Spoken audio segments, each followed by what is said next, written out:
One of my New Year's resolutions is definitely to turn up a minute late just to watch you guys go at it. Just to stir up some excitement, you know?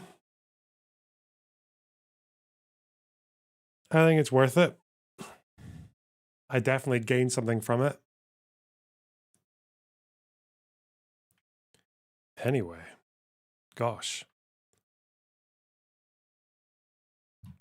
How was everyone's New Year? Mine was great. Thanks for asking. Whew.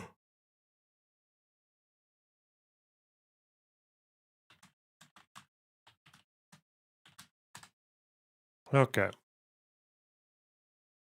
Merry New Year. Hey.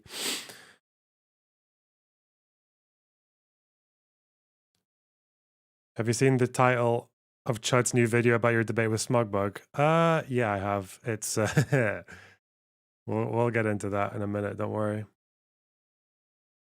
Oh god. Where is the drama? I don't even know if I want to do drama. That's just a potential. I actually just haven't seen that many things that I want to cover right now. But we'll figure something out. I need to see where this stream goes after we do all the Israel Palestine stuff. We still have to do a bit more. I want to do all the history stuff at some point. Still slowly chugging away, there's always so much more to learn though. God. Even just on like the first 50 years of like origins of Zionism, there's just so much to learn. It's amazing, chat. It's crazy.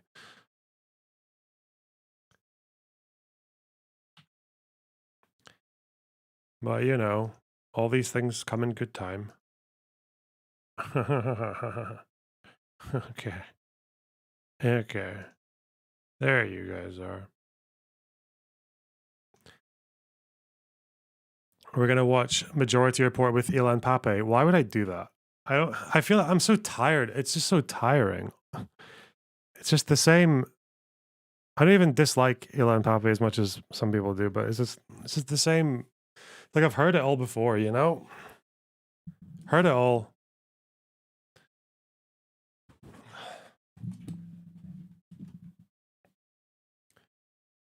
Let's see. Let's go Twitch as well. Why not? Ram them up. Any comments on being voted second best ally of the year in DGG Awards? Did I get second best ally in the DGG Awards? Who was the first? Fuck.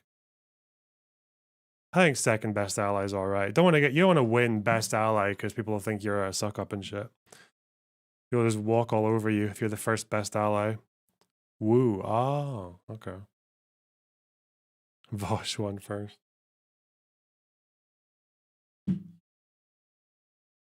Lorna Box is the best example of perfection without effort. Is that a compliment? Okay. Wow. What the fuck?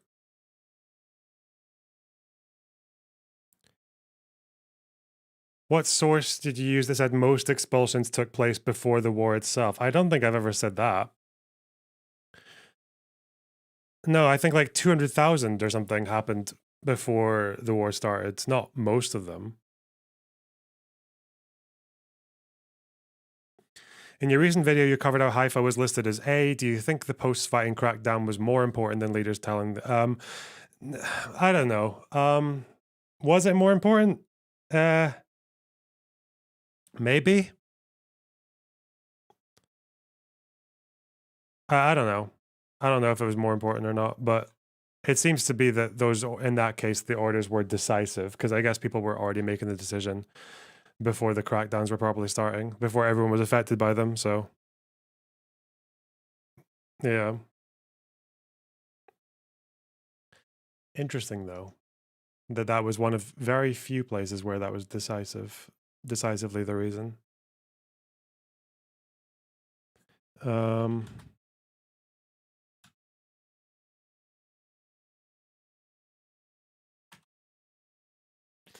I don't.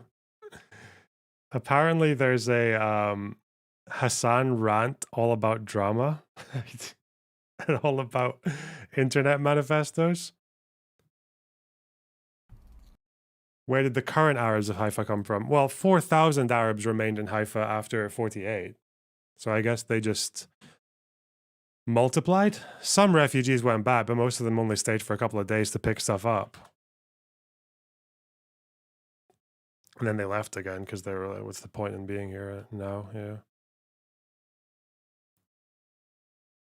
Villages around? Yeah, maybe refugees from other villages would have gone to Haifa. I don't know. But yeah, it was only 4,000 left at the end of the war out of what, 60 or 70K? Oh, God.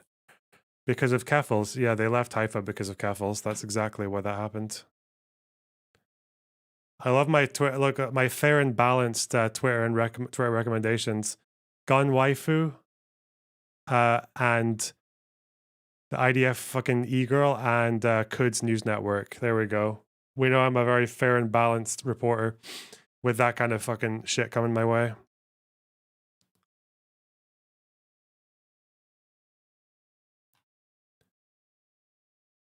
I am the Enlightened Center.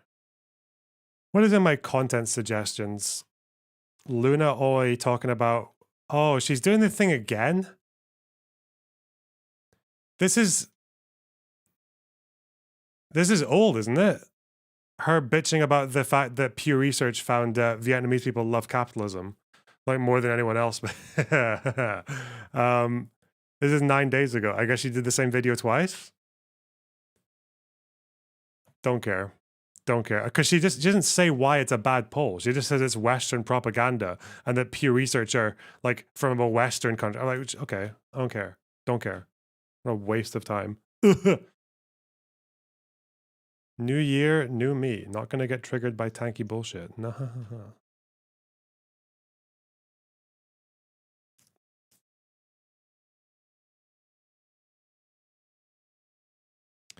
What is this? Oh. I remember this person. I was meant to do this a while ago. She thinks they asked the questions in English. I don't like Pew Research. They put like their methodology is all public. I don't know why you would. Whatever. First mouth noise of the year. I mean, technically everything I say is a mouth noise, right? Joke's on you. Do you have any goals for 2024? No. I mean, I have goals. I just don't know why I would like save them for the new year. Is the babies in oven story in Dariusine true? Maybe. I don't know. I think it's only from witness testimony. The way I would find out if it's true is if I'd see if the witness testimony came from back then or now. But it seems to be that most of these atrocities are like, they're written down in Israel's documents. Like everyone in fucking 1940, the easy thing about 1948 for like confirming stuff beyond a reasonable doubt is that the people who did the shit or who were part of the brigades that did the shit, like all of them were writing stuff because they thought they were part of like some big historical event. So they were like all of them, the soldiers, the commanders, fucking people were writing diary entries, people were writing reports. Red Cross was there. Yeah, fucking. But okay, sorry. My goals. I don't know why I would leave my goals to like just save them for the new year. I start all my goals are just kind of an ongoing bullshit. I don't know. I want to bench my own weight. I can do 80 out of 90 because I weigh 90 now. It's probably because of all of the food that I ate in the last week. I want to get my chess elo up. Loner box, you smarmy cuck bastard. The Dark Canuck, thanks for the 279 Canadian. I really appreciate that. How does one give memberships? I don't know. I think is there not a way to give memberships easily? I noticed we've had a lot less memberships recently, but I wonder why that is. We haven't had that many less super chats, but memberships seem to be slugging behind. And I don't know why that is.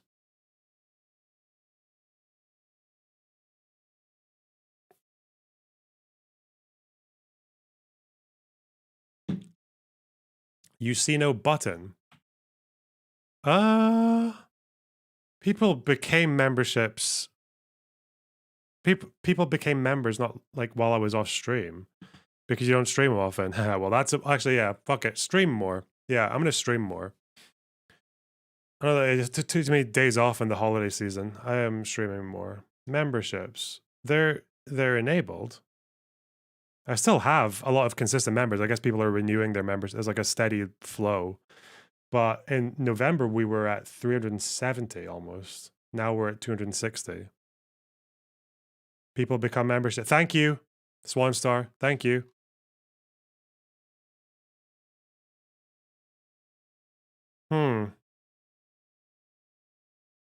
You have to be currently join. Oh, you have to be a member to gift. Ah, that would make sense. Yeah, that makes perfect sense. Okay, whatever. Ugh. But apparently, yeah, I think it's just like there's a button right next to the chat box. I can't see it from mine, but I'd imagine that's what happened. Would you be comfortable telling us how much you make from YouTube streaming? Not really. Oh, would I be? I wouldn't be uncomfortable. No. Depends. You know. Some months I make money. Some months I make less money. I don't know. How much do you bet? Like right now, I'm doing like 2 reps of 80 kilograms. Or what's that in pounds? I don't even know. Because kilograms are a bit more than 2 pounds. What is that? 176 pounds. I do 2 reps of that. But I'll probably fucking.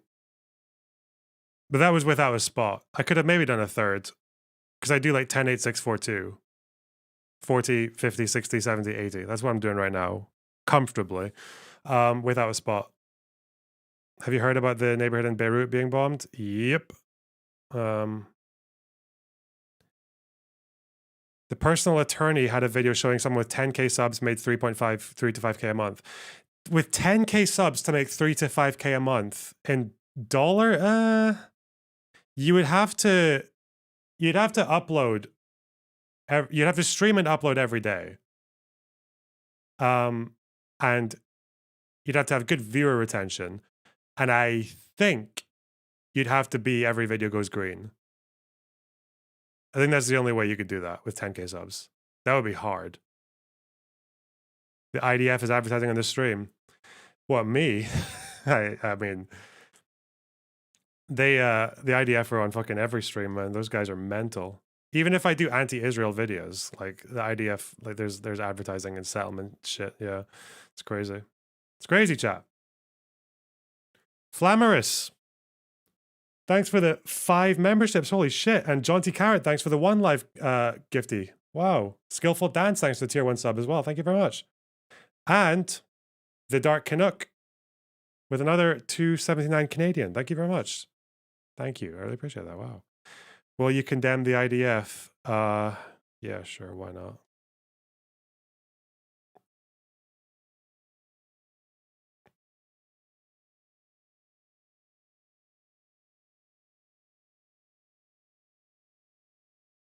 Oh shit, Tammy, thanks for the 5 gifted subs. Holy shit. Filling out those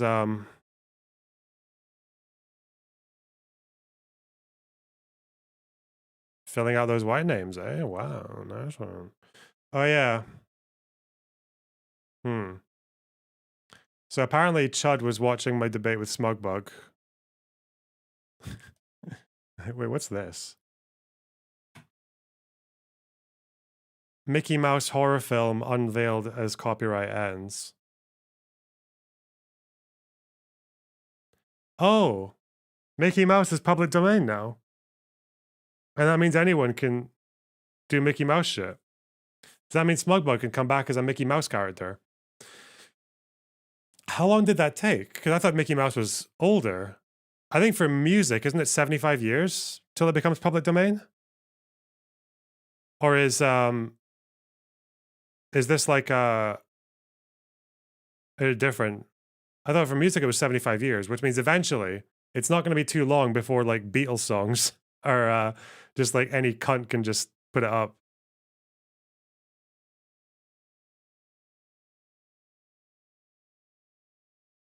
It's Mickey, but not as you've ever seen him before. A trailer for a slasher film featuring a masked killer dressed as Mickey Mouse was released on January, the day that Disney's copyright on the earliest versions of the cartoon character expired in the US. 28. Oh, was it 95 years? Loader box. You smarmy cuck bastard. 95 years for copyright. Okay. Cool. There. We just wanted to have fun with it, the movie's director said. A new Mickey Mouse-inspired horror game showing the rodent covered with bloodstains also dropped on the same day. Damn. Steamboat Willie, a 1928 short film featuring early non-speaking versions of Mickey and Minnie, entered the public domain in the US on New Year's Day. It means cartoonists, novelists, filmmakers can now rework the use of the earliest versions of Mickey and Minnie. Look at him go. I remember this Charles Bukowski documentary, and he's talking about how much he hates Mickey Mouse because he doesn't do anything. I was like, that's true. Mickey Mouse actually has Mickey Mouse doesn't do shit. He just kind of sits around and looks happy. He doesn't really have a personality. And I'm like, that's true. Fuck. At least Bugs Bunny, he eats carrots and he has catchphrases and he runs away from a hunter, like a baldy hunter. Mickey Mouse doesn't do shit. People just like him for no reason. Like, okay. Didn't the Nazis hate Disney? Fuck, I remember reading about this. Wasn't there a whole problem with the Germans loved Mickey Mouse, but I think that because America had an import thing going on, import tariffs that basically just, or Germany was even willing to just charge massive import tariffs to the point that Mickey Mouse just didn't make any money in some shit like that. I don't know. Yeah, there was a bit of a problem.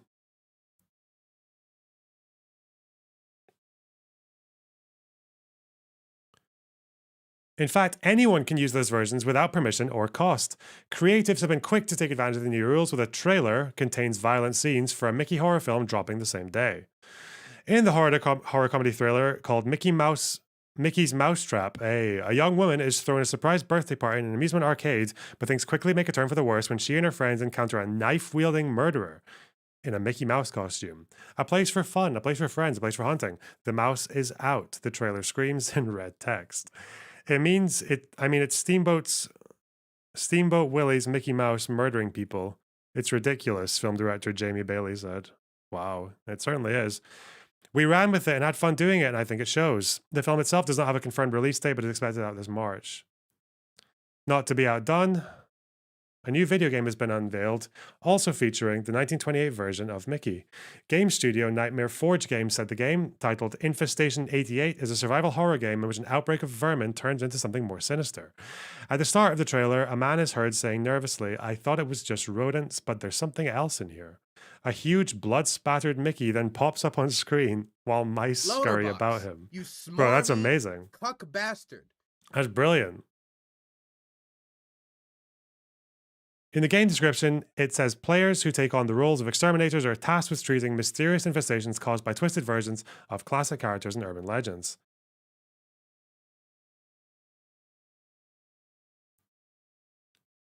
Mickey's not the first childhood character to be given the horror movie treatment. When Winnie the Pooh entered the public domain, the lovable bear was turned into R-rated horror film Blood and Honey, which was one of last year's worst-rated films. US copyright law says the rights to characters can be held for 95 years, which means the characters in Steamboat Willie entered the public domain on 1st of January 2024. Disney has faced losing the copyright over its original cartoon several times in the past. The characters were first expected to go into the public domain in 1984, but Congress extended the term by 20 years. Oh, so it used to be 75 years and they made it 95. Oh, okay. Is it still 95? Is it still 75 for music? Or has it gone up to 95 as well?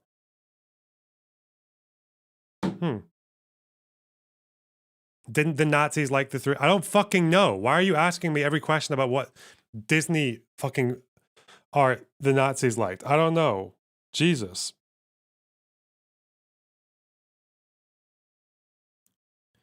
Before the next expiry date came up in 2004, another 20 years extension was passed. Oh, so it was 50. Okay. Disney's efforts to protect its characters have even led to the law being dubbed the Mickey Mouse Protection Act. But the moment finally came and was hailed as being deeply symbolic by experts. The company still separately holds a trademark on Mickey as a brand identifier and a corporate mascot. That means there are still limits on how the public can use these images.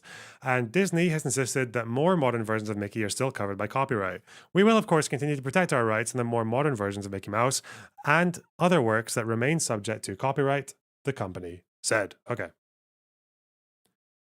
Article in Stream Chat. Oh, Stream Chat. You mean stream suggestions? Fact checking the rumors of Disney's dark side. Oh, is it going to be the case that he wasn't actually as crazy as people said he was? That he was like, yeah, probably. Okay, whatever. I remember reading about it in The Coming of the Third Reich, but I can't fucking remember anything about. Ugh. Or was it The Third Reich in Power? I don't know. I read the second fucking Richard Evans book on Nazis way too slowly, so I forgot most of it.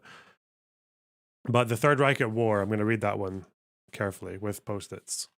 Because when I read with post-its, I just retain so much more. You know that little pyramid they give you when they're like, you retain 10% from reading, 20% from a lecture, 30% from watching something, like an animation, and then like 70 or 80% if you teach something. Yeah, like that kind of thing about memory retention.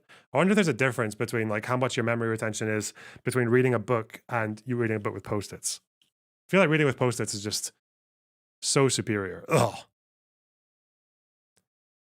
Hi, Critera. How's it going? Now he's got a whole bunch more shit. Oh my god. Ryan Thomas.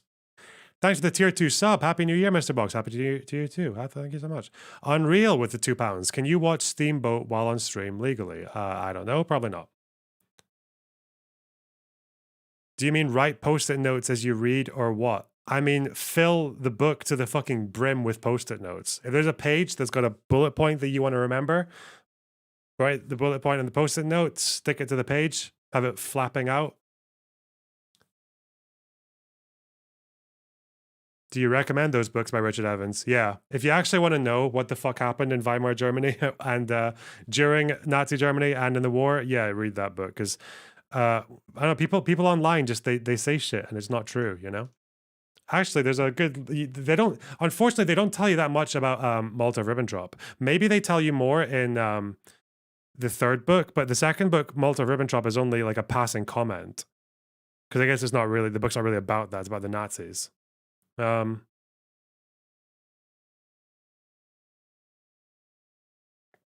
Richard Evans film review. What?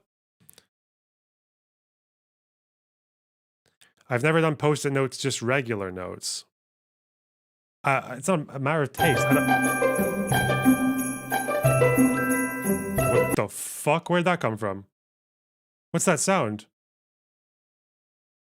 It's still playing. I'm trying to avoid copyright here. Shit.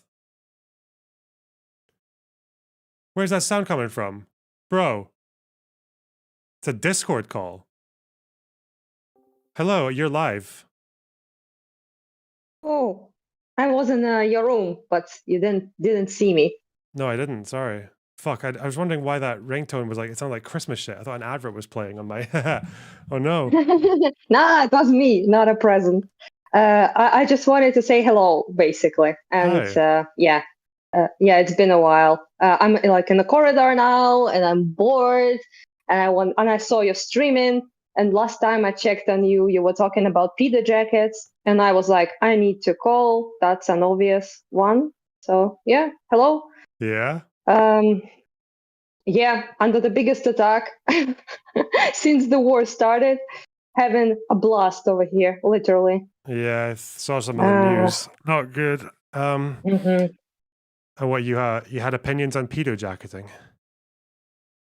Not really. I kind of thought it was like a jacket that pedos wear, but apparently it's something different. So I tried to get into it, but I was too busy exploding, so I didn't get the gist of it, I think. So excuse me, I'm still uneducated. So I don't know where it comes from. Pedo jacketing is just when you falsely accuse someone of being a pedophile online, and Oh, I guess it's like a jacket that they can't get out of. I don't know, like, and they can't just like, yeah, it's something that can't be proven or disproven, so just fucks your reputation. The problem is that people will say they were pedo jacketed. Yeah, probably comes from straight jacketing. You know, like straight jackets, like mentally ill people, they used to put them in those straight jackets. yeah, yeah. Yeah, yeah. I think it's a Oh, reference to yeah. that. That's a jacket. Yeah. The problem is like Yeah. I people just got. will say they were pedo jacketed when someone says something like, "Oh, that argument you're making sounds kind of like the kind of argument a nonce would make, like a pedo. That's like a pedo argument you're making." Oh, But then people will I say that see. they've been pedo jacketed, and it's like a horrendous. It's a crime most foul, and that also means that you've got carte blanche to fucking harass them to the ends of the earth. That's the whole idea, you know? Because people will just like, if you since you label someone as if like a fascist or a Nazi, or whatever, you can just, yeah, you can just you can do whatever you want to them in return, right? But I guess with pedo jacketing, Oh, I that's just see. like their way of saying, "Oh, you pedo jacketed me," and then suddenly anything we do to you is justified. Like people have tried to fucking destroy people's careers on the internet over pedo jacketing, and you look up the pedo jacketing incident, and it's like nothing. It's absolutely nothing. Yeah, that kind of thing. I'm sorry. The amount of times you just said pedo jacket. Hmm. Whatever. Yeah. Have you seen an actual pedo writing right now about how we deserve to be bombed in Ukraine? Like getting what we deserve or something like that. Scott What? Ritter, I Oh, think is his name. yes. And Yeah, I know him. Yeah. he's unleashed for some reason. I don't know. I'm just like getting bombed and shit, you know. And 4 explosions, unfortunately for me, of Iskander were in my immediate area. So I'm fine. And the apartment is thankfully okay. Only like the shit fell off the shelves pretty much. And the doors were like opening up and, you know, stuff like that. But other than that, it's fine. So I also am like completely uninjured other than my pride because I fell over. Wow. But that's, you know, yeah, that happens. And I'm just like in the corridor, like trying to, it's a 4th day in a row now. So I haven't like slept for 4 days now. And it's usually in the night and in the morning, especially early morning, like 7, 8, when people go to work. So I'm like, what's going on Twitter and stuff, right? Which is a bad idea. When you get bombed. And I was like, oh, Scott Ritter, who's that? And he's like, Ukrainians deserve it. Like that's what you get for something. I don't know, for Bandera maybe. And he was like getting like comments like, you're a pedo. And I remembered your like pedo jacketing thing. And I was like, is this pedo jacketing? Or if you're an actual pedo, it's not. So Yeah, that's why I got curious. He's a convicted sex offender. He used to contribute to, well, he does contribute to RT and Sputnik. So, yeah. Yeah, he also was in UN, I believe. Sex crimes My favorite involving a minor in 2011. Oh, yo. He was a UN Not weapons good. inspector. Yay, you love UN. Oh, he was masturbating in an online chat with a detective posing as an underage girl. Oh. Exchanging sexual messages. Yeah. And obviously the undercover detective said, hey, I'm a minor. How the fuck does this guy still get attention? It's actually mental. Like, he's convicted of this. He's convicted. I mean, I do kind of like that pedos hate us. Not gonna lie. So, Yeah. I mean, I would be concerned if they liked us. So because of that reason, I'm not like particularly upset with his posts on Twitter. So yeah. Well, fortunately, not many people died today, so that's good because like it was pretty huge because Iskander, they like do a lot of damage. They create a lot of craters, and like if they get into the building proper, most people just tend to die in the building. But this time, fortunately, they just hit the ground near the houses. So yeah, so most of the houses are damaged, not like entirely destroyed. So far, it seems like 50 plus people in my city were injured. 4 are in a very bad condition, and 1 elderly lady, unfortunately, died in her house. And that's about it. So not that bad for 4 huge ass explosions, I'd say. But I do hope they fuck off at some point. because I would like to maybe sleep sometime. Yeah. Yeah, New Year's, I guess. Yeah, was that happening during your New Year as well? Yeah, that's the goal, I suppose. Because New Year's is like the biggest, used to be. We're not like in a particular celebratory mood right now, as you can probably imagine. We got like 200 plus missiles our way. So yeah, but New Year's is like basically like Christmas in Europe. So it's like huge ass holiday in this part of the world. Primarily because communists nuked everything to do with religion. Yeah. So Christmas was like kind of prohibited. Not kind of, like actually prohibited. I mean, people kind of celebrated it in like a hush hush way, you know, like secretly, I guess. But yeah, so since it was prohibited, most of this kind of like Christmas celebratory holiday vibe turned to New Year's. So yeah, so it kind of stuck, I think, after the dissolvement of Soviet Union as well. So most people kind of like celebrated New Year's mostly. Makes so sense. yeah. What's even yeah. like? I can't even like what's even happening now in terms of like I'm looking at the live UA map, but I don't even know if it's like has it not just been like this for ages now, or has there been like is it just small advances still back and forth, or what? You mean like actual Like warfare, territory, or yeah, they're like yeah. terrorists? Yeah, it's like back and forth. Some places like a little bit of movement. We also expect them to do new offensives in 3 weeks or something like that in Chernihiv area. Well, our dudes say they're prepared for that, so we will see how it will go. But they have been kind of like cultivating a lot of forces there, and might try some shit.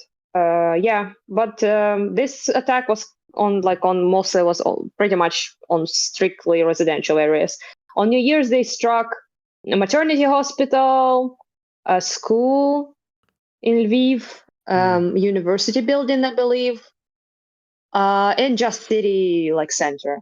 This time around, a lot of stuff was exploded in Kiev and Kharkiv in particular, but mostly it's just houses, regular houses. Yeah, I saw the Nothing residential like building in Kiev. I saw that in the news. Yeah. Yeah. My friend was actually going to work in the morning, and more Iskanders are away. Well, I will be there here for a little bit, but if shit goes down. Yeah. So corridor time for me, I suppose.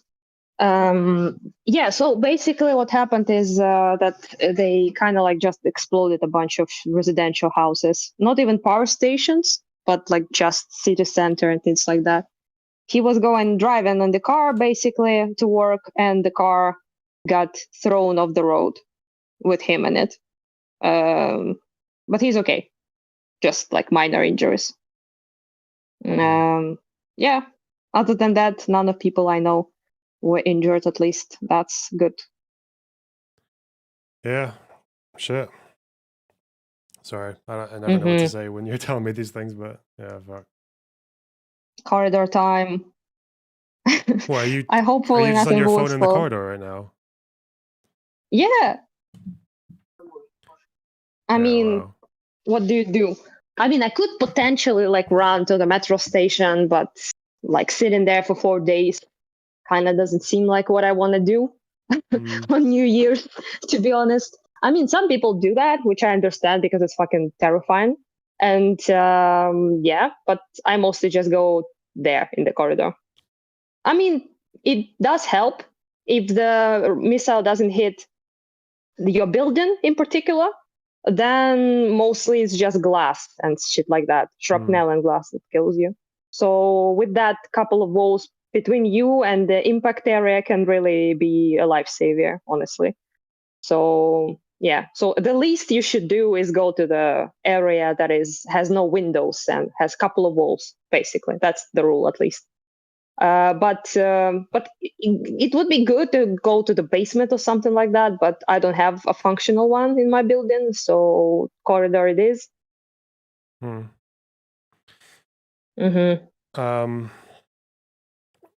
I guess we haven't really spoken Yep. in a while. What's have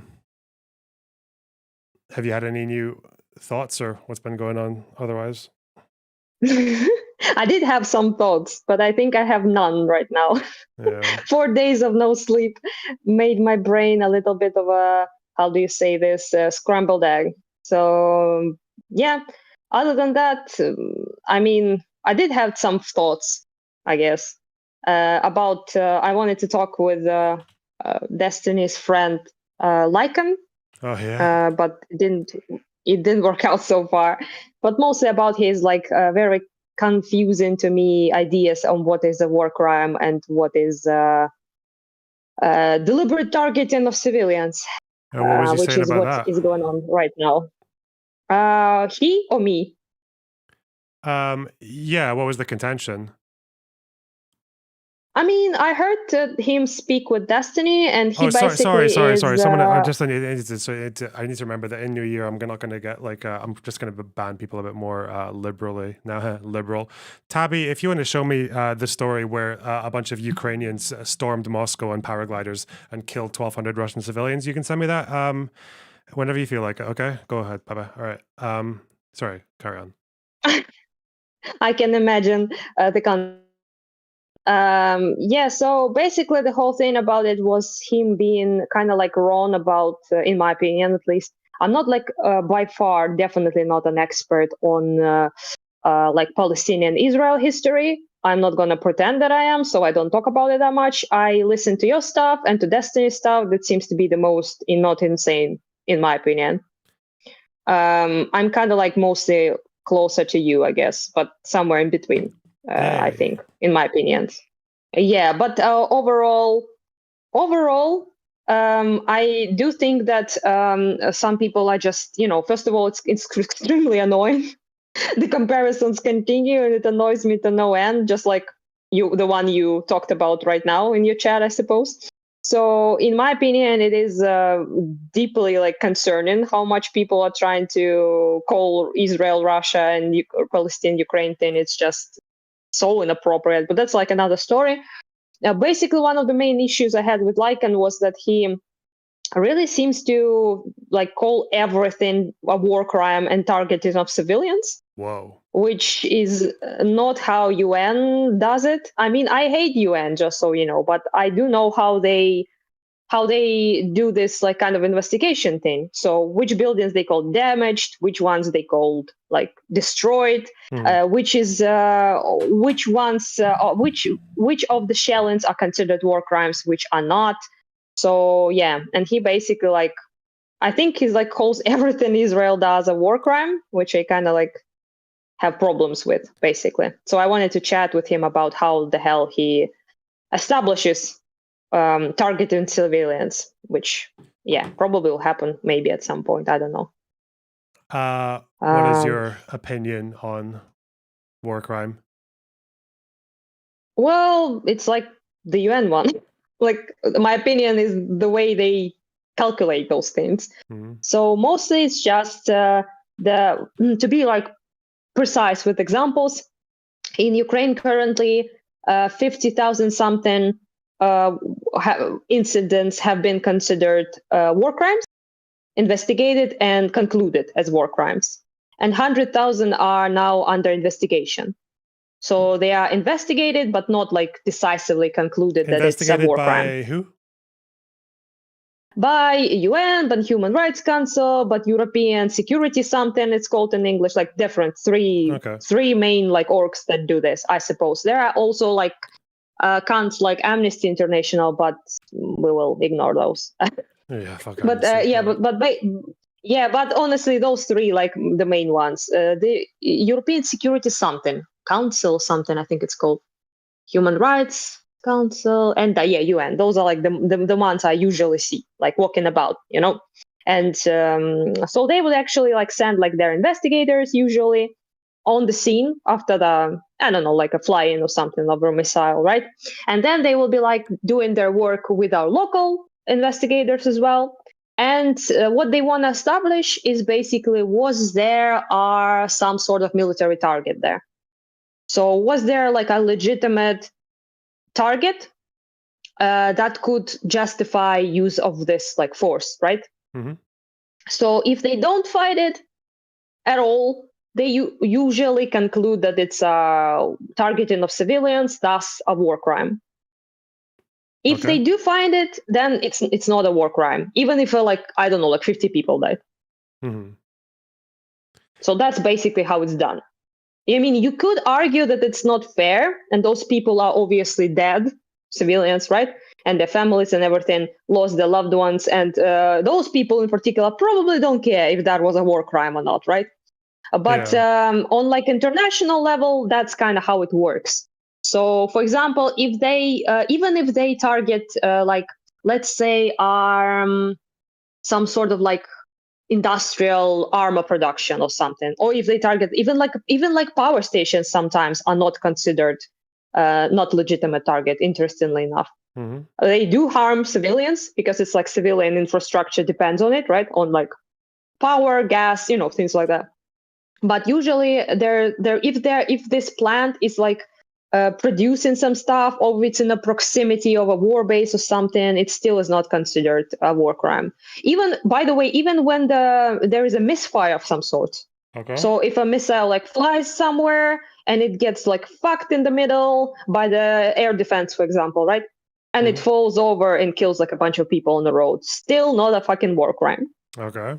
So yeah, that's just how they conclude things.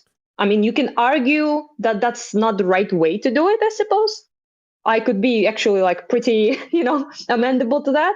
But to argue that he basically makes arguments that this is like officially what Israel's doing is a war crime, like at all times, which, in my opinion, it's a bit wrong to say that. So yeah, that's basically it. What if they hit a military target but like 200 civilians die? How do they? The thing I can't find when I look for war crimes is I know that it has to be your immediate anticipated military advantage needs to outweigh the immediate anticipated collateral deaths or collateral damage. Yeah. But I don't know how do you figure that out? How do you decide if a tank is worth X number of civilians? Like who? Yeah, how do you show that? How do you think that's actually shown in court? That's probably the wonkiest part, Yeah. of this whole calculation, because it's very kind of hard to calculate, I guess. And let's just point out the fact that pretty much everything Russia does is illegal, simply because the invasion of the sovereign country is illegal, like in itself. So no matter what they bomb, they do be doing illegal shit. Okay, but when it comes to actual like war crimes, that's a bit more complicated. And yeah, so the calculation seems to be, at least to me, that the advancement of your like military goals should kind of like overweigh, like be more important and more. It's basically overweigh the losses of the population. So if there are certain losses amongst the population, they calculate it generally as collateral, which Destiny said and got poor like and got triggered for some reason. But that's like genuinely how it's calculated. So for example, if you smack like some sort of like, I don't know, like a bridge or some shit, and then there were like people there, but this bridge transfers like thousands upon thousands of military equipment. Yes, I'm talking about Kerch Bridge. Yeah. Then it's not our attack on a Kerch Bridge. Then it's not a war crime at all. It's pretty legitimate, and people who died there are collateral damage. So you could probably make certain arguments about like that about Israel strikes, some of them. But the most important thing, it's hard to make any arguments because we really don't know much about what they targeting, why, how many like Hamas people they killed. So it's hard to calculate, and we shouldn't, honestly, because we're not there and we're not investigative bodies that do this investigative work. So yeah, decisively saying that that's a war crime is wrong, simply wrong. So until obviously. And even those investigative bodies can be wrong sometimes, obviously, but generally that's for them to conclude, I suppose. Whether they're doing a good job or not, that's another matter. Yeah. Interesting. I don't know. I've seen I think the most compelling evidence I've seen for what Israel's doing in Gaza right now is that they're definitely more tolerant of civilian deaths now than they were in previous wars. I know that's almost Yeah. 100%, and I'm almost 100% sure that their policy has changed in some way. Whether or not they've done it in a way that makes it illegal, I mean, it looks like it should be. Some of it looks like it should be illegal, but like when they're Yeah, it talking may about be. like 70 I'm or not 80 people dying in like one strike, I'm like, yeah, I don't know. But I'm not yeah. saying it's not illegal, by the way, just for people in the who misunderstand maybe what I'm saying. I just don't know. That's what I'm saying. So yeah, it could be not. So might very well be certain strikes they did that, or maybe even the majority of them, who the fuck knows, that will be considered and could be considered to be war crimes, so like illegal in some sense. But with Israel, it's very hard to judge as well, because of the factors that are not, for example, present in Ukraine, such as insane density of the population. Mm-hmm. That's a huge issue. You will by far hit way more civilians with that density. It's just, there's no way out of it. Also, the fact that Hamas doesn't allow people to leave. They also don't do anything to protect civilians whatsoever, which Ukrainian army does and the government does. So that will also make a much larger amount of civilians dying. And of course, the fact that they do use civilians as shields and hide in civilian infrastructure. So yeah, that makes the situation much more complicated. Whoa. Yeah. Hot I takes. frankly don't know how the fuck do you target them. I just don't know. Like how do you do that without actually nuking civilians? Yeah, I mean, as far as Gaza goes, there's no way to hit Hamas without hitting civilian buildings. It just depends on obviously if that's the case. I would imagine, like, let's say that there's like a hospital and it has like, I don't know, like a weapon stockpile and a command center in the basement. Like, does that suddenly, if it's got like 500 civilians, like, how do you target that? I just find like morally, like legally, even if you could legally make an argument for it, like morally figuring that out, I still have no idea. I'd have to. There is some fucking book that I was told that someone told me to read about the ethics of war, or like the actual philosophical arguments about what's ethical and what's not in terms of proportionality, but I haven't got around to it yet. I'd be interested to, because it'd be good to have like an answer to that besides just it's the law. That's a great question, yeah, because like technically, legally, it could be okay, but I mean, at the same time, like, is it really like morally right to do? I don't know. But at the same time, me dictating that to Israelis seems like kind of weird, Yeah, so I mean, there's still there's still a whole debate about whether or not Dresden was a war crime. And that was like they firebombed basically the whole city. So yeah, but the argument they'd say that it wasn't a war crime is that the military advantage was that immediately after doing that, the Soviets were able to invade and occupy it like 10 times quicker than they would have otherwise if it hadn't been bombed. It's like, okay, but shit, the fact that people still debate even that. Yeah. I'm like not really interested, to be honest, even in like contemplating that shit. That's hard. But I'm just more about like in particulars, like for example, like there are certain things that were done in Ukraine that to me looks like a fucking war crime. Okay, it looks very much like a war crime, but was not registered as such. So I did like some research, like why, right? Like I want to know, like what are the arguments? And it seems to me that they only register the cases decisively when it's like so obvious. Like the most obvious, like no arguments. For example, I don't know if you know about this, but I don't know. You can Google it. It's in the wiki, I think. Kramatorsk train station. Okay. That was like decisively ruled as a war crime, like basically like immediately. Like it didn't even take like a couple of weeks. I think it's like a couple of days and they already made the ruling. So simply because it was so fucking obvious, because they targeted extremely crowded train station with civilians trying to escape. And the entire train station was just full of body parts afterwards, Hmm. mostly of children and women, and nobody could find any military purpose in that. Like in kilometers, not a single like equipment base, not a single military personnel, not a like anything. I guess They that's the thing couldn't as figure well, though, out. because so they'd also have to show that it was like that it wasn't an accident, right? Or that it wasn't like a Yeah. false positive in the targeting. Because I know that with some of the Israeli attacks, like there was one report that said they'd committed a war crime because a family of like 20, an extended family of like 20 people died when they hit this house. But the IDF targeting was able to show that what it actually was like there was this blurry drone picture that looked like it was a weapon stockpile or like rockets being launched. And then that's what they Yeah, used. it So shouldn't be that's like a yeah. mistake. Yeah. Yeah. But I'm just Which is, but I guess which is very the question awful. the question I would have though is like, how do you know that unless you've seen how they're choosing their targets? Unless it's just like there's just nothing around it to even suggest it would come close. Is that why? Like That's basically yes. So yeah, so in this case of the train station, or for example, another example they ruled like decisively on was Kremenchuk supermarket. okay. So they were able to actually, we were actually able to provide evidence of them targeting the supermarket, in particular in the busiest time of the day. And we also provided, I believe, if I'm not mistaken, in this particular case, we provided intercepted conversation of them talking about blowing it up.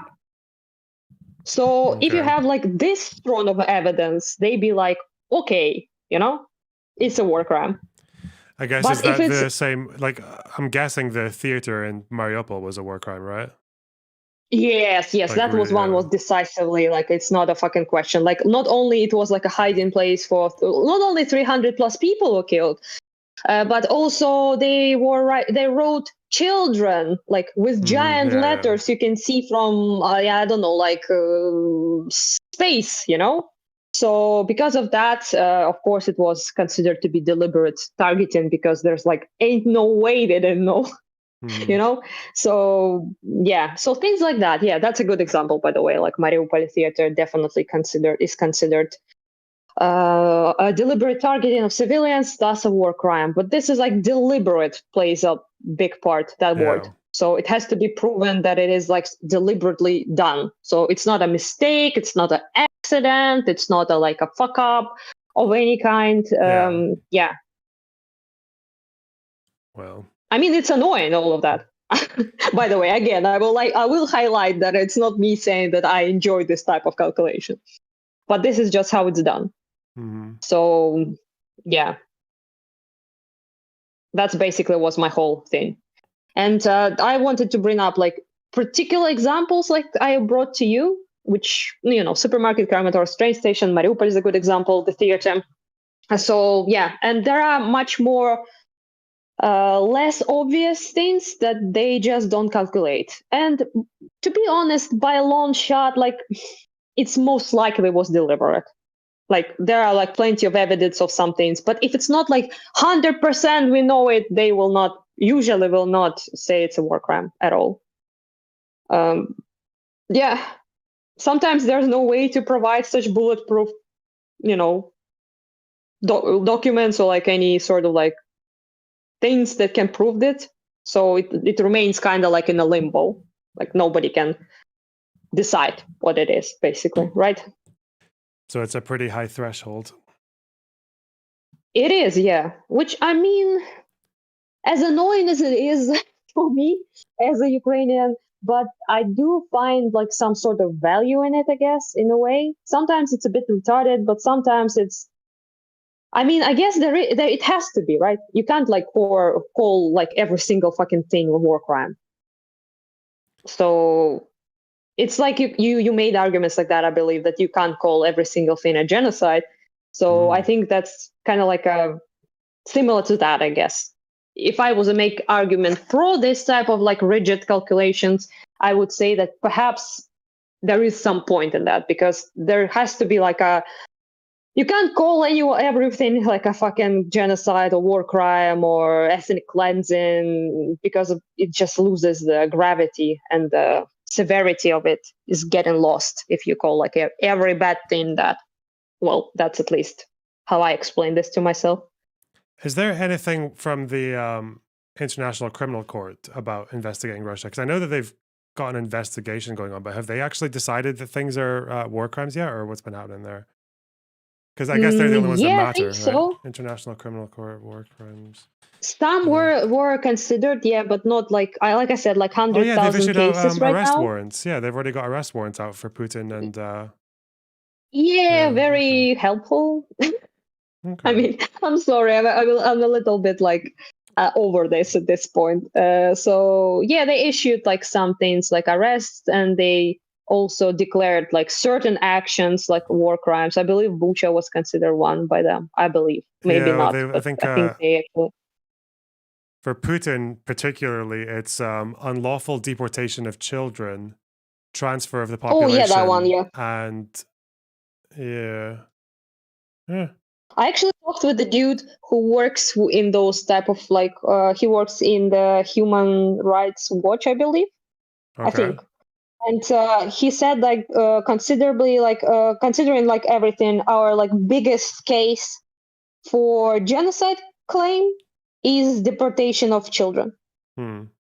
So of everything they did, this seems to be like our biggest claim to it. So Yeah, nearly 1 million now. I've never understood So, this one yeah. because I know that in Article like E of the Genocide Convention, like 2E, it says one of them is forcibly transferring children of the group to another group. But I've never been able to find if just that one on its own can ever count as a because I get as far as like legal precedent goes, there's never been a conviction of genocide without killing, right? So without like the genocidal killing. Yeah. So yeah, that's why I'm not sure about this. Yeah, I've never actually seen how this one is practiced or why it's there because all these other ones are about killing. Seems to be. Yeah, I don't know. Yeah, seems to be that it's there, like in the definition, basically, the forced deportation. So technically, they should be enough. Also, considering it's like children, there is like some sort of another added bonus to it, I suppose. He told me that this could be considered like some sort of like ethnic, not exactly like, I mean, cleansing probably is not the right word for it, but it's like basically like depopulating in a way. Yeah, Ukraine, that's the only way I can imagine it is because it says like I know that here like these acts have to be with intent to destroy, which is like biologically or physically destroy, and all these four ones can be biologically or physically destroying. But I just don't know how E is part of like biological or physical. Yeah, well, I suppose the number plays like a lot of a big part because it's a crazy number, like it's nearly 1 million now. And also they are very loud and proud, Russians, about re-educating those children. So that also kind of plays up, I guess, the sordid factor, let's say. And they kind of like we found quite a lot of their own admissions of them re-educating children and teaching them to blame Ukraine for everything. Yeah, the thing is, but I know that the Genocide Convention like initially ruled out like cultural destruction, but yeah, so I don't know. Yeah, also with kids, like I don't know. I guess it's because it's like, does that count as like physical destruction if you're taking like a Ukrainian kid and bringing them up to be a Russian kid? I have no idea. I'd have to look into that because this is the one part of the convention I've never understood. Yeah. Well, for me, it definitely counts. For me, it definitely counts like the most disgusting thing they done, and that's saying something considering Bucha and everything else. But like I literally was there when they did when they put out bodies in Izium from graves with cut off genitals. So I seen some shit, okay, and even that does not boil my blood like this. So there is something in particular about this action that seems to be like horrid. But that guy in particular who works in that our human rights thing, he's told me that this is our like biggest case. So if we were to get any acknowledgement of like genocide, that perhaps this one is our like, he didn't say like it's 100%, but he said like this is our like biggest claim to it, basically. So think about that, I guess, what you will. I don't know, but that's what I've been told, at least. Interesting. Yeah, and it does seem to attract the most attention of these orgs, this particular thing. So maybe we will get it, maybe not. I don't know, to be honest. Yeah. Yeah, I didn't actually know Bucha that. was considered a massacre, I believe. And which, yeah, I mean, it is. Crime Against And Humanity, I think, was the other one that was going after that. yeah, Yeah. yeah. I mean, I think to me, that seems like accurate. Yeah. And yeah. Well, in Izium, people don't talk about it that much for some reason. I honestly don't know, because it's like Bucha on steroids.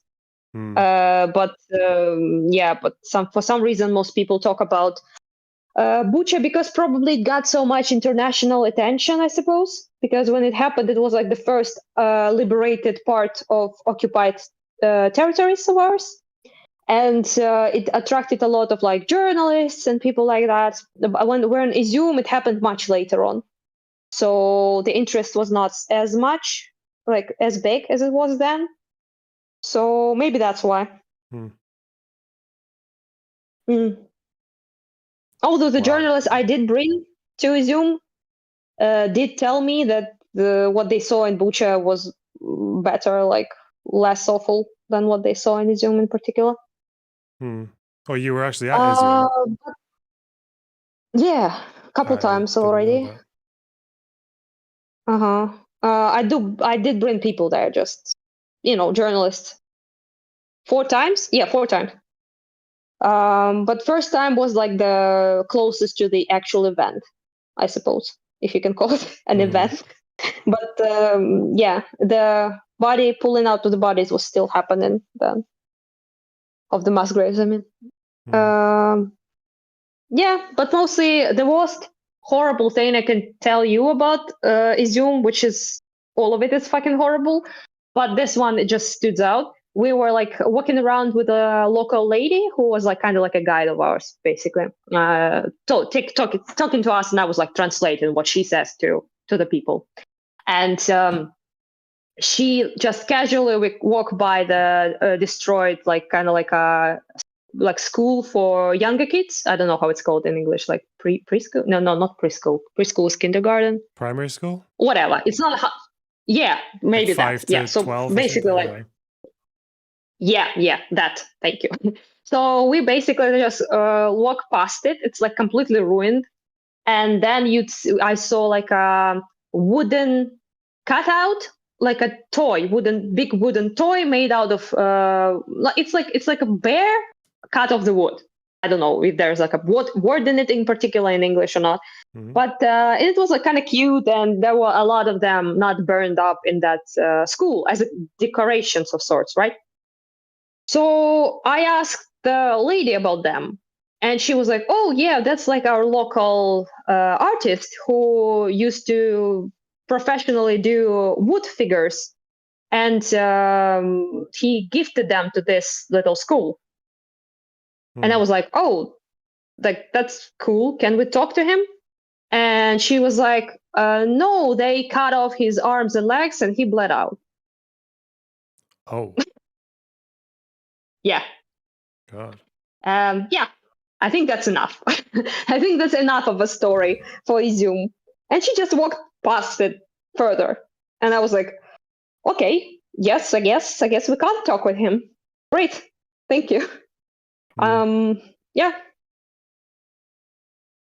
I've been working on a lot of different interesting interviews that I hope people will see soon enough.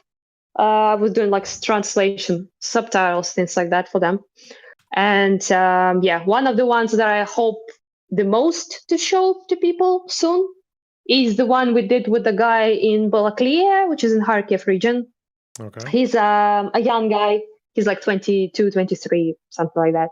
And he was in Russian captivity for 95 days.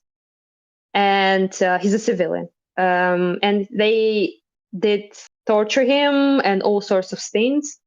And it's very rare to find a person who was in captivity to talk with, because they don't want to talk about it, obviously.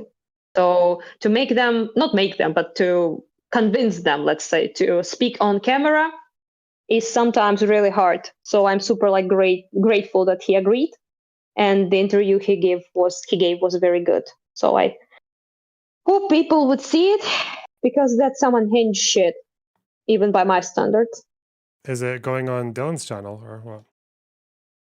No, it's another person named Devin, but I will post it Okay. on Twitter. He would post it on his website, and I hope like maybe people would repost it, like Dylan and other people as well. Yeah, I'm sure I will.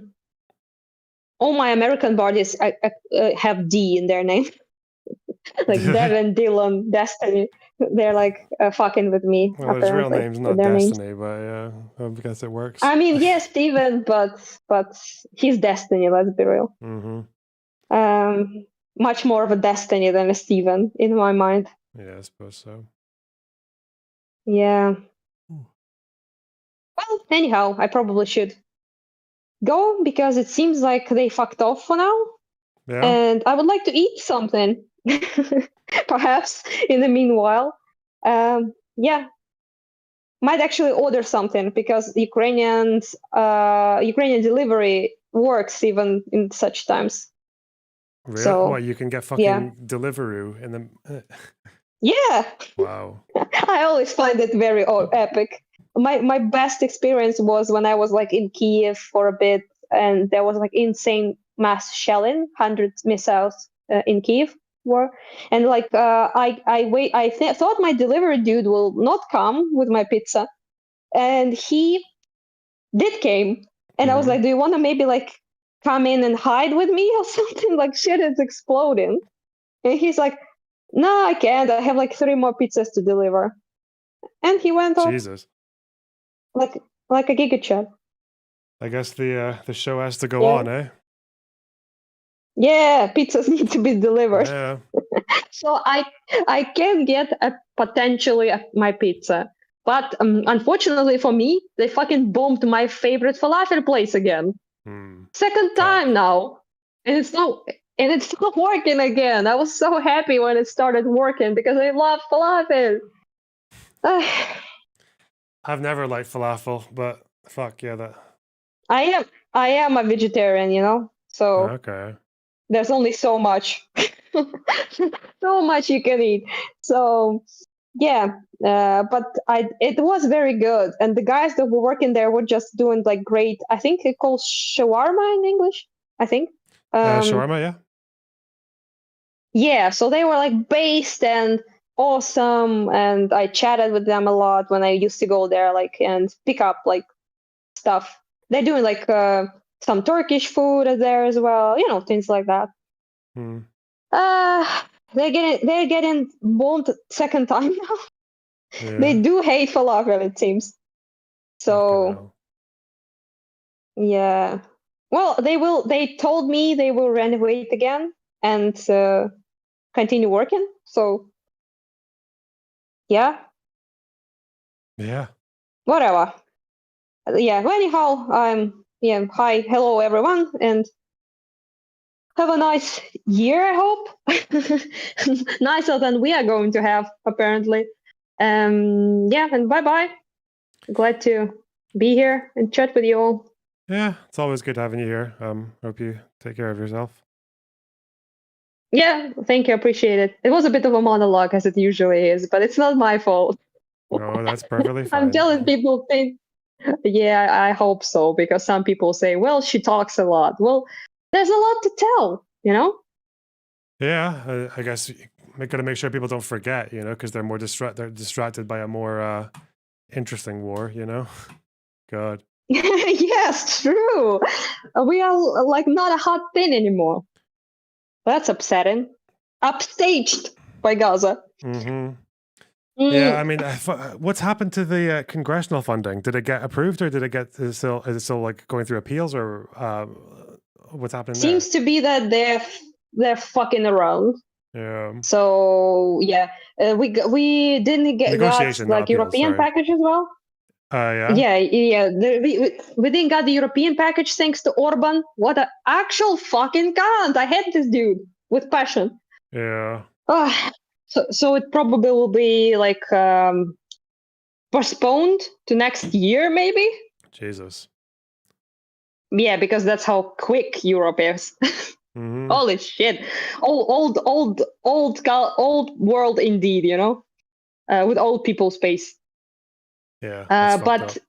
Yeah, but also explain to me, like, I might be, before I go, I wanted to go, but you triggered me about Orban. Explain to me, like, I might be a retard, it's possible, but what is this system when one dude says no and the majority vote doesn't matter? Yeah, it's just because the EU has this whole thing about how we've been going to war with each other for 1,000 years, so we just shouldn't do anything like giving weapons to a particular country unless it's like unanimous. I guess it's the same as like the Security Council, right? So yeah. Yeah, don't but what Stupid, but- is this? Like ancient Greeks, you know? I'm a proud Greek, okay? Okay. Ancient Greeks developed fucking like democracy and voting. Like, Yeah, but it would what's wrong with majority vote? It would be a bit weird, like in the Security Council, if like 6 of the however many countries, if how many countries in the Security Council? Hang on, countries, UN Security Council is like 12 or 15 or 15.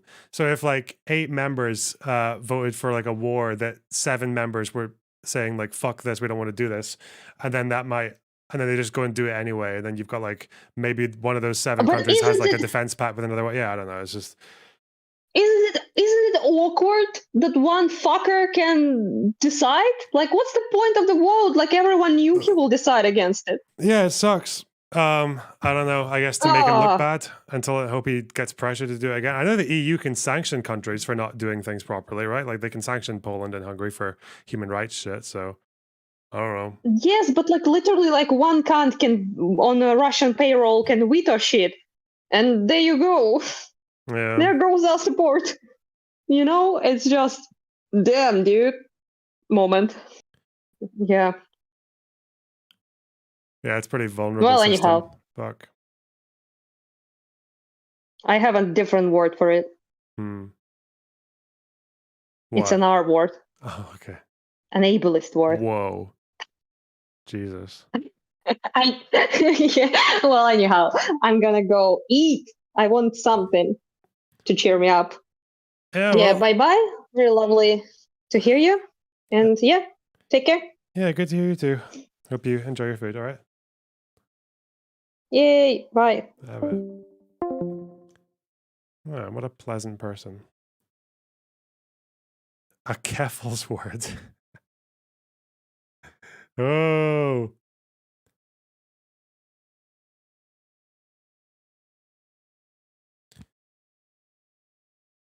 Any update on the LGG site? Not yet.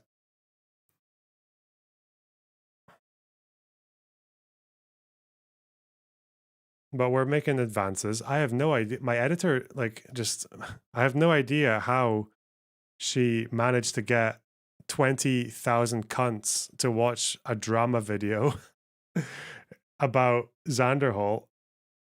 19.6K. I don't know how she did that. Look at it. It's so good. 3 hours. It's like these videos are doing like almost as good as my fucking video essays. It's mental. The thumbnail is good. Yeah, it is good. 20K cunts. Yeah. The Traveling Israel video was really good. I thought it was good, but the views are just dog shit. My main channel, I guess it's just because all the fucking far lefty people who initially subscribed to me have given up on me, and whatever. Like, but I feel like I need to pick up like a new audience somewhere. I mean, need to grab some liberals, some social democrats. Like, look at this shit. Horrible. Is it because the title's bad? I think the thumbnail's fine.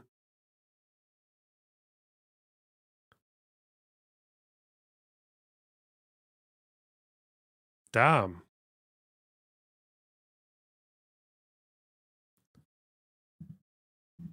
Ugh. Would you ever debate Traveling Israel? Yeah, sure.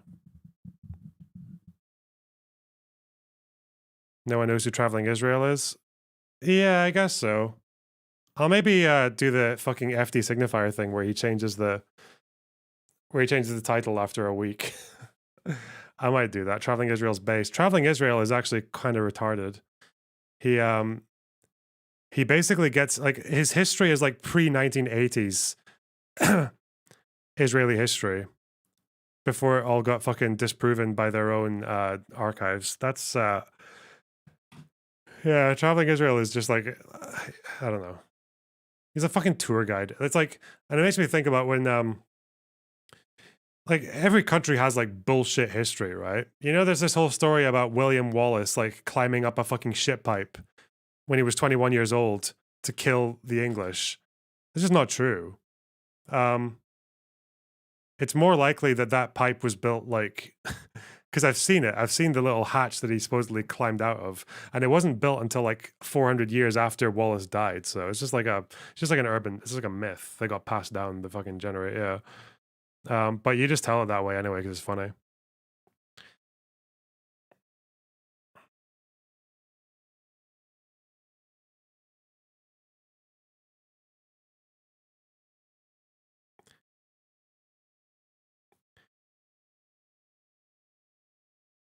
Well, I just changed the title to "This Pro-Israel YouTuber is horrible." Yes. Insane. Capital letters, chat.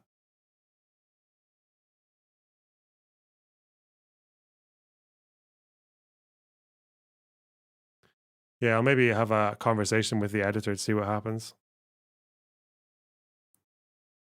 But I'll need to change the thumbnail to do that as well.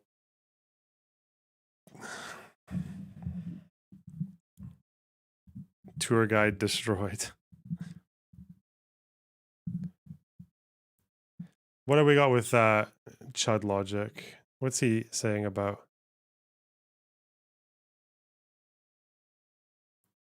Calling Palestinian refugees the most privileged. I don't think he's seen Lebanon. Yeah, he's a little fucking venomous. He is. Real PDF argues for kids in bondage gear an insane debate versus Loner Box. Oh God.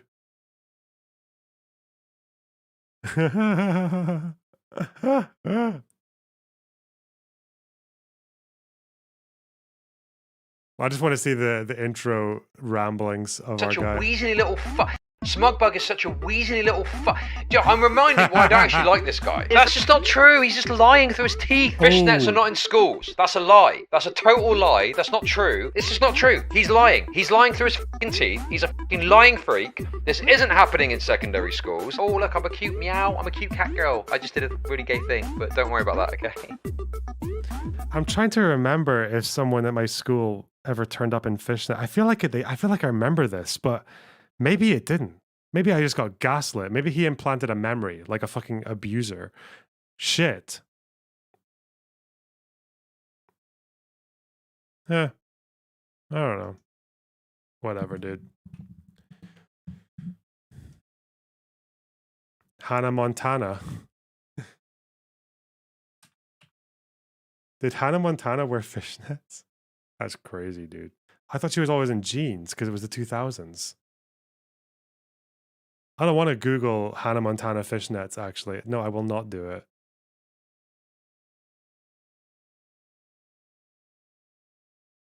Cringe. Stalking sexual? No.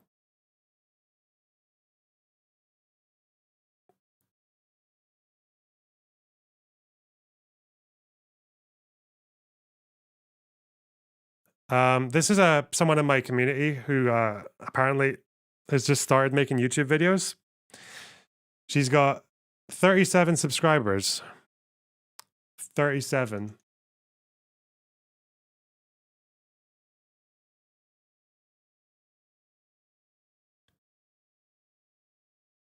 I guess I'll paste it.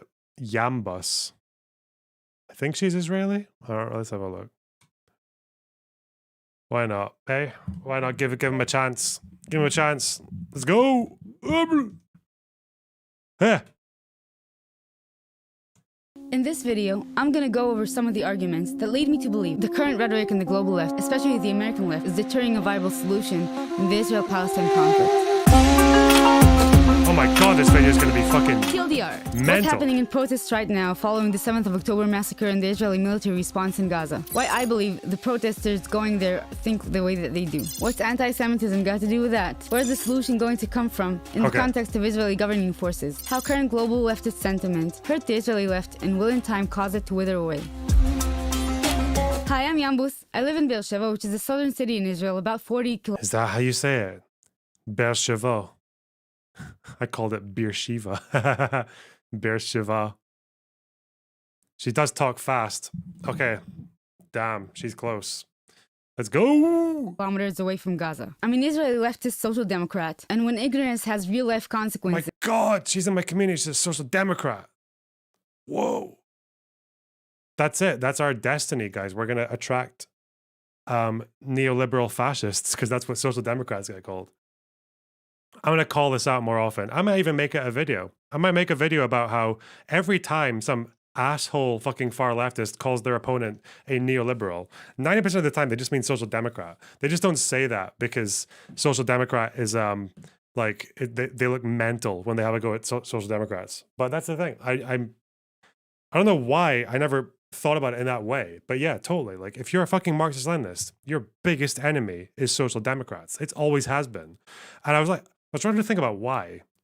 Maybe there's a good reason, because the only reason I can think of off the top of my head for why they're like that is because social democrats are the other people who do like Marxist-esque rhetoric, but they always get more voters. Like they're always more popular, or almost always. And they just don't like that, you know? They just get big mad.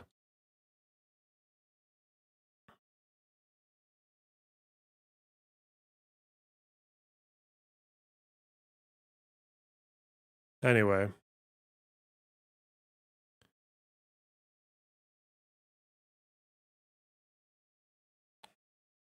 I believe the moral thing to do is learn, speak your mind, and engage. Didn't the KPD work with the Nazis against the Social Democrats? Kind of.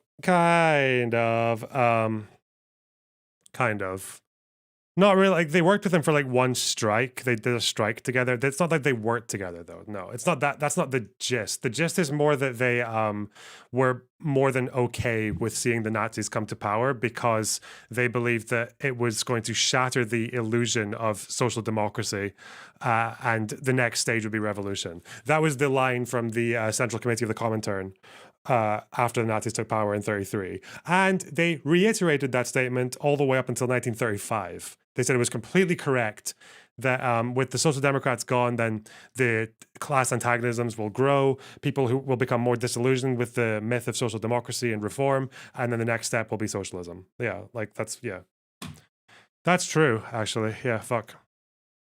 Engage as much as possible.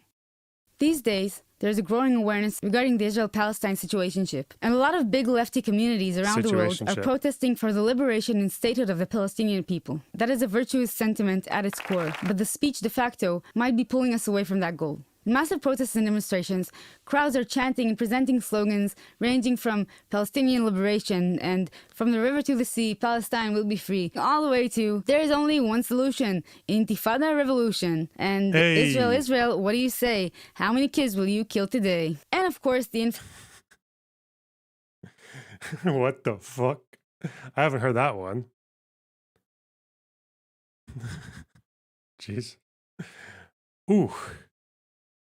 Infamous keep the world clean with a stylish Star of David inside of a trash can. Bro. Revolution and Israel, Israel, what do you say? How many kids will you kill today? And of course, the infamous keep the world. I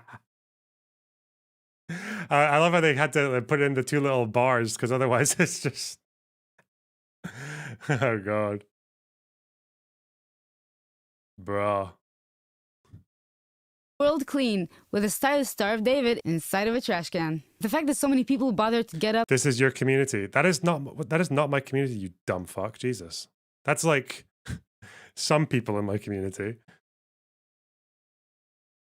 and protest for justice is amazing. But the current crowds are proven to be ignorant, not knowing that Jewish people are in fact indigenous to this area and unable to name the sea and the river of which they're talking about. This is what was that stat? I don't care about the indigenous argument. It's dumb. Only 47% of the students who embraced the slogan were able to name the river and the sea. Oh, didn't some people, did we watch this? Didn't we? Some people named it the fucking, like, some people named it like the Nile and the sea was like the Caspian. People went fucking wild with the sea. I think some people said that the Atlantic was the river or the sea. With the river was like the Jordan River and the Atlantic was the sea. Well, let's see how far you. Yeah, I know some people said the Nile was the river. Didn't some people say that like the river was here and the sea was like this fucker here? Like, oh god. Some of these estimates got pretty mental. Fucking Greater Palestine. Let's go. Which they're talking about. This is a minor testimony, since I don't think you need to be an expert to care and go out and protest.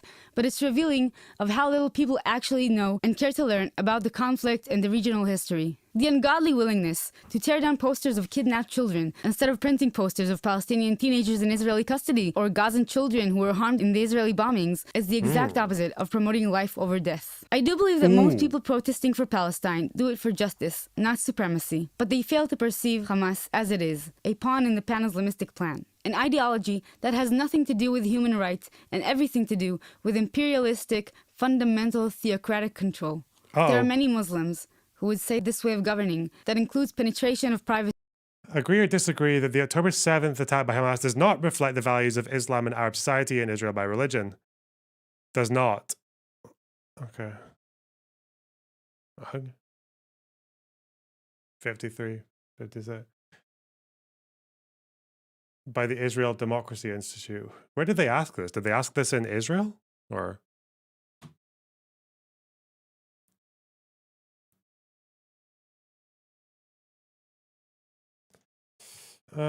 Israel Democracy Institute.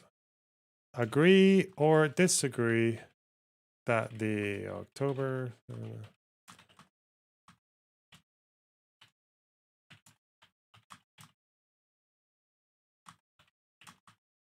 Oh, in Israel. Yeah. Okay, so it's about Israelis. Okay. So the majority of Palestinians who live in Israel don't agree with the October. Okay. And that's not surprising at all. But, violent control has absolutely because Palestinians died on October 7th. Okay. Nothing to do with Muslim morality. This is not Islam. This is not about a culture. Sorry, when I say Palestinian, obviously Hamas are Palestinians as well, but Palestinians who live in Israel died. They were killed by Hamas. Yeah. Or a race. This is about calling out violent forces in the Middle East and supporting Palestinian statehood. You should call for a Palestinian state, call for replacement of the Israeli government, and against the fascist routes they are currently walking. Do not support Hamas, an organization that has killed many Palestinians in horrific ways for sometimes only rumors of violating Sharia law. The Israeli left has been silenced and out of mainstream ever since the assassination of Yitzhak Rabin 28 years ago. Right now, there are people calling us traitors, terrorists. Is it pronounced Rabin? Not Rabin. It's pronounced Rabin. Oh. We're learning so much. Conspirators, mashtapim, and there's actually a rumor during the rounds that the 7th of October was the fault of the Israeli left for sounding a harsh critique at the government and withdrawing consent from volunteered army service, reserve service. But through all that, a strong core remained of critical people trying to make a better democracy out of this state while maintaining its position as a home for the Jewish people, and so to never be genocided again. When we in the Israeli left see people who truly try to understand why we need a national home and why there are reasons to have this home here, we feel the global community can comprehend our survivalist actions, but are honestly critical of the practice of violent and illegal occupation, as are we. But since this last dip in sympathy, following the Israeli bombings that devastated lives and property, it seems that many on the international left cannot separate the people from their government and feel they have to choose a side that was ordained by morality and support it uncritically. Support people who are dying more and they're under occupation or blockade, or support people who haven't been killed in the same numbers for 78 years now. When I present it like that, it looks like easy math. We stand with whoever suffers more. But this thinking is simplistic, ignorant, and definitely not fruitful. We are not soccer teams. You cannot justify a simplistic moral stance like that when both people obviously have innocent civilians. Why is it all the Israelis' fault that we have a fear-mongering fascist government? Do you prefer not to hear the news about all the protests done in the last few years against this government? How is it that you can see the Gazan suffering caused by Israeli bombing, but completely ignore the suffering caused by governing of Hamas? How can you point out all the money invested in the blockade, but don't bat an eye at the huge investments that went into Hamas tunnels while not one civilian shelter was built? The Israeli left has aspirations for the future with two states from the river to the sea, one of indigenous people from the last few centuries, and one of indigenous people from a few millennia back. Two states living in perfect peace, or as the magical thinkers like to offer, one liberal democratic state for both people, is a naive target. But the left side of the map acknowledges that in order to stop occupying, we have to give a practical state solution to the Palestinian people. Even if that means war, it will also mean the end of occupation. We know we are running late. And believe me when I say that the left here is rightfully furious about the current racist and fascist government. But when we see hatred and violence towards Jews, not towards governing bodies, it's just as bad as starting a Muslim ban because a democratically elected Arab government did something violent. It just doesn't make sense. In this context, let me say a few words about our Prime Minister, Bibi Netanyahu. Bibi is facing criminal allegations, including bribery, fraud, and breach of trust. In the last elections in Israel, the Likud party, headed by Netanyahu, got 32 mandates out of 120, which amounts to less than 24% of the total votes. Then how is he in power, you might ask? We have a parliamentary structure, so whoever is able to build a majority coalition gets to be Prime Minister. In order to achieve that, Bibi has partnered with extreme right parties like National Unity, Revival, Tkuma, with Betzalel. If you take the most stupid, reductive interpretation of the left position and randomly spout weak argument against it, this is really useful. I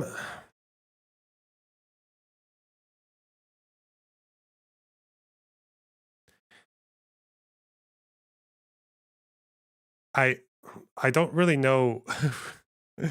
I'm trying to avoid, like, I feel like I was trying to bury my head in the sand about just how mental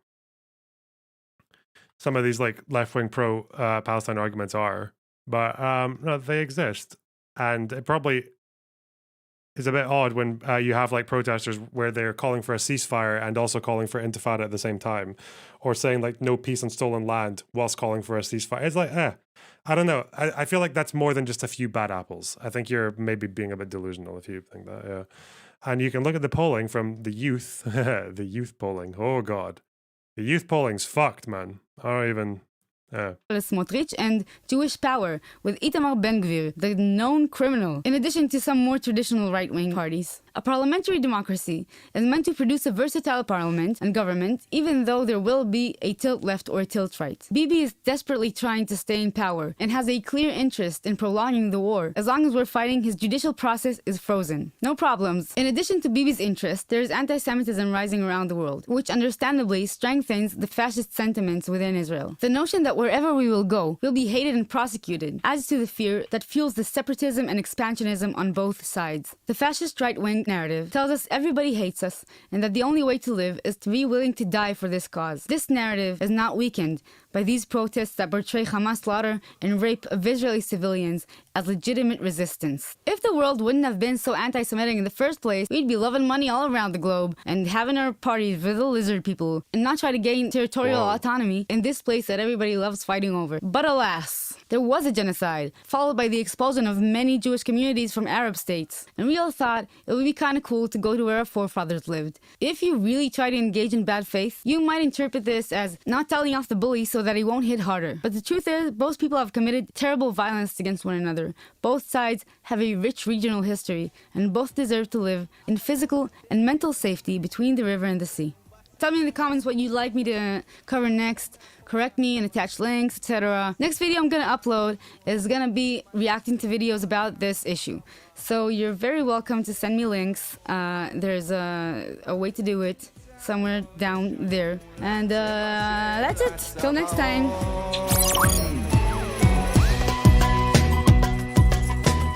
Jesus. Okay. Yeah, that was someone from the Discord who was like fucking pasting links in the suggestion thing. Send her links to Lonerbox. True. Get her. I'm joking. Don't do that. Fucking okay, whatever. If you like that channel and you want to see more, I think she has like 3 more videos or some shit. There you go. Yeah. The infamous loner bump. How many subs does she have after that? 40. Let's go.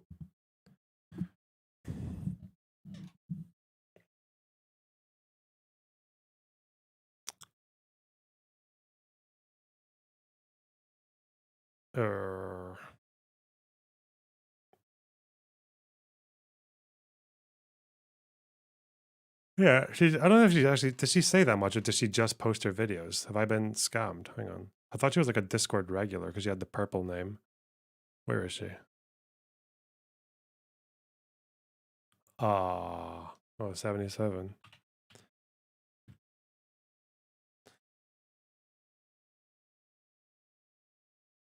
Oh, no, she talks sometimes. Okay.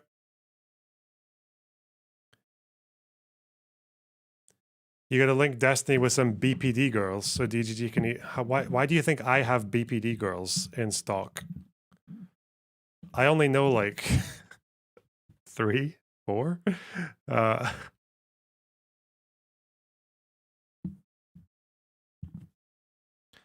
What football team do I support? Aberdeen? I don't know.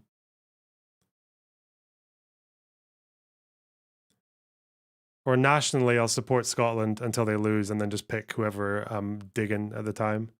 Whoever I'm feeling. You subbed. Hey!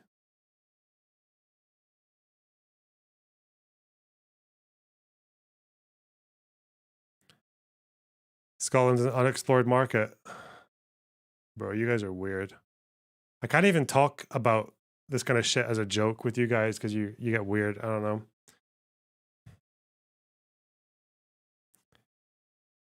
Do you remember that period where Israel and Scotland played against each other for 3 years straight? Nope. I haven't watched that much football recently. It's been a wee while. Should really get back on it. Celtic is big on Palestine. Yeah, like all the Irish fucking, and it's connected to Ireland in some loose way, has a big sympathy for Palestine.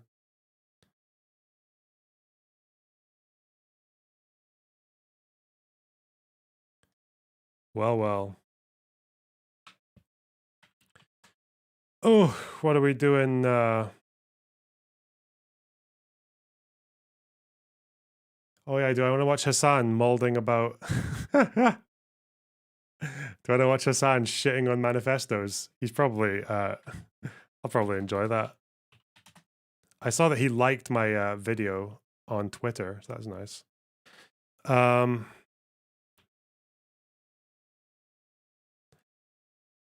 The thing, my fucking phone buzzing. What? Oh. What was it called? Hassan Manifesto. Hassan rants about manifesto. What was the video called?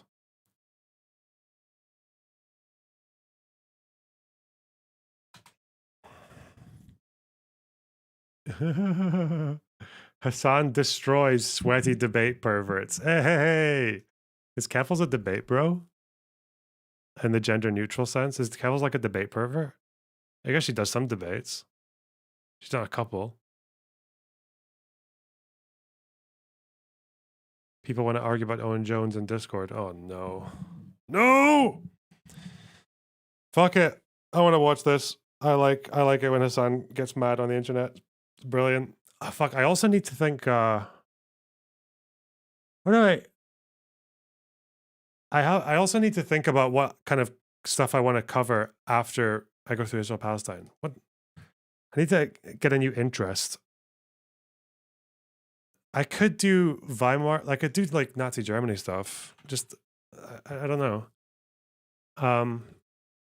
For planned streams, I want to do like the whole history of Israel Palestine, just like in like 5 or 6 segments. But I don't know what else I want to. Maybe I should just focus on that and think about stuff afterwards. But I was like thinking for yesterday and today about things to cover, and I was just like, I don't even know what I want to do. I don't know if I want to read stuff online on stream. I don't know if I want to watch videos. I don't know if I want to seek out debates with like bigger creators. I don't know.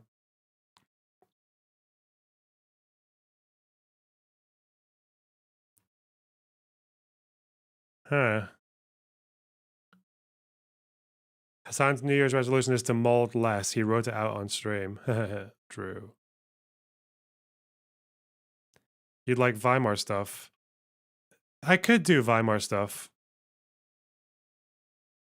Because I'd have to go back through all my notes. But I could just give like a little timeline on how exactly the Weimar went into fucking voting in the Nazis. But I feel like there's so much to focus on there. Maybe I could do it like I was thinking of doing that like just like a timeline, or I could do focusing on a specific divide. Like the left-wing divide on the Weimar would be really good, I think. Like just focusing on it from the perspective of social democrats versus communists, with the Nazis kind of like in the background.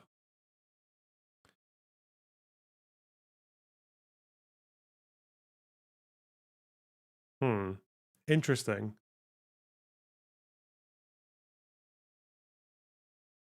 A Loner Box limited series. Wow. The Iron Dice series was interesting.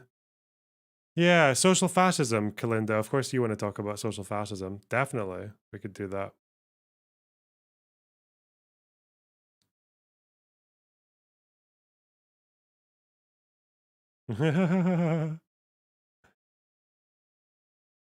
Okay. Sorry, just reading my DMs. You guys don't know. Okay.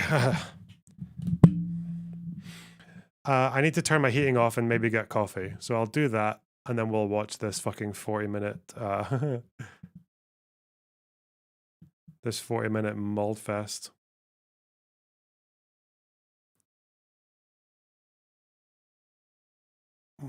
Not gonna lie, that pink-haired person was pretty whack. Oh. Well, don't Emmy. Don't Eam. Make your response video. And I'll watch that on stream too, eh? That'll be the fucking banger. Alright, I'll be back in a minute. I need to get my fuel. Alright. Okay. One.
All right. You fucking ADHD shitheads. All 100 and 200 people leaving because I take a 2-minute break. Ugh. What do they even do? Do they just stop and come back? Or do they get distracted by something else? I wonder. I want to meet them. I want to see what kind of person does that. It's so disrespectful. I'm sorry. Okay. Let's see Hassan's opinion. Do I care about this? I don't know. We'll figure it out. We'll see if I care about this.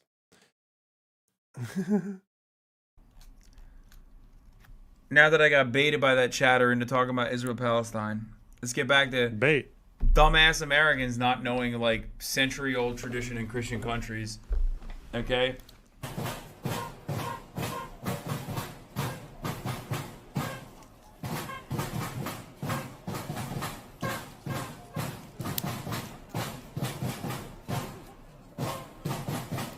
American Christians are so dumb. Like, getting mad at, like, unironic Christian Austrian traditions is so funny. Is this a Christian tradition? Not dumb. Did not know that. Oh my god, Betelgeuse, what the fuck? Oh, Kramp? Is this like a Dutch thing?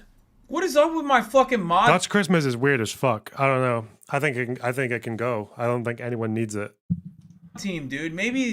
Maybe all of the fucking smarmy, annoying, like, manifesto nuke writing fucking Smart? Oh no, he's talking about me. Oh no. That's you guys. Smarmy. Smarmy. Lefties on Twitter, or quote-unquote lefties, fake-ass lefties on Twitter are right. My mod team does need a fucking cleansing. What the fuck? And not because they're making edgy jokes and it hurts people's feelings or whatever, but this. I want to fuck Krampus?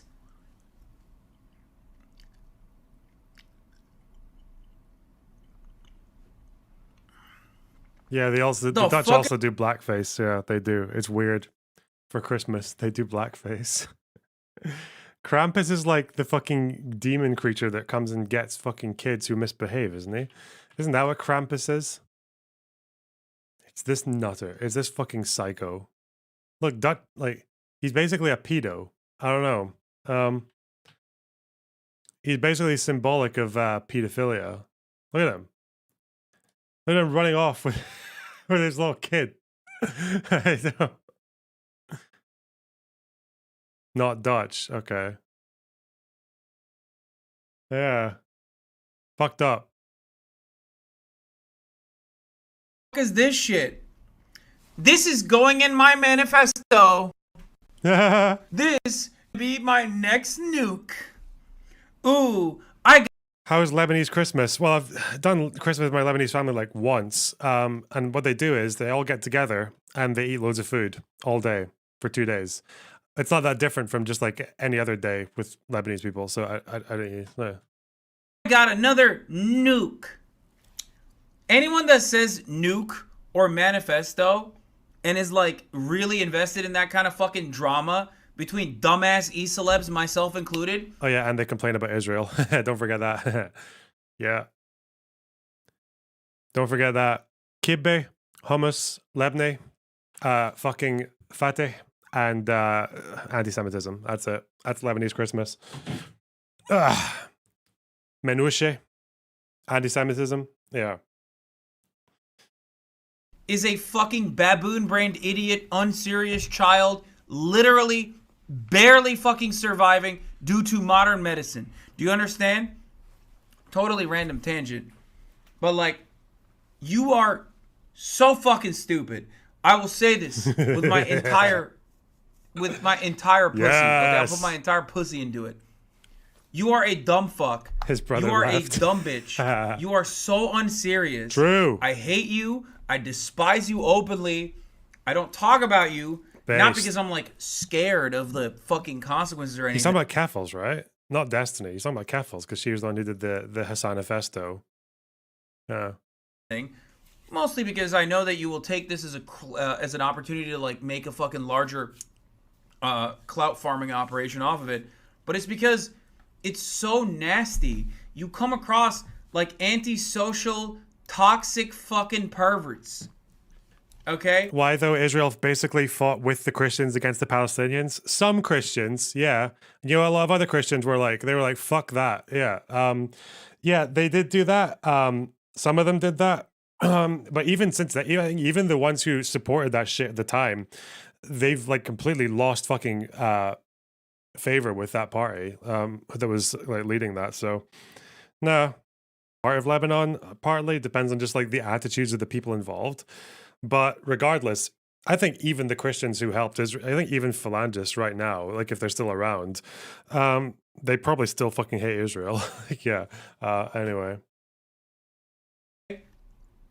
You're so nasty.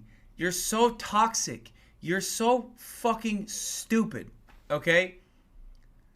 The worst part about it is it literally makes everyone not even directly involved in it look stupid. And this is not just about Keffals, by the way. Okay, Keffals or whatever the fuck. It's not just about her. It's about all these other fucking adjacent orbiter communities too. They all do the same shit. They're like, I'm writing a manifesto. And then the manifesto is like, my fucking... The person in my anarchist commune didn't fucking wash the dishes. Here's a nuke. Okay? They're being abusive. Yes. That's my nuke. Yes, and then, like, they do that. They call everyone abusive. Oh, no. That's a whole thing. People use that word so fucking willing. All of their dumb fucking perverted fans watch it and go, oh my god! This is actual real praxis. You need to clean your mod community to do praxis. Like, shut the fuck up. That's you guys. Shut the fuck up. That's you guys. You guys do think it's praxis when we watch Chud Logic drama. When we watch Chud Logic coverage of the Xander Hall Keffals coverage of the... Yeah, you guys do believe that's praxis. Yes. Not a single normal person will understand any single fucking thing that you're bringing up. And the reality is... Bro, that, what? Like, you will give an aneurysm to any normal human if you try to describe any of the things that you're talking about. I thought about this the other... Someone mentioned this to me. Go actually try to explain to one of your real-life friends what pedo jacketing is. Just drop it in.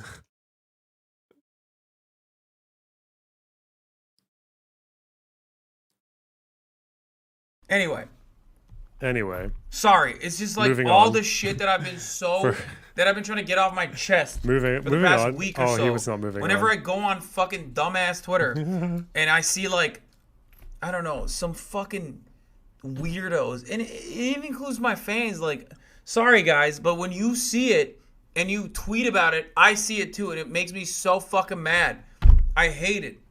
Okay? Because I don't fucking follow any of these dumbasses, these dildos, okay? I follow and interact with you guys. So when you tweet about it and you're like, oh, a 2-hour manifesto? This is real fucking stupid, okay? When you say shit like that, I see it and I'm like, what the fuck is this about? I'm not going to watch it.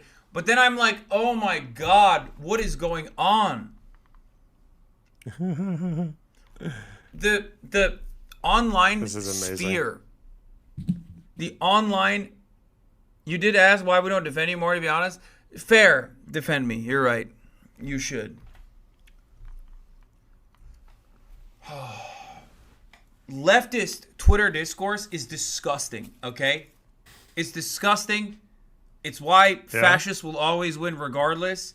And honestly, they have better organizational tools than a lot of you dumb motherfuckers, okay? Not you guys in the chat. Straight up. No, you got, Hassan's chat are well organized politically. Famously well organized with their CP USA memberships. Bro. Oh god, with their fucking deprogrammed podcast subscriptions. Fuck me. Any of you that care more about drama and clout farming and fucking being like, "Ooh, we need to clean house," like trying to news. Israel Hamas war blast in Beirut kills senior Hamas leader. Oh wow. Hamas confirmed that Saleh al-Aruri, a top deputy, and 2 leaders of the group's armed wing were killed. Lebanon state media said the explosion was caused by a strike on a meeting being held at Hamas offices in southern Beirut. The deputy head of Hamas and 2 leaders of its armed wing were killed in an explosion in Lebanon on Tuesday, the group said on its official Telegram channel. Deputy leader Saleh al-Aruri died in an explosion in a suburb of Beirut, according to Hamas. Lebanese state media reported that the blast occurred amid a meeting between Palestinian factions at a Hamas office. 11 other people were injured in the attack, the agency reported. Mr. Aruri, one of the founders of Hamas's military wing, the Al-Qassam Brigades, was elected the deputy chairman of Hamas's political bureau in October 2017, accelerating what analysts and Israeli officials contended was a closer relationship between Hamas and Hezbollah. Okay, wow. Soon after his election, Mr. Aruri began to expand Hamas's paramilitary infrastructure in Lebanon. Military said it's begun withdrawing troops from Gaza as part of a planned pullout of roughly 5 brigades. Isn't this for like a break, basically? I thought they said this was for a break. Heavy fighting appeared to continue. Dozens of Hamas fighters. Dozens. I heard this as well. The Supreme Court have challenged Netanyahu's thing on the fucking overhaul, but how can they do that? I thought if the policy was to overhaul the Supreme Court, can the Supreme Court just say, no, you can't overhaul us? It's like, okay. I don't know. Loner box, you smarmy cuck bastard. Do you think a war with Lebanon could still be coming? Still seems pretty unlikely, but what do I know? Could be wrong.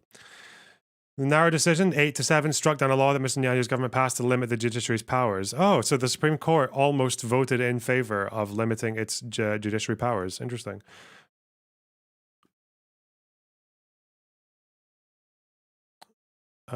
They rejected the law, said the time was necessary for... Okay. I need to maybe look at the details on that. Okay.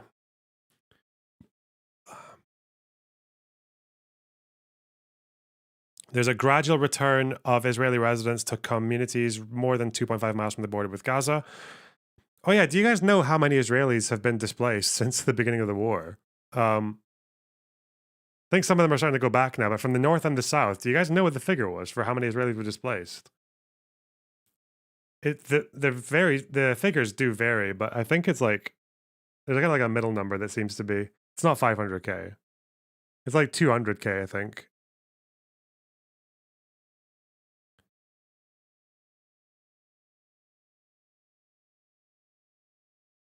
It's a lot more than I thought. I thought it was like maybe a couple of tens of thousands or some shit. It's quite a lot of people. Is it more or less than Doncaster?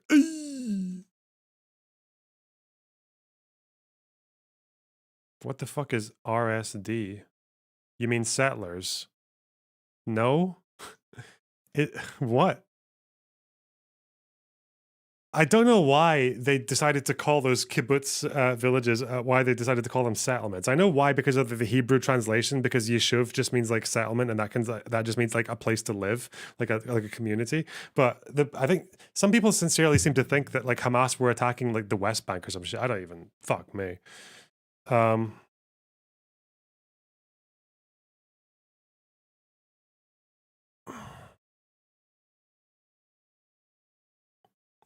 Serbia. Oh. Gorlix says, thanks for the $1.99. Seen bro tip / the brovessor.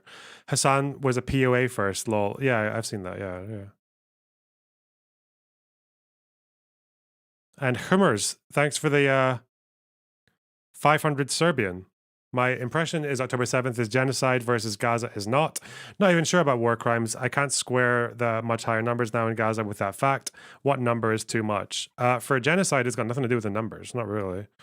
So I don't know what numbers to, I guess, depending on what, morally, or depending on proportionality, or international fucking opinion tilting against Israel. I don't know. I don't know what the numbers, like, what do you mean by that? I think every fucking, obviously, if you're a normal person, you would say that every fucking death is a tragedy of like civilians, but that's just, yeah.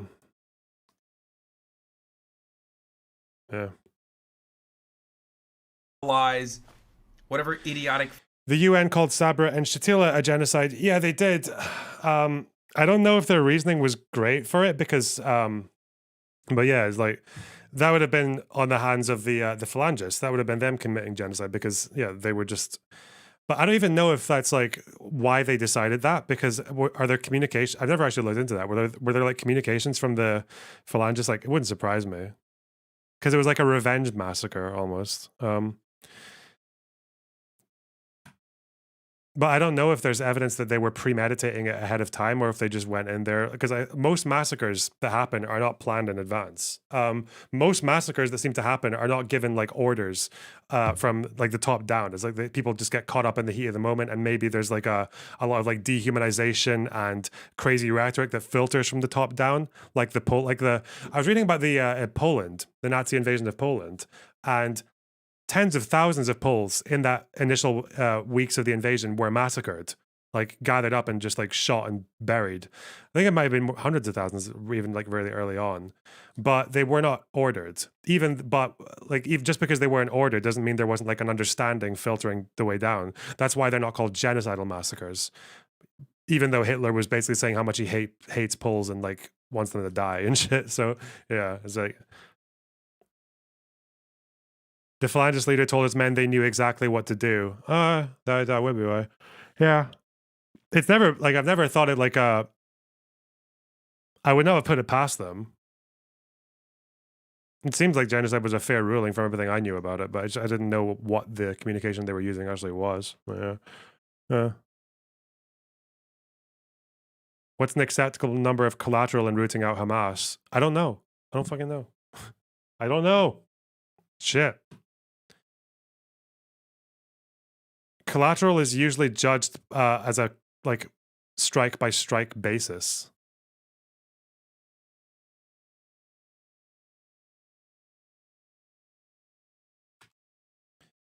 Saw this as well. Hang on.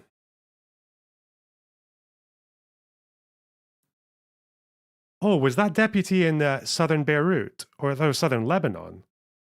It was Beirut where they killed him. The bombings have reached fucking Beirut. Oh my god. I didn't even see that bit. Fuck. They drone struck him.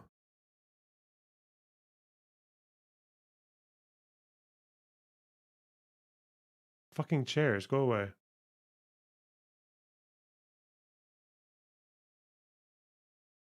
Dahia. Where's that? No, not Yambus, go away.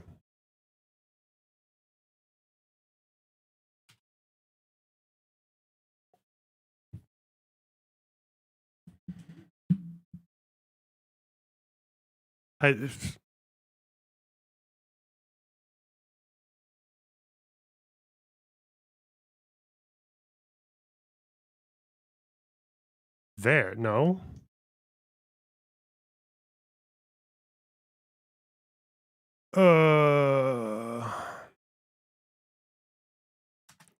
So the fucking spelling.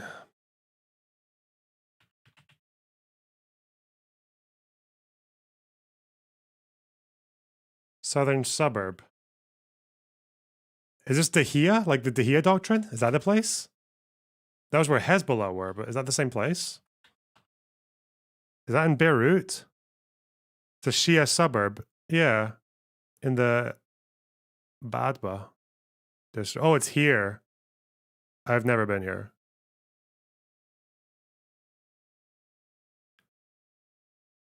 I don't think.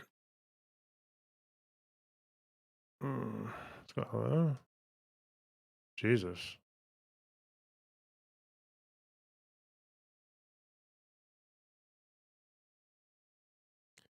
Well, looks like my fucking grandmother made the right decision, eh? Getting the fuck out of there.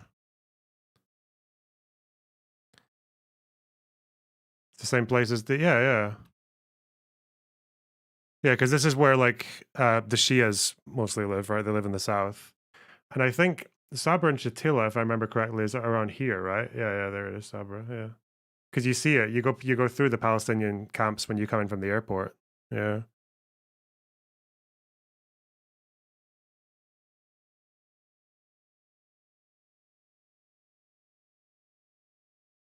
I remember going here.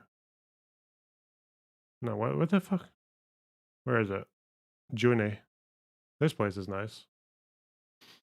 Fuck. has a memorial for the massacre. No, I've never actually walked around there though. I've never seen it. Like I've just driven past it once. There's no way Hezbollah doesn't respond.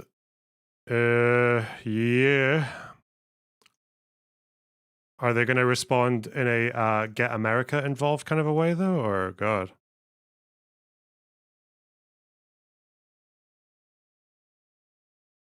This was just today, wasn't it? Or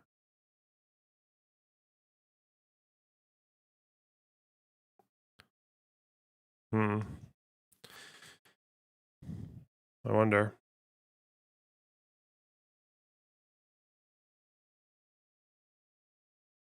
Let's look at the UA map.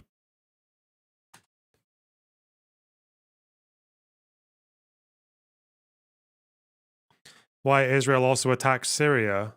I think at the beginning of the war, they took out a bunch of airfields in Syria because they wanted to make sure that Syria doesn't attack. Because, believe it or not, Syria is still a sworn enemy of Israel. And I guess they were worrying that fucking Mr. al-Assad would just fucking, I guess, like skip past all the civil war shit and attack it. I don't know. But aren't there also, the Syrian army? There were strikes that came from Syria, but I don't know if they were actually from the Syrian army or if they were from Iran. Because Iran's got like an interest in Syria as well.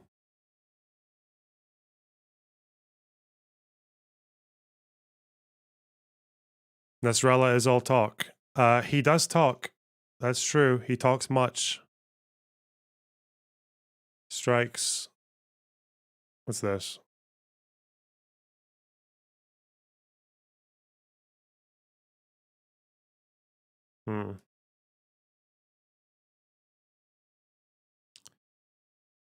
Interesting.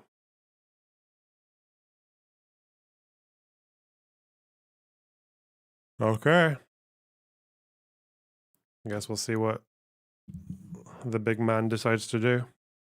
Fucking anyway, sorry to distract you guys from the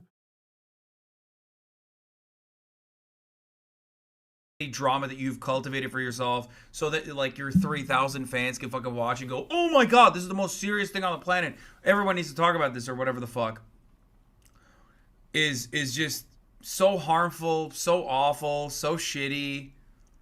Like, I'm a fucking Twitch streamer, okay? Suck my dick. It's not that serious. Fuck you. 3K is so generous, by the way. 3K when you're drama farming, I guess. It doesn't matter. I hate it. It's so stupid. It's so fucking idiotic. No sense of solidarity. Nothing. And every single fucking person here. There's a dumb bitch doing it.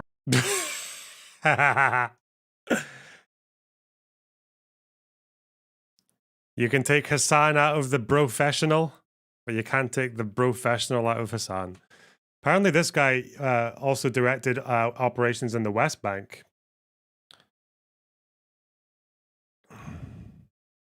He headed the group's presence in the West Bank. Netanyahu had threatened to kill him even before the war began. Oh.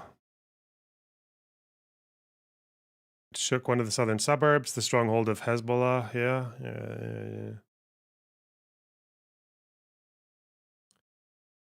Well, okay.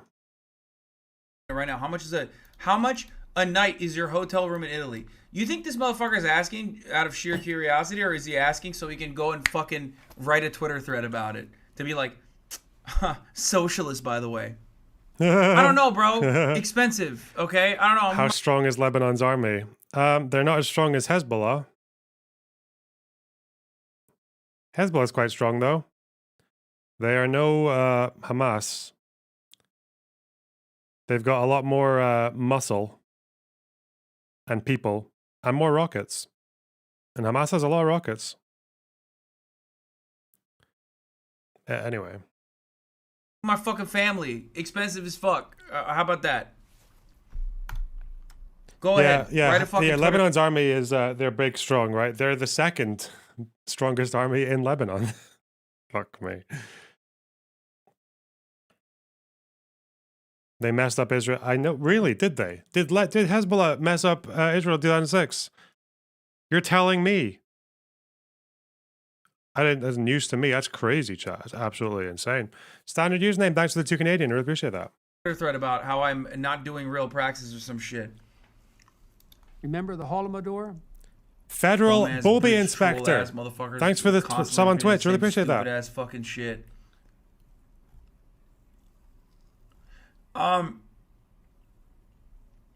Socialism is when you're not allowed to vacation with your family. Or that could have been a very normal question, and I am so permanently brain broken from the constant antagonistic nature of like online commentary, especially in a space like this, in the streaming space, that I treat everything as a hostile entity. People can be asking me about normal ass questions, and I feel like I unload on them unfairly. This is something I've like endlessly thought about. Yeah. Over this past couple of days when I've been offline, where I feel as though I'm just like I've become like a mean spirit. Based. It's called threat mode.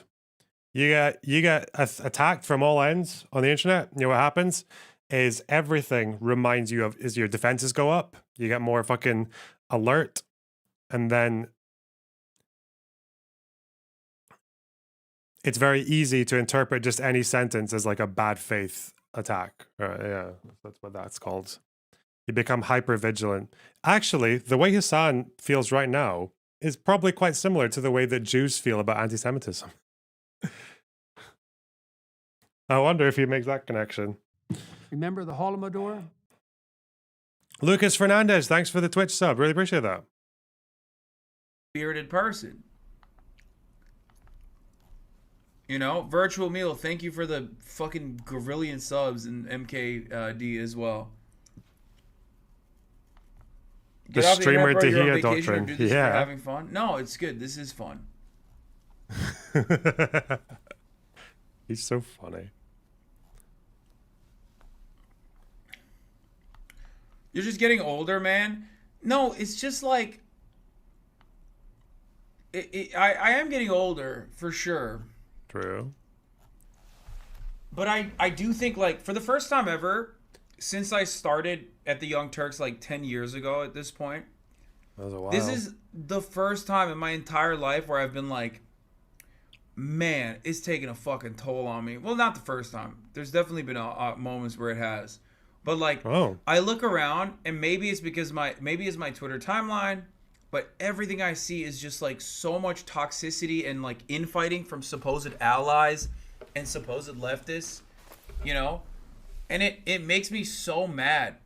It's like filthy. It's disgusting. It makes me want to never talk about politics ever again. Like never, ever, ever. That's sad. It is draining to engage with the constant toxicity and shit. And it is very odd because like when you're an up and comer in the space and you get like a little bit of a boost, you don't even think about like what the long-term consequences of that will be for you. You don't think about what the long-term consequences of that will be for your like efforts in community building. It's literally, it is the 4chanification of the internet.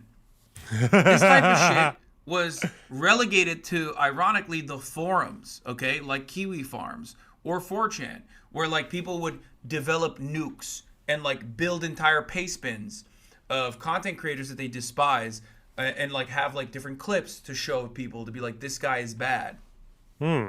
Right? Wasn't this something that, who started the 2016 SJWs versus reactionaries? Because I thought the reactionaries made videos about like Anita Sarkeesian and all that, but then the response was people like Sean would make response videos or H Bomber Guy, but I guess that doesn't count because it's not like a manifesto or it's not like set in communities, but I imagine it must have resulted in communities going back and forth a lot as well, right? I don't know.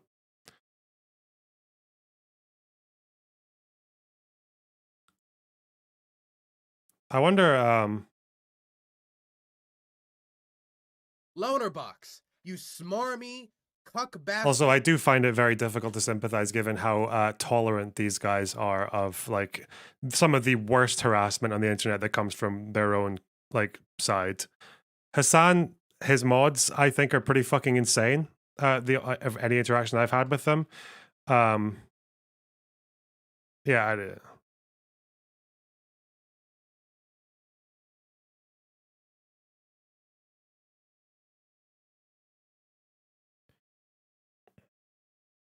The fact that if I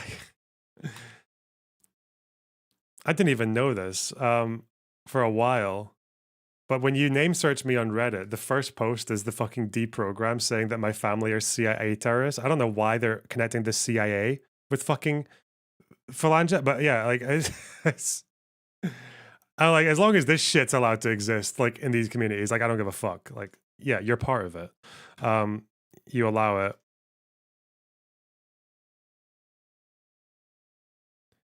Like only that community would be gullible enough to fall for that shit as well. Like how fucking retarded do you have to be to, yeah, whatever. I guess everything's the CIA when you're part of that community. The deprogram podcast, the guy, they'll tell you, they know all the detail, they know all the story, they know at least 30 of the last 3 CIA coups. That's what they know. I've never heard. No, Hassan doesn't believe that shit, but it's allowed to exist in his community. Like a lot of it exists in his community. And he calls it out. So it's, yeah, appreciate that. But like, I don't know. I'd like to, I don't know. I think if people were spreading shit like that, like with like basically like accusations that are basically racist, I don't know. I'd like to think I would ban people for doing that the other way, but who knows? Anyway, Sexy Jedi with the tier 3 sub. See, look, I love how this tabby dipshit has come back to say that NATO apologism is somehow parallel to that. Like, fuck you, Jesus Christ. It's not my fault that NATO's most recent adventure has been to repel a literal fucking imperialist invasion by Russia. Like, I don't know. It's not my fault that NATO are just protecting a country that's getting invaded right now, and that's actually quite based. Whereas the fucking countries you support can't do shit. Anyway, Hoban Production. It's not my fault that like countries vote to elect governments that apply to join NATO and you call that imperialism. Like you're so fucking stupid. Hoban Production, thanks for the 5 gifted subs. I really appreciate that. Wow. And RSD. Hemmers. With the 1,000 Serbian. Really appreciate that. Whoa. I always pay to get a question through to you. So I need to send this to convince myself I also want to support you. Oh, that's true. I really appreciate that. Thank you so much. God damn.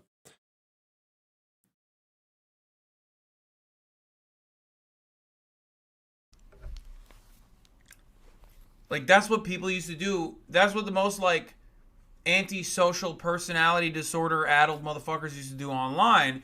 And now I feel like people are... Do you not think there's an inherent power dynamic that forces countries to join NATO, though? Yeah, there is.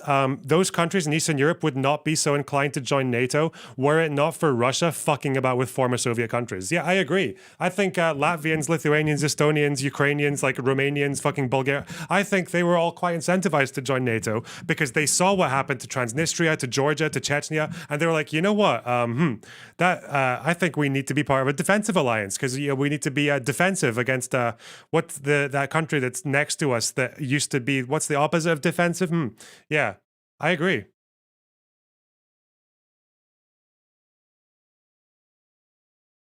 Serializing that content, like they're basically turning it into content. A subsect, okay, a subsect of the supposed progressive left. Remember the Holodomor? Has straight up. I'm a fanboy. That. Thanks for the sub. Okay, and it gets a lot of views because it's obviously like there's a lot of people who hate socialists, leftists, whatever. So they'll come in for that kind of content, and people mistake that for genuine long-term popularity for themselves. It sucks. Isn't this cancel culture discourse? It's not real. It's not like cancel culture is already fucking annoying to begin with. Nobody likes it. Everybody does. What's the meme? Does anyone have it? There's this meme where there's this. I don't even agree with it, but it's like there's this meme where there's this Giga Chad, and it's like Russia crying or like Gaddafi crying, and it's just like an American Giga Chad saying like, shouldn't have invaded Ukraine, retard, shouldn't have like rolled tanks into Benghazi, retard. It's just like for like 5 or 10 different countries that America or NATO has attacked. Does anyone have that meme? Does anyone know which one I'm talking about? I don't even know how to search for it. It's so niche.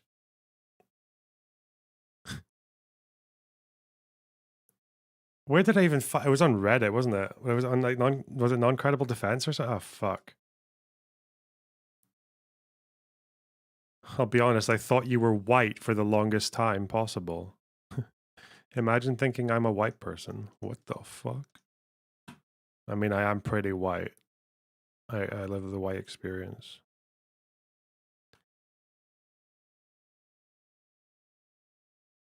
The only non-white moment I've had recently is I got food delivered and the fucking guy said assalamu alaikum to me because I guess he saw my name and decided to say hello in Arabic to me. That's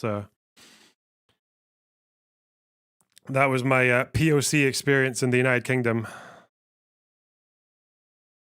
First one in a good while. Does it? But it's just like... Did you say alaikum salam? Yeah, and I also said shukran. Thank God he didn't try to ask me anything else, because I'd have been like, I'd have run out of words. I don't know. It's just very unproductive. It's very, very stupid. You have too many haters. I too get exhausted. Like, dude, I will read a tweet to you that I thought was really fucking funny. That I Are you Muslim? No. Like, here, this is the byproduct of this, okay? Shit like this. Tabby responded to your points about Eastern Europe and NATO by saying killing innocent Muslims isn't based, completely ignoring that NATO saved Muslims in Kosovo. Yeah, Tabby probably doesn't know that it was the NATO were fighting against like Yugoslavia, which was attacking Serbs in Kosovo. Yeah, that they were like fucking amassing at the borders to prepare a next offensive after like hundreds of thousands of people had already been ethnically cleansed by the Yugoslav army, and that the Yugoslav army, like Milosevic, was losing control over them, and they're about to do some more mad shit as well. Like, yeah, I don't know. Tabby just doesn't care about that because like Tabby's knowledge on fucking international politics is basically just like half-assed memory of Michael Moore's Fahrenheit 9/11 and like probably just some fragments that they pick up from watching the Deprogram podcast. That's why Tabby said that, like, always says dumb shit about like any fucking topic in this chat. But you know, we keep them around.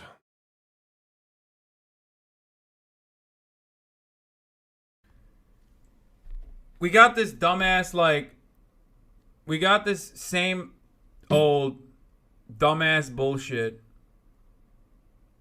The who are you watching in 2024 discourse. Dexerto posted me among a bunch of other content creators, right? Oh no. Saying, who are you watching in 2024? And then this guy responded. Okay, I'm gonna read you what he tweeted. He quote tweeted, he said, "It's wild how, despite his many flaws, I'd rather people pick Hassan over basically another big Twitch streamer." And then someone responded to him saying, "Yeah, this is where I disagree. Hassan spreads more misinformation than everyone else in that group combined." And the group is like Tim the Tatman, Dr. Disrespect, Summit 1G, Amaranth, Kai Cenat, Tyler1, Ninja, and Dream. And it's like, what do you mean misinformation? Like, none of those motherfuckers are even like remotely this political. Guy. What are you saying? And then the ones that do actually Remember the Holodomor? Spread misinformation is like Dr. Disrespect. Because then, Brad, thanks for the sub. And it blows my mind that like people are trying to do like what they think is serious political discourse under a fucking Dexerto tweet. No, worse. Under a quote tweet of a Dexerto tweet.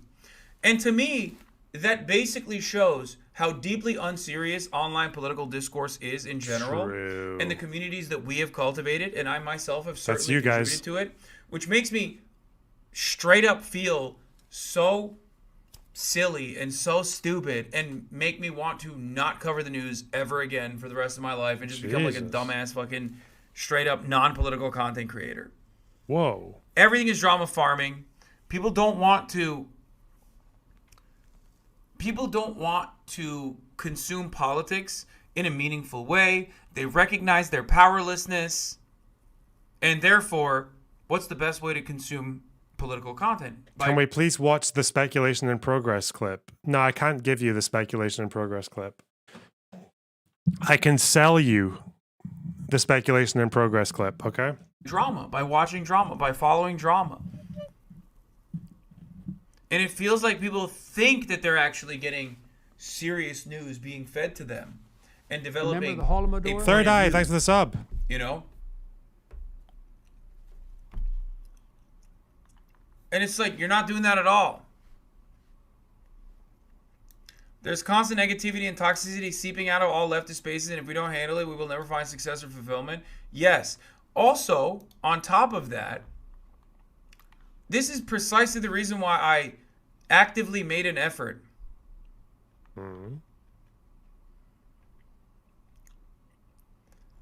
to not engage in like so much debate discourse. Because back in the day, during the 4chan pop-off era, during the Gamergate era, there were a lot of content creators that loved what they called blood sport. Everything was about debates. The right really got captivated in the debate sphere. And ultimately, it was an incredibly toxic, filthy, fucking wasteful area. Okay? It was a wasteful era. Right? A V leftist friend of mine always says that you do give some misinformation. I don't know where she gets that from. I know where she gets that from. She gets that from Vosh. That's it. And Vosh is Jesus communities. That's where they get it from. All these motherfuckers that want to be Destiny. That's where they get it from. That's what they're doing. You literally just said where they get it from. Anyway, look at how hot Martha Stewart is, which is totally irrelevant to the point. Yeah, I did read it. That's what it is. It's pure opportunism. There's no real, like, we need to clean house attitude. They do it because it's a way to cut off and distinguish themselves from other content creators and to make themselves more appeasing, more pleasing to, like, a broader right-wing or liberal community. That's it. Everyone is trying to brand build. That's why so many of these people and their audiences criticize me and say, oh, Hasan is so beholden to his mods. Hasan is so beholden to the tankies in his community. That's why he has to constantly say, like, tanky shit. Not realizing that, like, I could have a more nuanced perspective on American foreign policy due to where I fucking grew up, potentially. You know what I mean? And but they can't imagine that. Because in their world, it's like, they only fucking assume a lot of positions. And this is not just about Vosh, because at least he's always been pro-Palestine from the jump. And I do respect that. But, like, beyond that, a lot of the content creators in the leftist debate sphere unironically just tailor their positions to whatever matches their audience. It's very frustrating. $100 in Destiny are conservative. Mate, I am still, even after all this bullshit, I am still about as left-wing as people can get without being politically useless in my country. Like that's I don't think people understand this. As soon as you start to go much further left than me, you end up with either anarchists, and at least anarchists actually do shit. Like they organize and they do protests and they do fucking like mutual aid and shit like that, and they help their communities. But otherwise, if you go into like the communist wing, what the fuck are they doing? Handing out socialist worker newspapers, or like trying to hijack other people protests that were organized by other people, or fucking like joining CPUSA in America and doing absolutely nothing. Maybe you go on holiday to Cuba and you call it activism one time. Yeah. So if you think that's conservative, that's fine. I don't give a fuck. Like,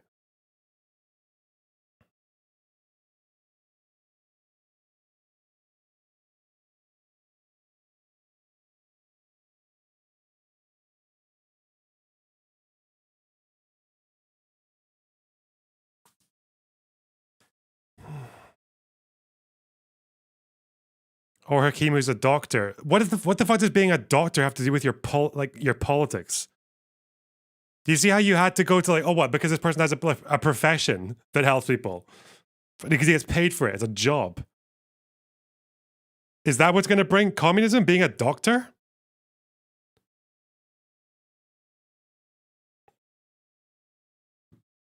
Loner box. What a stupid thing to say. Smarmy cuck bastard. What do you think of people saying you're becoming like Destiny?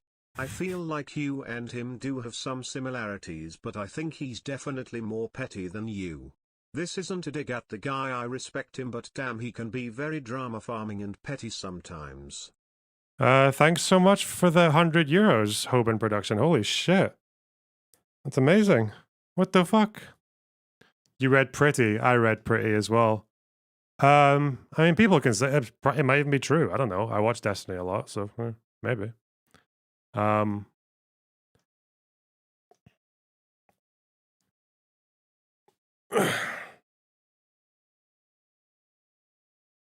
guess the good thing is, I think, yeah, I guess the good thing is that like I'll only ever be interested in the things that I'm like naturally interested in. So I'm probably not going to do the Trump January 6th arc anytime soon. But yeah, I mean, a lot of my fans are his fans. So there was this one time I was watching a lot more Destiny content in the past. I don't watch that much anymore. But there was a point when I was watching quite a bit and I was in a real life conversation and I think I just was like having a bit of an argument with someone. And I just said, wait, I'm super curious before asking a question. I was like, oh yeah, maybe I'm going to stop watching this guy for a bit. That was the one time I was like, damn, you gotta fucking chill out. You gotta take a step back here. Because I pick up on people's mannerisms really, really quickly.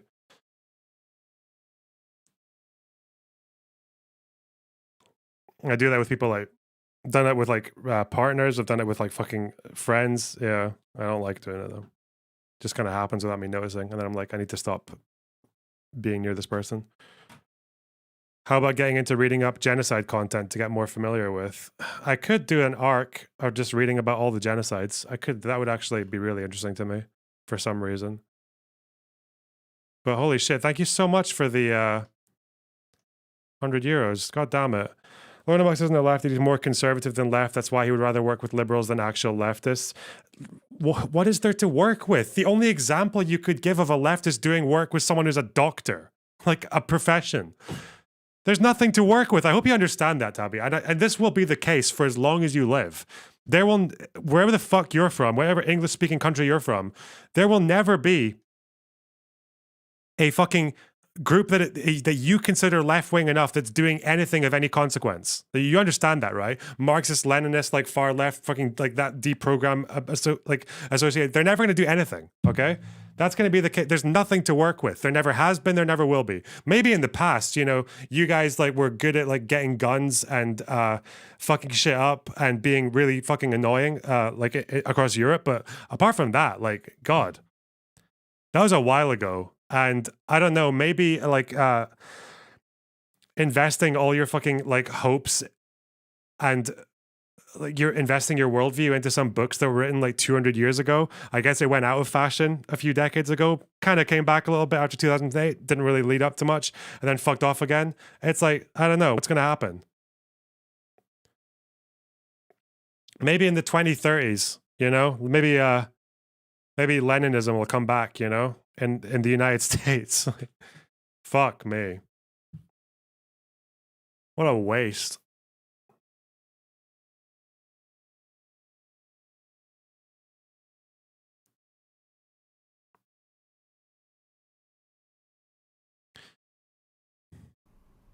That's it. The people you grab from those target communities will then side with you. It's leeching. What? It's so weird. Would you say you're more social democrat or do you just not care? Yeah, whatever. Social democrat, why not? Why not? I think even like parties that call, or people who get like, the thing I find weird is that the policies that I support, at least in the UK, are more in line with like Corbyn than Starmer, right? Or I voted for Rebecca Long Bailey over Starmer. So like I support all that, like the fucking green industrial revolution or the right of first refusal for co-ops and all that. But the thing is that, and I think the thing that a lot of these fucking like ML dipshits don't understand is that there was nothing in the Corbyn manifestos that had anything to do, like there was nothing in the Corbyn manifestos of 2017 or 2019 that were incompatible with liberalism, that were incompatible with a liberal democracy. There was nothing. It was all compatible with free markets, with parliamentary democracy. It was all compatible, all of it. Compatible with the law, all of it. Even their position on Palestine was. Like their position on Palestine was recognize a Palestinian state, recognize, and even with right of return, they qualified it and said it'll be a matter of negotiation between Israelis and Palestinians. They didn't even commit to a full right of return, which, you know, that gets you called a Zionist in these parts. But apparently Corbyn, you know, that was his stance, and people like loved him for it. So I don't know. It's weird. I guess it's just rhetoric. Like I think the thing I've noticed with, especially with a lot of the way that I can have these positions, but I'm not left wing enough. But someone who has the same positions but is left wing enough, is just because a lot of these fucking idiots don't really care about policies or actionable plans or anything like that. No one cares about that. They just care about rhetoric. You say the right things. That's it. Like, you use the right buzzwords and use the right fucking lingo. That's really all they care about. The right aesthetics. Anyway. Just ask yourself, who is in power in this country? Who is in power globally? Is it fucking right-wing fascists like Meloni? I'm in Italy right now. Or is it fucking ultra tankies? You know what I mean? Marxist Leninist ultras that are like shining pass supporters. Okay? Hey, case in point, Finkelstein. Yeah, doesn't Finkelstein support two states? Sock dem parties will never win either. How fucking dense do you have to be? Oh my god.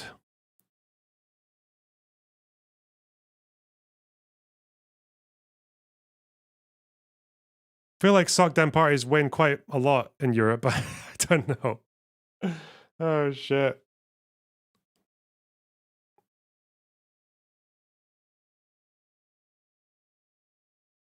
Whatever.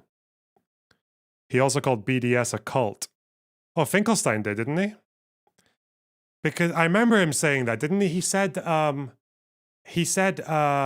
this is old though, right? It's because they said that they wanted, there are three things where, there are three things where 67 borders, right of return, and equal rights for Palestinians in Israel. And then, obviously, if you're just right of return, like full right of return, if that's how it's interpreted, that means there's no Israel, because a full right of return means that Israelis become the demographic minority. So you effectively would lead to two Palestinian states that would eventually become one state. And I think Finkelstein was annoyed because BDS said that those were their positions, but that they would never answer the question what their position on Israel is, whether they recognize it or not, even though the things that they advocated for were basically no more Israel. Like, it led to that.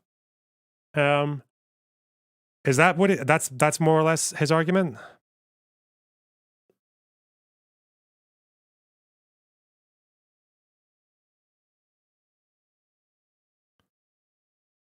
But it's not anymore though, is it? Because last time I saw Finkelstein talking about right of return was like 10 years ago with Benny Morris, and he was like purity testing Benny Morris for opposing right of return. So I think that's probably, he's probably changed.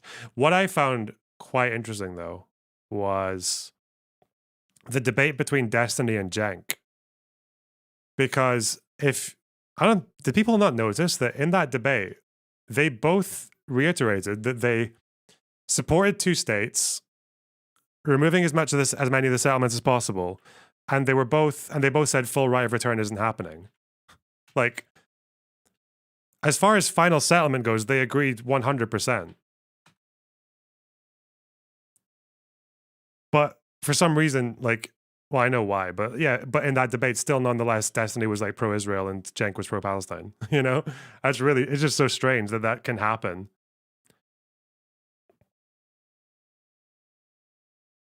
Just depending on what exactly you're arguing about, I suppose.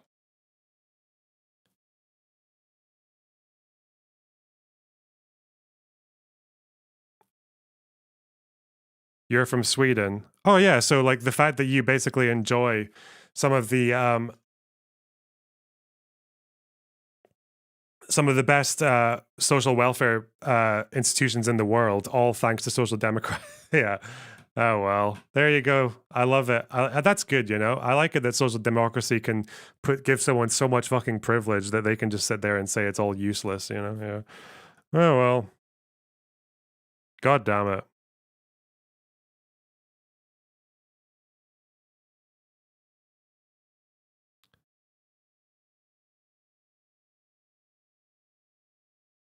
Yeah, I wonder if I could look into that about.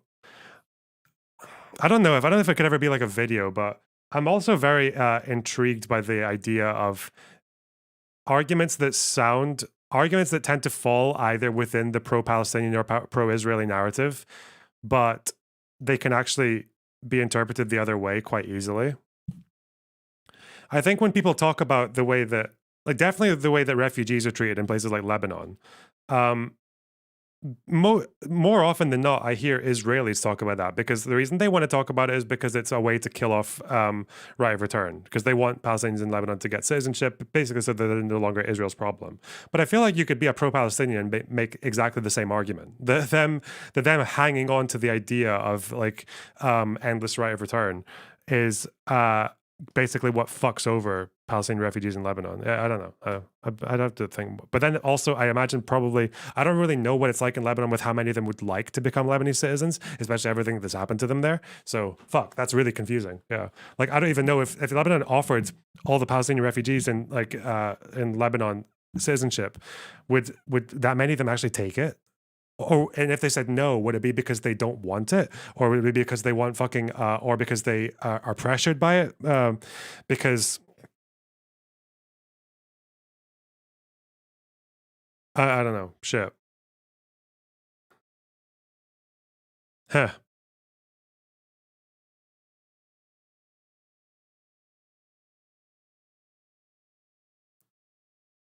Many thoughts. Many thoughts.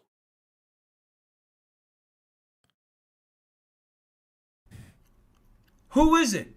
Who actually has real power?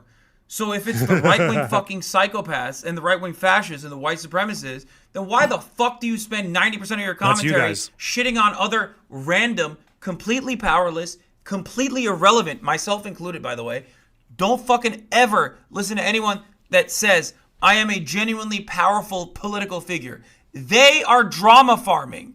They say it because they want to justify I know the anti-Palestinian groups in Lebanon would throw a fit. I know that. I know the Christians would be fucking, but you know, fuck them. I don't know. Shit.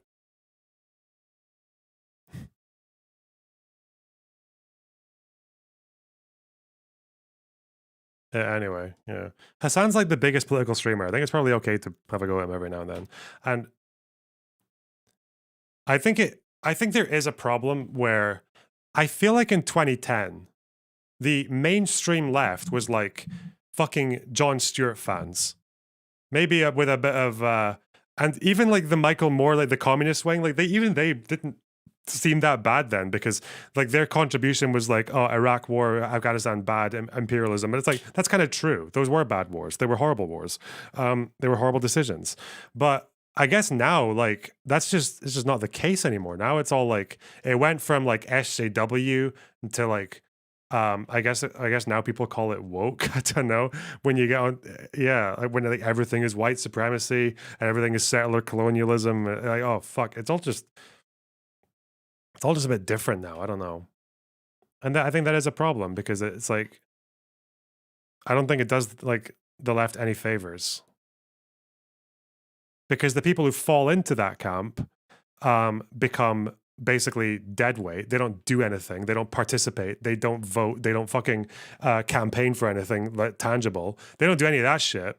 But also, it fucks over the people who are actually still like on that like slightly less crazy left wing, because they feel like beset on both sides. They feel badly represented, or they feel like there's just like less of them because of that split. I don't know. I thought you were good at history, but I find myself having to teach you about Du Bois. Just say it then. Tell me what I need to know about Du Bois, and I'll probably think it's bullshit, but whatever. Or I'll think it's based. Who knows? But yeah, I mean, I feel like you could make this criticism the other way as well, because like there's a reason that you get these fucking tankoids who spend their whole time shitting on like other people who are left leaning. Like those are their biggest enemies, because that's always been the case. It's always been the case that Marxist-Leninists, like their biggest enemies are like social democrats or democratic socialists. But they can never say it in that way. It always has to be, oh, you're a fake leftist, you're a conservative, you're a reactionary, you're a neoliberal. It's like, they're none of those things. They're just social democrats. Like 90% of the people that get attacked by these guys are just social democrats. Yeah.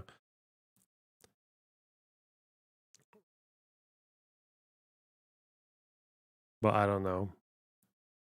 Do people need to know that? Do I need to make a video about it? Do I need to...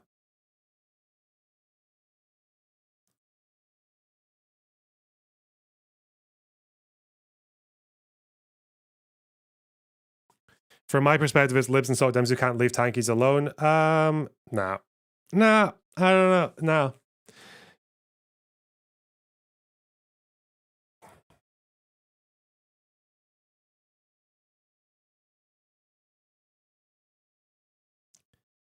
I mean, case in point, right, is fucking Bad Empanada, right? Everyone he attacks is just like around the area of social democrat. They're just like, that's where they are. He calls them fascists or like hyper Zionists or whatever the fuck, because it just makes it, or neoliberals, because it's like, it makes it seem more justified. But that's always, yeah. Or even like that last video that fucking like Ugopnik guy made. Yeah, I don't know. I think that's completely bullshit.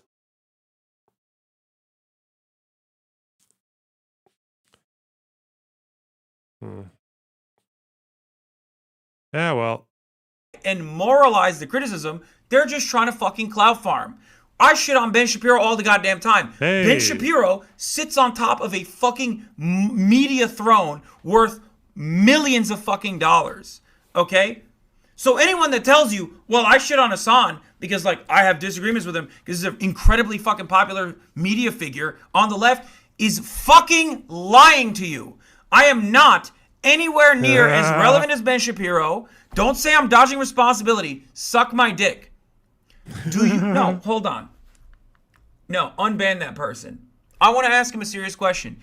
Do you think my output on the world is anywhere near as negative as a Ben Shapiro? Because if you say yes, then you might either A, be a Ben Shapiro fan, or B, absolutely baboon-brained dumbass with no discernible politics whatsoever. Yes. Okay?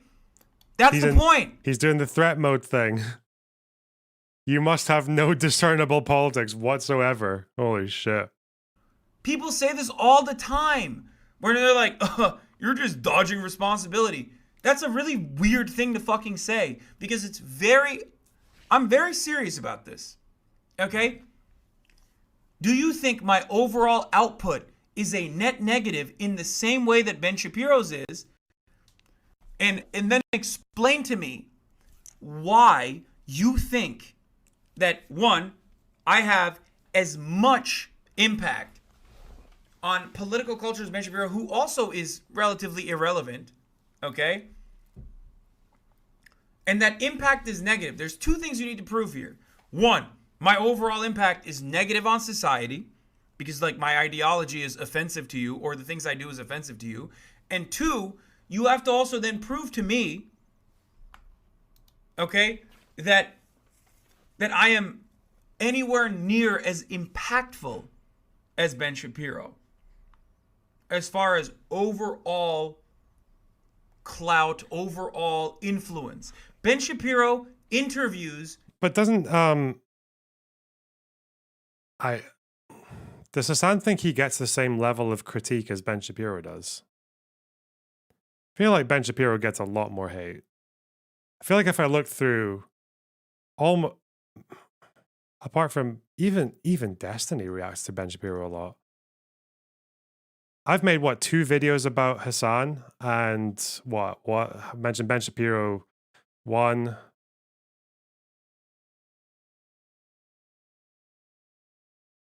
2, 3 times on the main channel, many times on the live channel. I don't know.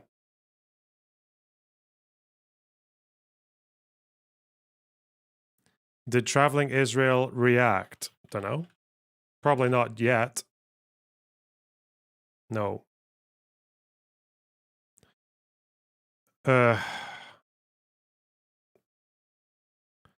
sure he'll do some pivoting though. I'm sure he'll use some smarmy cuck debate bro tactics. Bro, he was so wrong. Like, unbelievably wrong. The fuck? There. Ted Cruz on a fucking daily basis. Like, I will say, after starting reading Righteous Victims, which admittedly is quite old now, I'm definitely like warming up a lot more to like Benny Morris's work on the conflict. He's a lot more like, yeah. There's just so many things I'm reading there that I don't know if he changed or he just has like different ways of phrasing certain arguments, but yeah, I don't know. So far, like the first couple of the first 100 pages, just it's so much more understanding of like the Palestinian perspective than I thought it would be. Yeah, I don't know.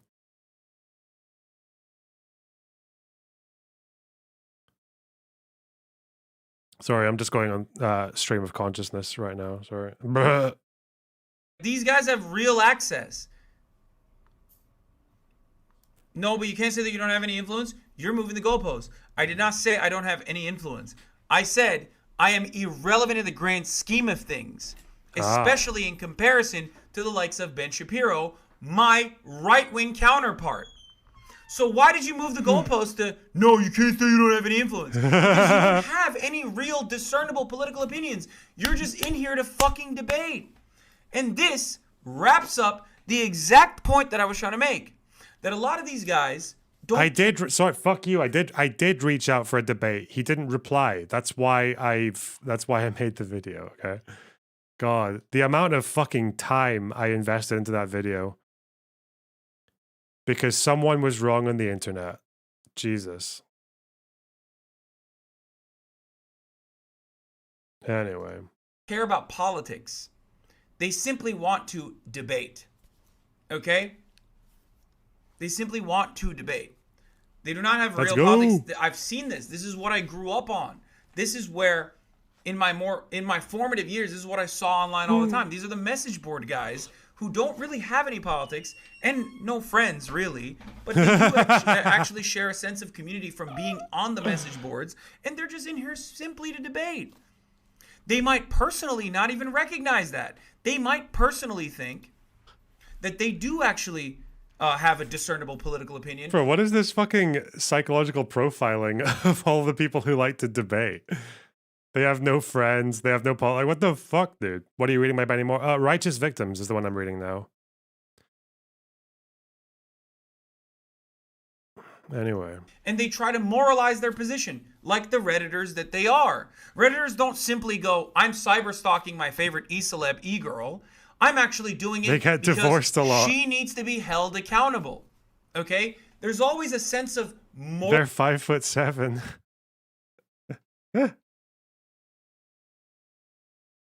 Oh God. Moralizing your actions online. It's not just your consumption, right?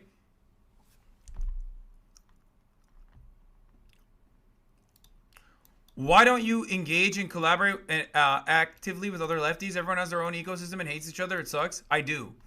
I do it all the time. You just don't care because it's not a fucking debate lord online content creator that you like watching. Let's go.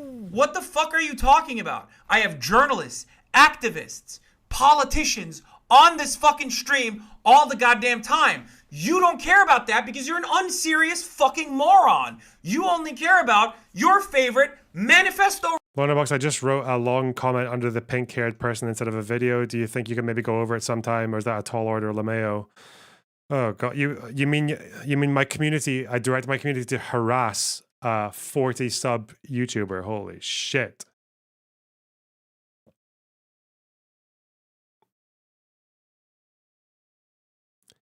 Let's see, Let's see if it's something I want to. Does she even know that I watched her video? How many subs does she have now? 79. Damn, the loner bump. Let's get her to 100, you dickheads. Let's go.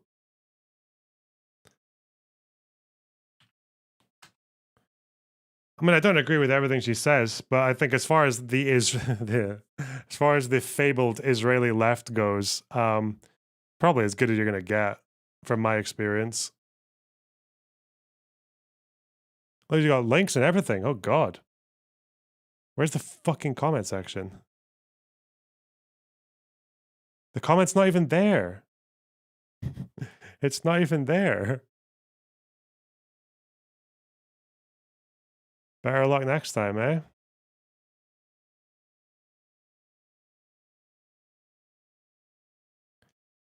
Stop weaponizing your community. Based. Let's go. Insta removed. Yeah, stop saying slurs. I don't know. Writing content creator. That's it. Ooh, we're on 82. We got it. Oh. That's literally it. Yeah, exactly. You mean streamers, because you're a fucking dumbass. Streamers are fucking irrelevant. From what I've noticed from your community and lefty Western spaces in general, you can't be a good lefty Israeli. We're never left enough. Is that true, Scarlett? Because I thought you were banned because one of the mods who doesn't even care that much about Israel-Palestine banned you for being an asshole. So, let's see. Should we do another Discord trial? The trial of Scarlett. She even... Fuck.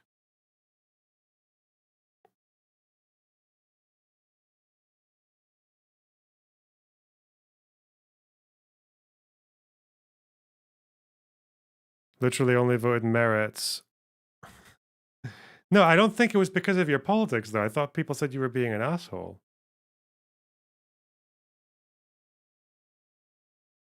I can't find your fucking message history. It got deleted when you were banned. Oh, no.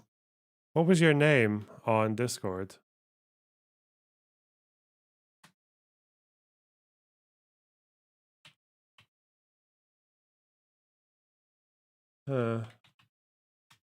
I guess it just disappears when you fuck off. That's annoying. I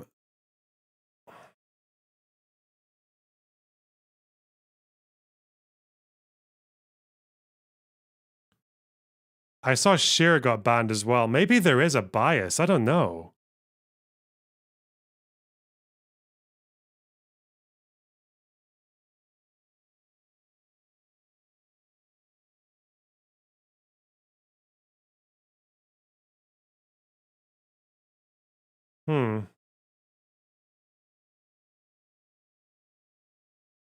Hmm. Just like myself. There you go. You proved it yourself. Oh, there. Oh, you're shot. Ah, okay. That makes sense. Should we go through this? Where were you arguing? Who were you arguing with?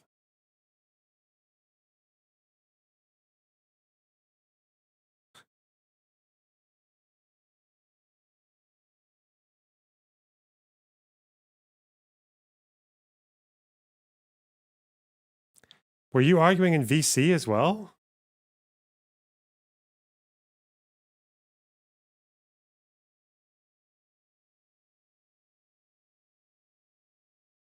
Huh.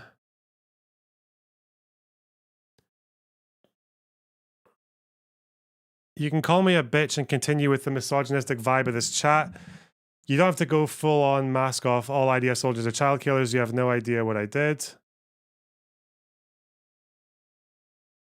Oh, is this IDF shit?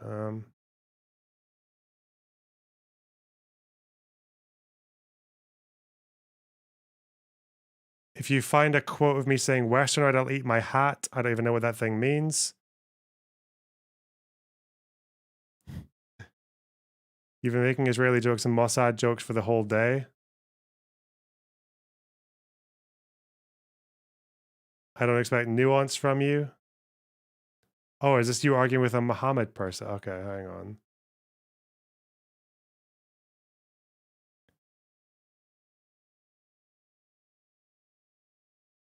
Muhammad's on his worst behavior. Is he still there?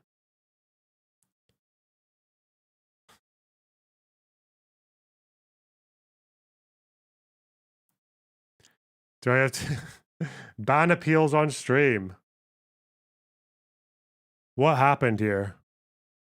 She called you a terrorist sympathizer. He's gone as well. Why did he go? Did he get banned? The fuck? Long after conscription? Is this fighting over IDF shit? Oh no. So where did it start?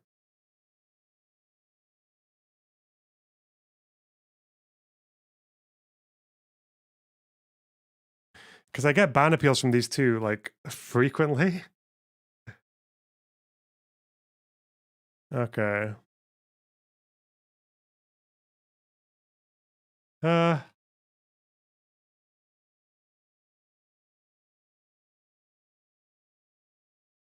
Selective outrage. Okay, what happened here? This sounds like it's getting heated.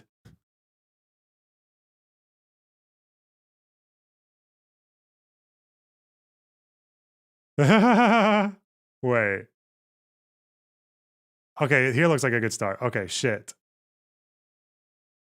Spurg. Did she call someone? Guys, it's okay. I block them for a reason so they can spurg out without getting my attention. When you guys talk about it, you're literally bringing it to my attention. Spurg out, question mark? If I'm on the spectrum, can I use that Asperger? Is that actually what it's short for?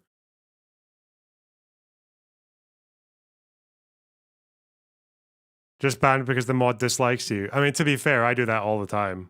Like, the mods get power, you know? Because they do their jobs.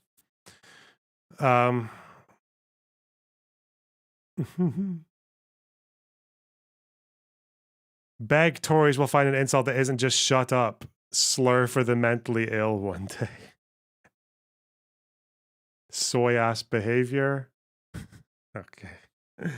Oh no.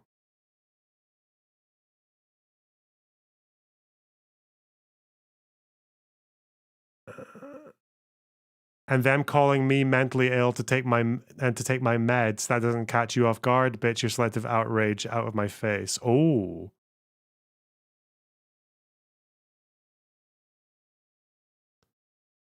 Daddy will get to you shortly.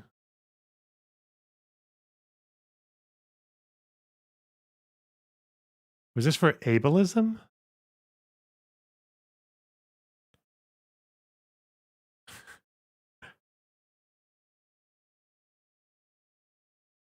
Huh. I don't know what to make of this.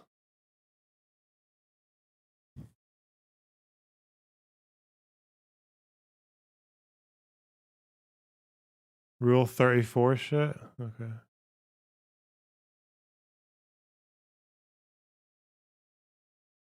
Who complained in this conversation about being emotional?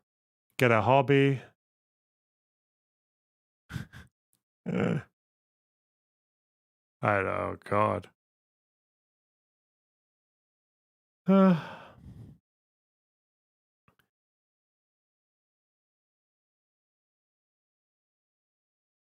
This sounds dumb, but genuine question. What keeps you coming back to the land of the soys? Mentally ill person. I've said it 10 times before. I'm here because I currently do not have a life and I'm bored and I like learning about it. Doesn't mean I have to like his viewers. True. Join the IDF. In less than a week, my semester starts, and inshallah, I will be here less often.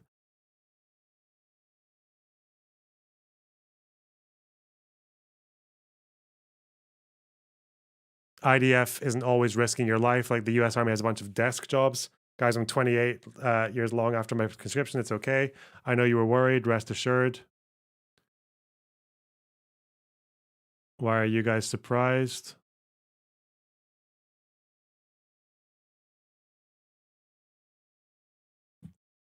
I can be called a terrorist sympathizer. You were called it once. And it's okay. Your jokes don't offend me.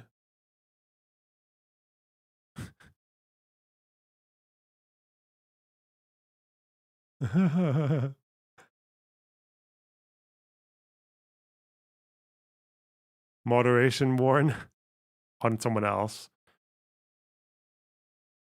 Terror sympathizer. Fuck that. I can't make head or tail of this. I can't.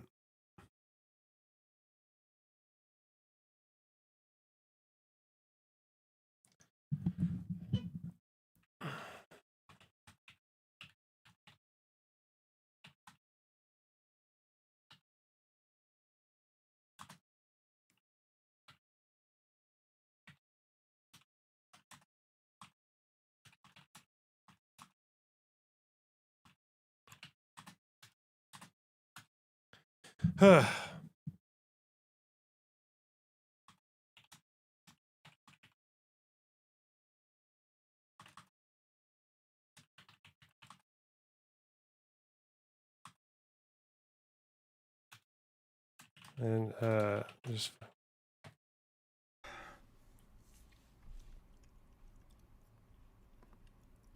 become relevant. I work with them. Okay, shut the fuck up.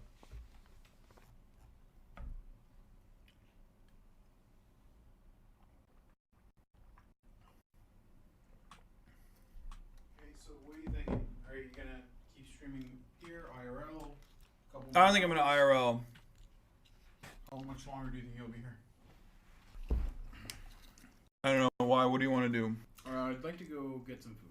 Oh, you want to get food? I'm down to go get food. We can IRL stream to go get food.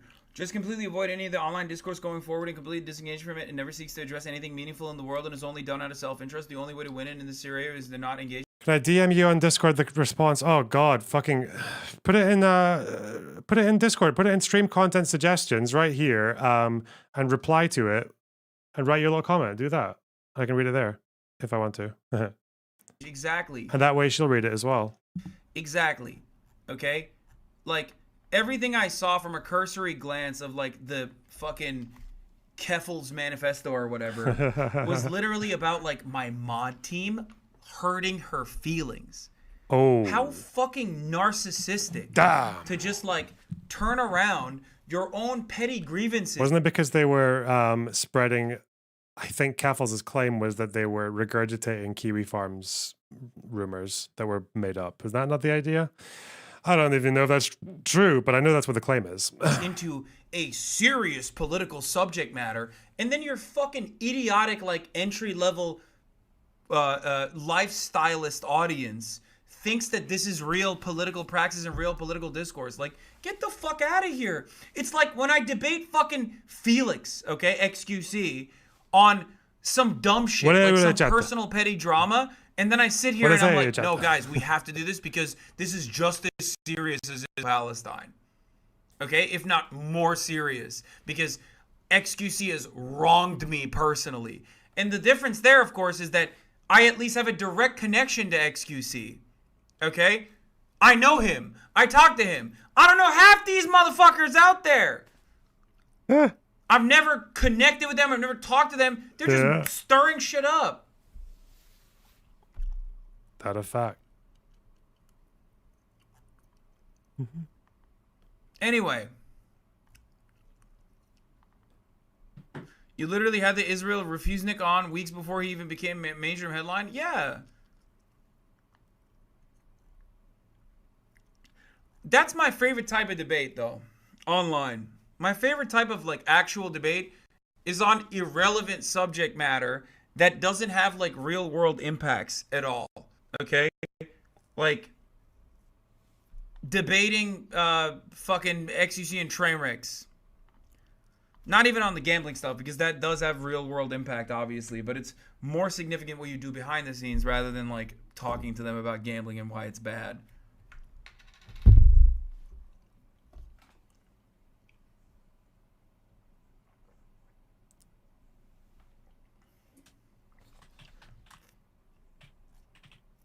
Anyway, someone will be like, I don't agree with the song on this, and the logic is the most horrific opinion I've ever heard. Exactly. Like this fucking guy. Did he come back with anything? Like, yeah, that's it. This was all he wanted to do. All he wanted to do was get a fucking word in edgewise and fuck off, right? Do I think that if I talk to this person in good faith, that he would have a real come to Jesus moment? Would he change his mind? Would he actually be like, you know what, I'm going to do some self-criticism? This is how that Cavernacle guy was speaking in his video as well. He was like, oh, what's the point? Do you think if I told them this stuff, they'd change their mind? No. I was like, okay. Couldn't someone say the same about you? I don't know, fuck. I think the point of debating is to change the minds of some people in the audience. It's not to change the mind of the person you're debating. Unless you do that too, who knows? Anyway, sorry. Sorry, fucking, was it Emmy? Where the fuck your name was? Yeah, if you wanted to leave that comment in the Discord, there's the link, okay? Go in there.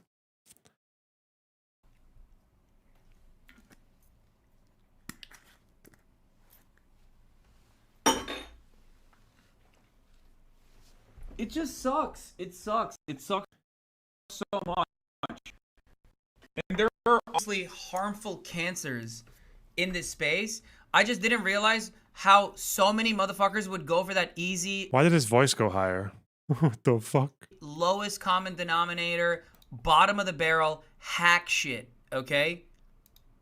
You're just a pussy. Thanks, man. You're a literal Twitch viewer, okay?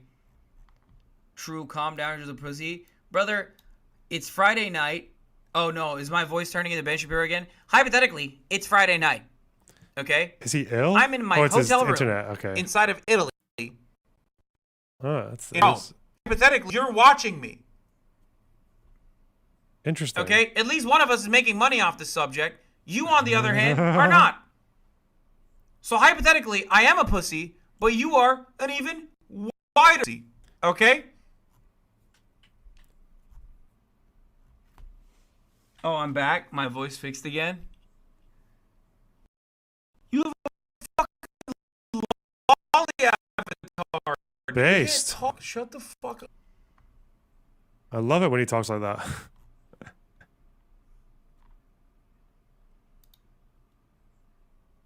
Strongly agree, actually. What am I watching? Years ago, and then unban them. See, this is why my mod team is bad. This is why I need to fucking clean my mod team. Look at Why am I watching this? What? Is there anything else to go over? They love begging the mods to be unbanned. I was hoping you wouldn't directly address their Fuck me. I need to give myself an actual job tomorrow. Like an actual thing that I want to stream that's interesting that I can actually just sit here and talk about with you guys. It'll probably be a reading research thing of sorts, but I don't even know what. Because there's nothing to react to. There's nothing to research or prepare to react. Like, what the fuck is there? What's going on right now? The Harvard president, I saw this, yeah. Was this over the Palestine shit? Claudine Gay. It was her, wasn't it? President Gay. Yeah, that's her. Over what? Did you watch the Destiny Vosh marriage story? Is that what we've become? A fucking fan cam channel. You could look into the first Aliyah. I've already got notes on the first Aliyah. What do you want me to say? Jews were getting killed, so they ran away. Some of them went to America, some of them went to Palestine.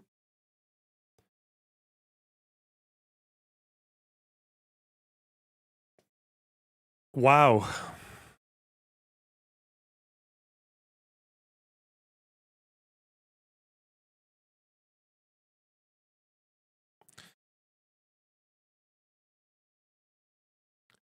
Harvard President Claudine Gay has resigned, the Harvard Crimson student newspaper reported on Tuesday, after she and other presidents of Ivy League schools were widely criticized for their congressional testimony about anti-Semitism on campus.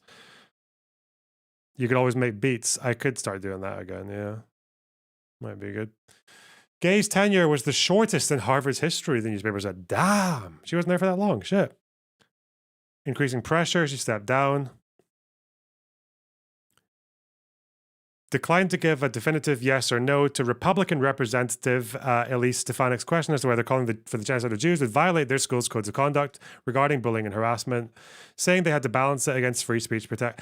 I just wonder about isn't there a problem with like committing to this and in a legal context or in like a literal context? Because what if someone just like reads out a quote from Hitler calling for or something like that? Or reads out a quote from one of the Hamas guys, and that's that big, or reads out a piece of the Hamas charter as like just part of a class. But they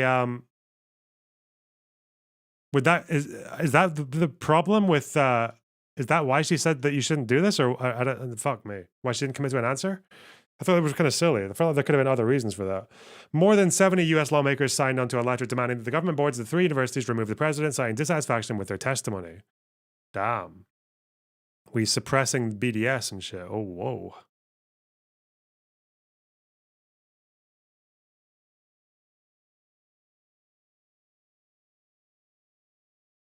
Yeah.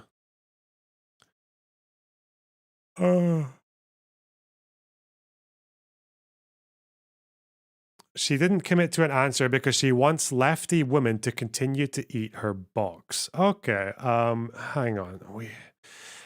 Oh God, community policing. Fuck me. All right, Stan, where the fuck are Stan? Stan. There you go. Okay, hang on. Oh, well, we got the right person. Stan. Goodbye. Oh, that fucking deletes the message. I want to put hide user in this channel. There you go. Fuck off. Dumb cunt. All right.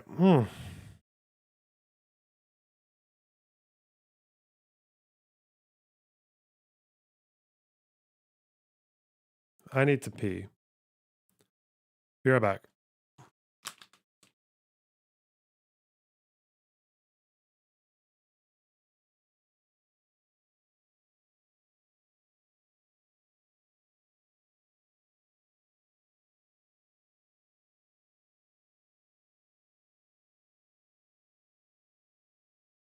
Loner box, you smarmy cuck bastard.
Good to sound jokes, chap. Nice one.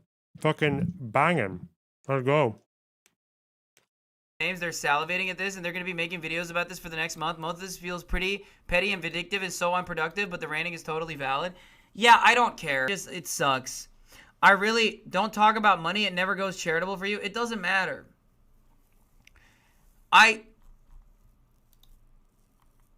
Oh, is my voice fucked again because the bandwidth dropped? Look, this is what I'm going to say, okay? I'm not a progressive because I think it's the popular thing, even though it's ironic that people say that. Okay? I'm going to be serious regardless of the fucking Ben Shapiro voice that's on right now. These are my opinions. These are what I believe. This is what I believe in. I've been believing them and advocating for these causes for a very long time, far before I was ever popular. And I'm going to continue doing it regardless. I'm going to continue advocating for the things that I advocate for. It doesn't matter. It's praxis to feed the masses by giving them content. It's just so sad. It makes me so fucking sad. And it also... It makes me very sad. But it also makes the entire... Like, it taints the entire field.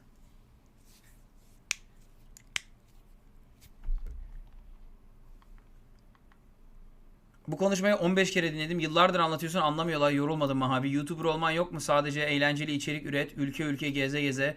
Vallahi bir hayatım var. Tatilde uğraşmak zorunda olduğu şeylere bak. Üzülüyorum. Aynen. Even this Turkish guy's like, I've heard you say this 15 times over the course of like the past couple of years. They don't listen to you. Just... He speaks Turkish. Fucking banger. I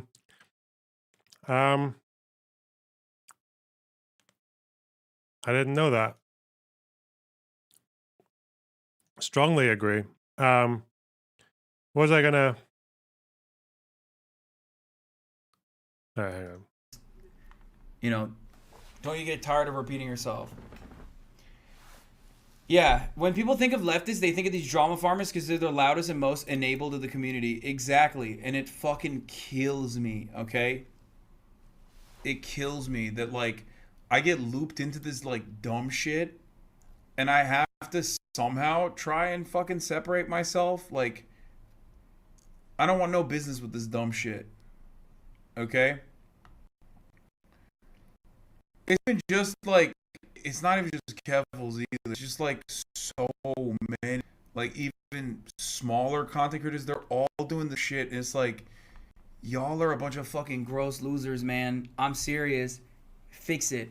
Fix yourself immediately. Stop doing this. It's not good for your fucking clout, okay, if that's what you care about. It's not good for your money, if that's what you care about. I promise you.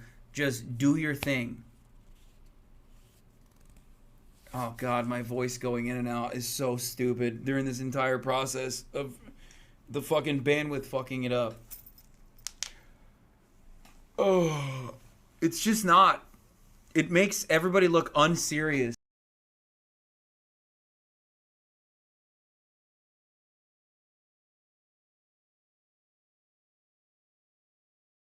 Sorry, I was muted before any of you guys said it. Now I'm going to see muted. There we go. Okay. Yeah, this is why she did the... Okay. Kevils had her best earning week recently. Did she? Good.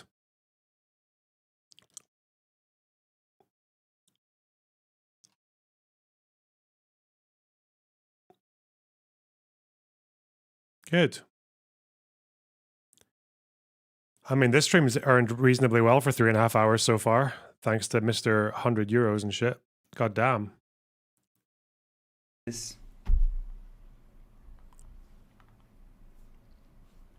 Muted. Do you think ignoring it and not addressing it would help? Like, do the right-wingers have to engage with haters like this? The only time where you see public right-wingers fight was with the Steven Crowder Daily Wire situation. And they haven't fucking brought that up ever again. Think about that. Right-wingers don't do this. Well, the biggest enemy of like the Groypers was Charlie Kirk, right? Because he was popular amongst the youth, but he wasn't good enough. Yeah. So I don't know.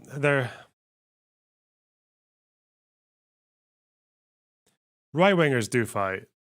The Republicans right now are literally, you've got some people in the party, like the rhinos, literally testifying against Trump and saying that he committed an insurrection or he attempted an insurrection. So it's like, yeah, fuck. There's a reason for it. Okay? the last time, and probably one of the only instances The where you Nazis saw like fought the very public Strasserites. spats between They invaded Poland, which had a fascist government. Hey. the right wing, between Loaderbox, commentators on you the right, smarmy cuck over bastard. petty drama or like personal grievances, was the Steven Crowder situation. Okay? And it's done.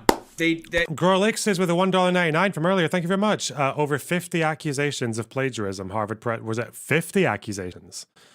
Bro, that's not why she's had to resign though, is it? Or was that just like on top of the fact that she was also potentially being weird about anti-Semitism? Oh yeah, I don't know.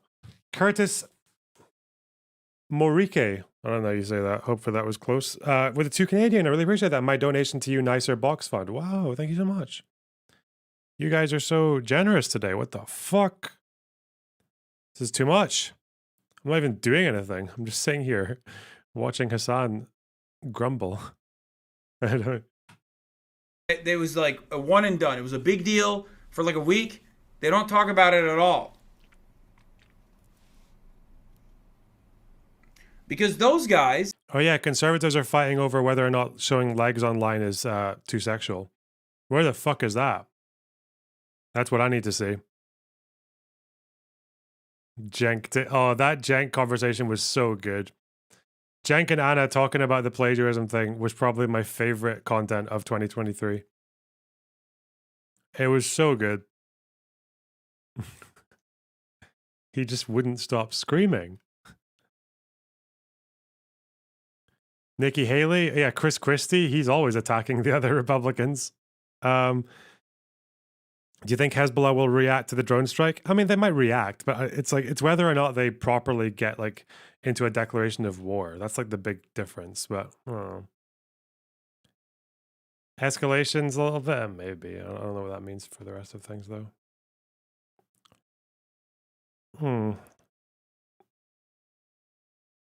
Are genuinely also, while they're grifters, they also have some semblance of like solidarity with right-wing causes. They know where their bread is buttered.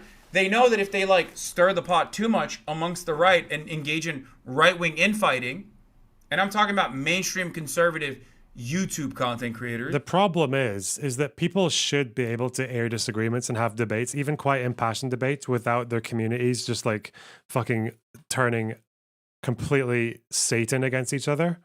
Like Destiny and Cenk had that debate that was quite animated, but they said nice things to each other at the end, and then they just went back about their days. Like,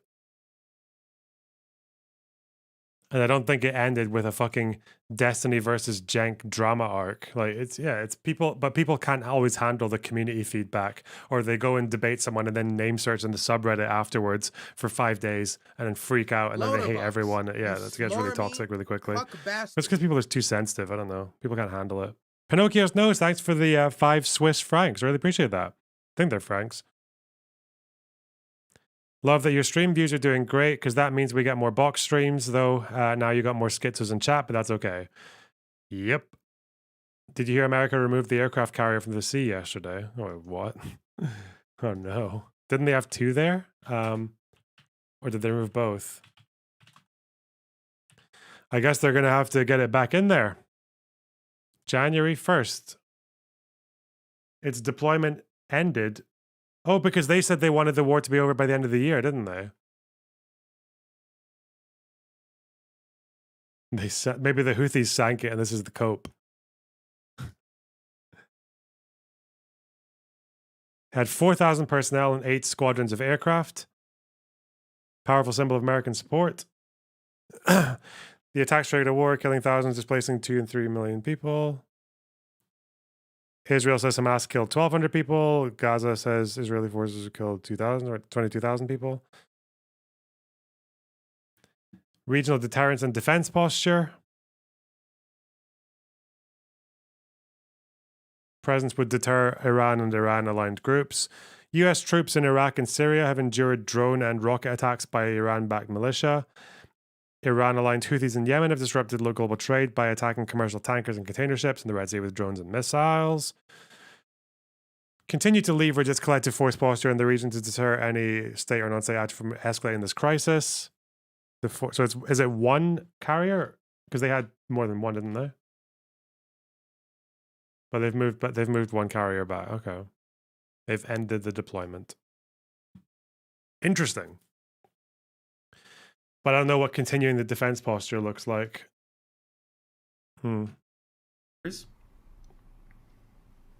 Okay? It overall cheapens the message that they're trying to promote. And if it cheapens the message that they're trying to promote, they're not going to get fucking... People forget we have 11 Wasp-class amphibious helicopter carrier ships that are about the same size as the Queen Elizabeth carrier, plus our 11 super carriers. So are these still in the Mediterranean? Whatever, dude. I want to watch Hassan. Financing from the billionaire donors. Okay? And even then, yeah, the right-wing interfighting was about Steven Crowder fucking up a $50 million contract and then very publicly divorcing his wife that he was abusing.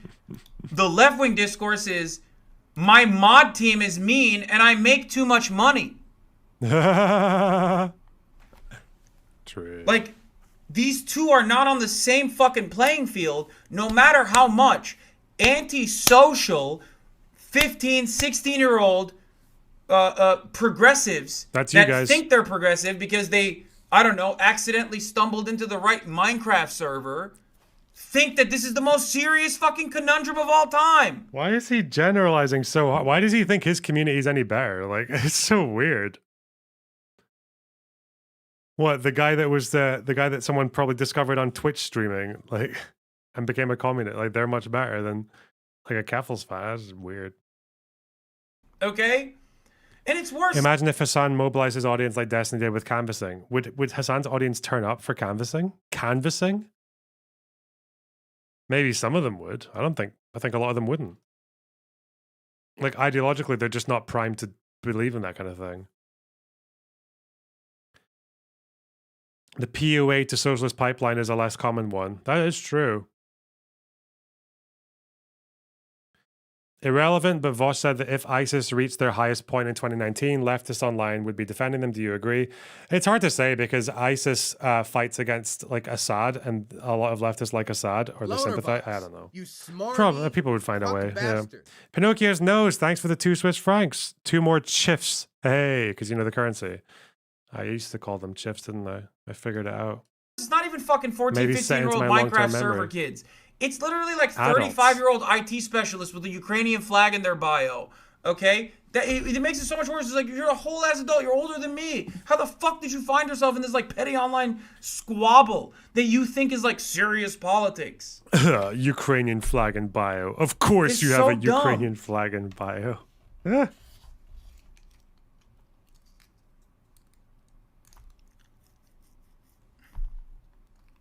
It's crazy. It seems like crabs in the bucket behavior exacerbated by the recent industry-wide downtrend. Yes, that is precisely what it is. People are restructuring and they're rebranding and they're recognizing like maybe we'll go towards the more progressive side. Maybe we'll take like a pro Joe Brandon attitude. That'll all change, okay, no matter what happens. Does he really does just think all these like other streamers who are progressive are just in it for the money and they're just kind of making shit up as they go along to get paid? It's kind of weird. It sounds like he's saying that. Less leftist with a vlog. I agree with Hassan on most things, but he needs to clean up his mods. Yeah, exactly. It's like getting upset about my mod team is literally the dumbest thing. I'm sorry. You can fucking try to moralize it as hard as you want. It's a massive online community. His mods are really important. You're literally crying about unpaid janitors, okay? What happened to the fucking... Unpaid! To be fair, I paid one of my mods once. Because they were doing a lot, and I felt like they deserved it. I offered to pay another one, but he just never gave me his PayPal, so I was like, huh. Because I've got a couple of mods who have just done like so much heavy lifting over the years. And I'm like, if I'm making a bit more money, I might as well just throw something their way, but God. Lonerbox, you smarmy cuck bastard. Tammy, thanks for the 400 rupees. Really not that much, but here's to keep you going. Oh, I really appreciate that. Thank you so much. God damn. Never say not that much. It's always something, you know? Self-respecting Redditors, sweaty, greasy Redditors being like, these guys are Jannies. Okay? When the fuck did this turn into like, these guys are Jannies to, this is the most serious part of political discourse? Okay? It's so fucking unserious. My mods don't take them seriously. Why the fuck do you? Like, that's a pretty weak thing to say. I don't know. My experience with Hassan's mods is that they are dumb and toxic as fuck. But they're so dumb that I just don't I don't really care that much. But like they have big enough followings on Twitter that they can spread like a bad word about you and shit. I don't know, yeah. Like that's the thing. Like you do have some responsibility over your community. Like they're reflective of you in some way, even if they're not exactly like you. It's just literally just a joke meme. It's just a joke. God. Would he say the same thing if his mods were like fucking spreading like racist fucking conspiracy theories and shit? Like I don't know, probably not. Okay, we have the investigation verdict in. You smarmy cuck. Apparently, Scarlett got banned for saying that you have no sympathy for a Palestinian child being mistakenly shot by the IDF. Okay. Won't tell you which mod told me that, but that's the verdict on you.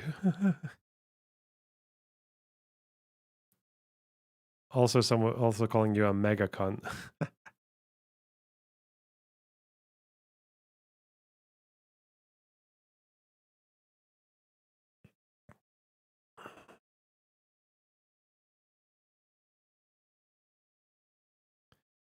No sympathy for it. Okay.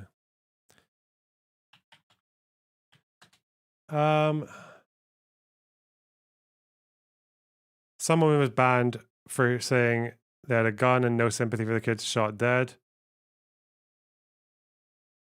No, that's apparently Sheer.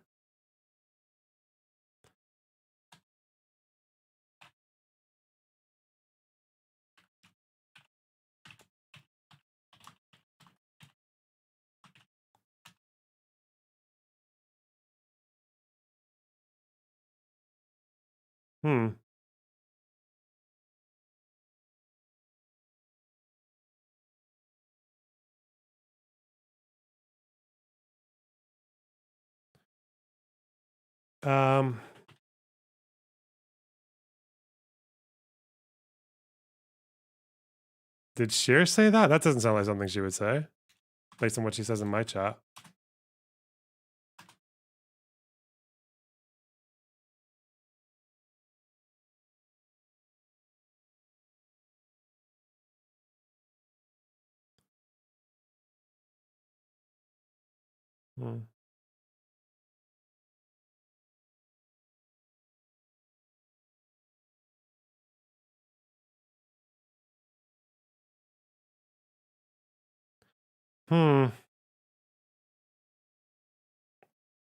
Let me see.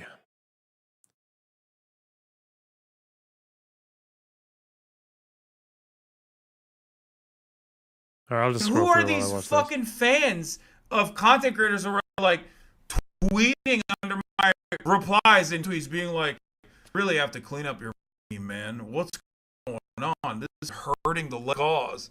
It's like, you think that's hurting the leftist cause, you unserious fucking moron? The fuck is this? There is no leftist cause if this is what you think it is. Anyway.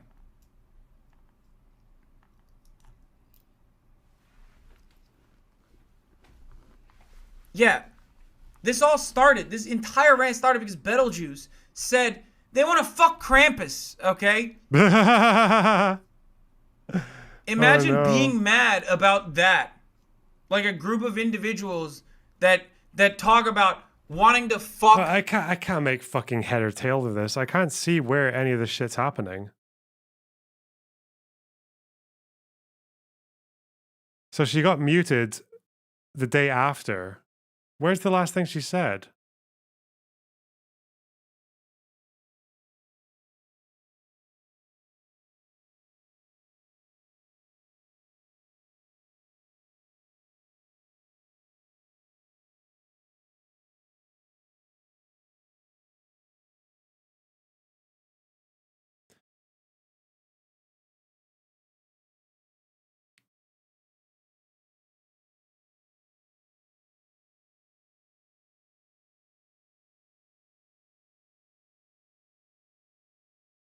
Krampus. Okay? Jesus Christ. Or even thinking about a fucking Twitch stream. Like, God, I hate it. I hate Western Zoomer brain rot. Okay. it so much.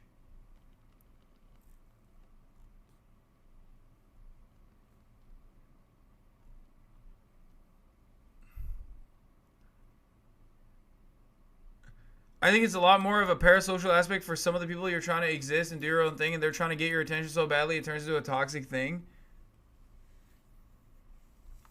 I think you have a lot of respect from non-brain rotted people. You earned that respect from the hard work you've done. Your interviews with Steve Donziger, Ryan Grimm, and the stuff you've been doing with Noel Coleman lately have been stellar. Don't let the freaks get you down.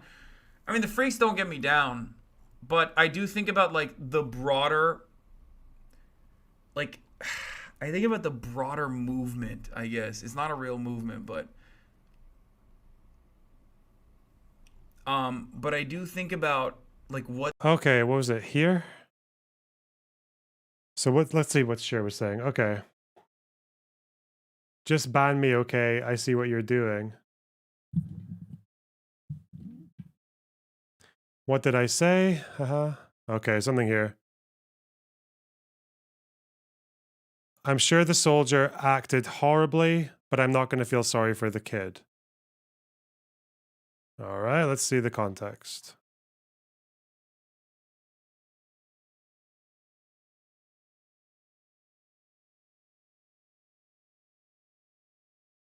Oh, they're talking about someone howling an IED.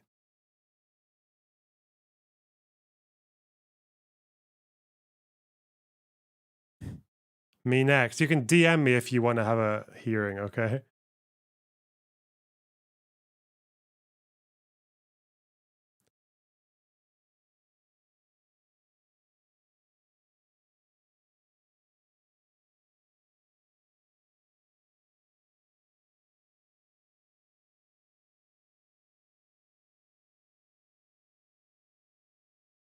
Oh, is this the story?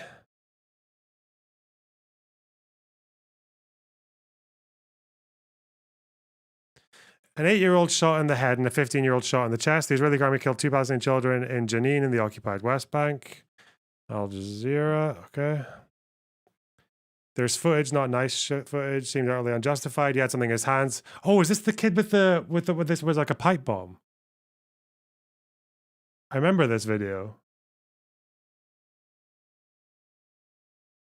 Seemed like he was ready to do something with it. I wouldn't know, but just from the clip, it looked like it could have been a pipe bomb. Why do you think he attacked in the first place? What was he going to accomplish? The kid? Yes. He didn't attack. He looked like he was getting ready to throw a pipe bomb. It did look like that in the footage. Is there more footage? What were the homemade weapons he was talking about in the video? It's a video of a kid of this. There was a while ago. It was like in the end of November, a kid was fucking shot, and it looked like they were trying to throw a pipe bomb, and they were like 8 years old. Maybe he did nothing at all.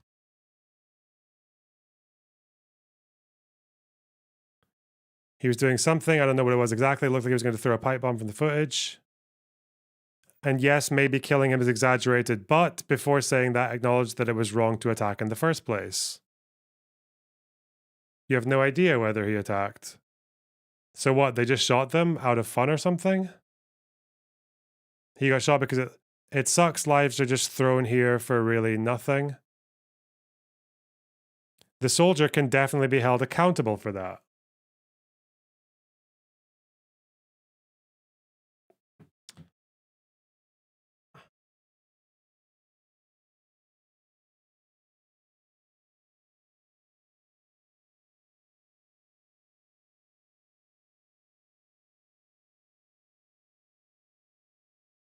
Hard to find out what was in his hands. Why was he shot out of nowhere? Probably we don't see the whole picture. Having seen the footage, I didn't come to the same conclusion. Okay, we know that. That's not surprising at all. Since at the recent time, I'm used to uncensored, horrific things. It looks like a little IED thing in the beginning of the video. Is there a video?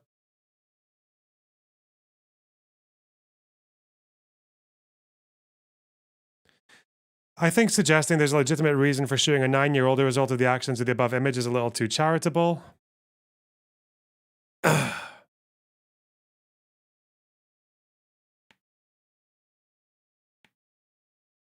The charitability you're giving the IDF is ridiculous. I don't see an IED. That.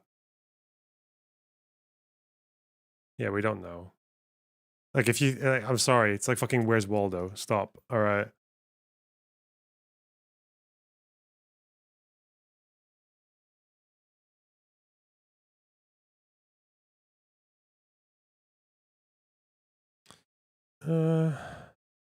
So I looked at this briefly. What happened there? What's the situation? Is this the incident we talked about before? He did run toward the soldier, which isn't seen, by the way, while everyone else escaped. These kids want trouble. The kids, both of them, the 9-year-old too? I don't know if we're talking about the same video or incident. I'm in Reddit. Executing a 9-year-old for being near a 16-year-old who maybe has something that kind of looks like an improvised explosive. Executing, I mean functionally. Executing is quite specific. It's hyperbole. The meaning is obvious. Oh, God.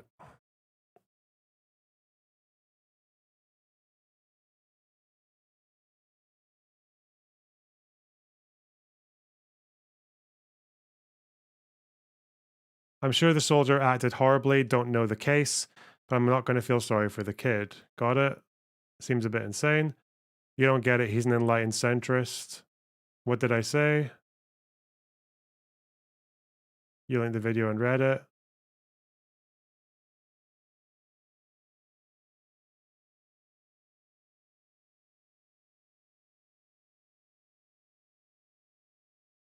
Proof, that's what I saw, like any of you looking at video and describe what you understood.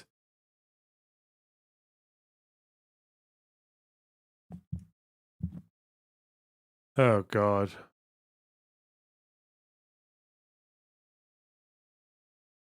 So he wasn't running toward the soldier.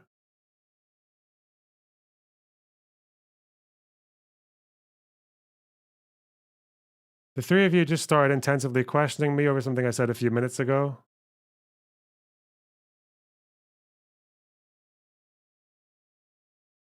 Ethnically, okay, what does that have to do with evidence?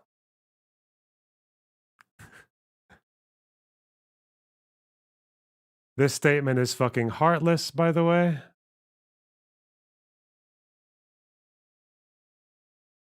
And then it ends.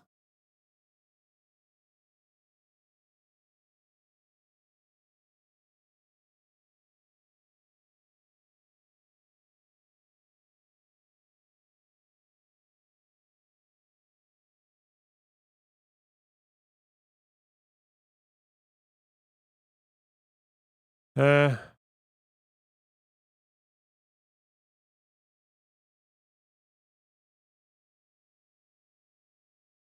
don't have sympathy for the 9-year-old getting shot. Okay.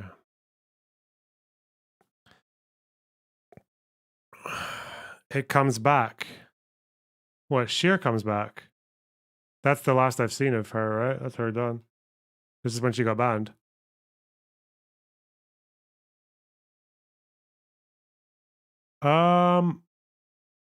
What do we think, chat? Do we think that's bannable? Probably. The context surrounding it isn't as crazy as I thought, because it sounds like she's also saying that it's like... She's also saying it's sad that people are dying and this soldier probably acted like badly or...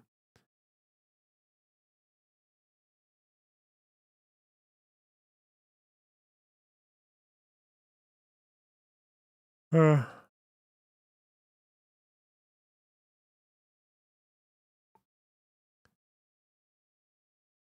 Sounds more misinformed. It's not misinformed. Hey, thanks for watching my vid. Hey, thanks, hey, Yambus.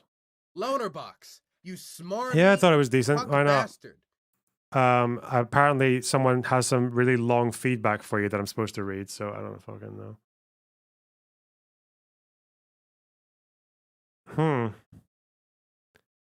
Okay. I wonder what Scarlet thinks of that. That might be interesting. Shouldn't be bannable. Oh God, we have another trial session going on here. God.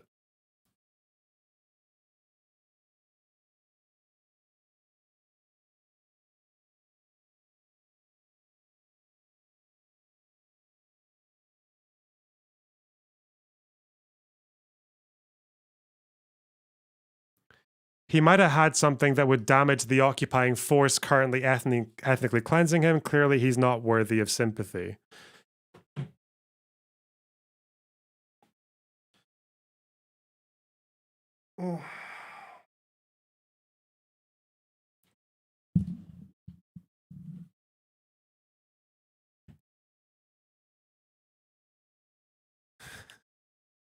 I don't know. If I feel like I was using the same energy, I'd say this sounds like you're trying to justify like a 9-year-old throwing fucking pipe bombs at people in the West Bank, at IDF soldiers.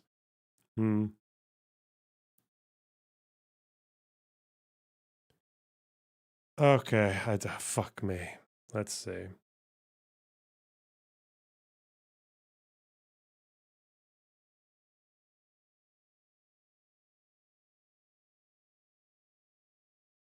What this represents to the normies, and to the normies we just look like fucking assholes, like unserious assholes who are crying about like insane shit. It's like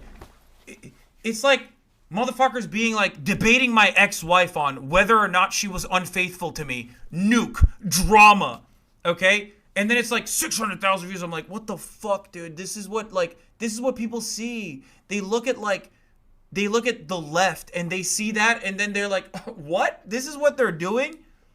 You know what I mean? Like, what the fuck are we doing? That's what we're doing? That's what the Okay.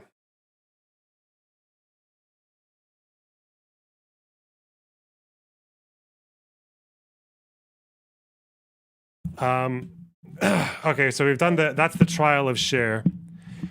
She said the soldier probably acted badly or whatever the fuck, but that she's not going to feel sympathy for the 9-year-old who might have got shot for carrying a pipe bomb, or maybe not, I don't know, or being next to someone who was. Okay, fuck. Is that ones in chat if she deserves to stay banned, or twos if unban? Let's go. Let's get the trial in. Trial by chat.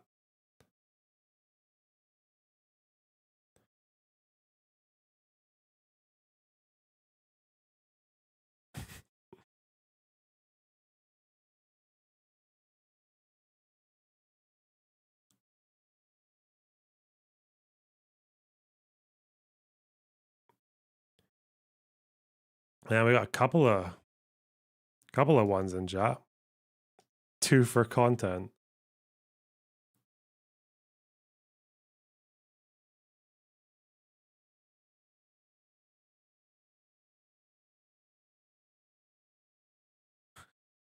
Jesus. Oh. No, I know 2-1. I'm just saying I just saw some ones, okay? I don't know.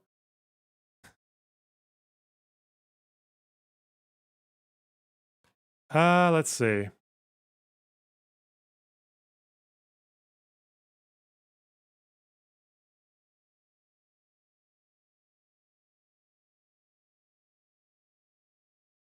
Ballot stuffing. Oh, God.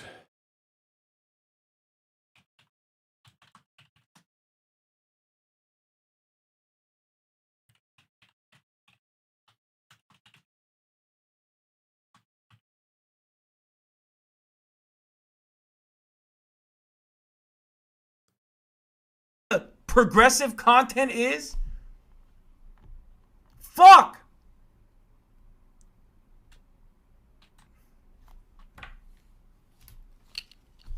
Livestream fails politics is right.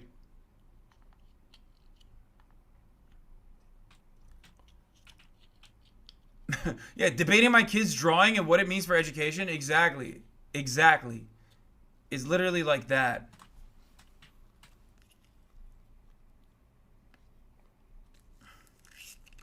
Debating my children because they said sharing is caring. Fucking owned. Okay, together.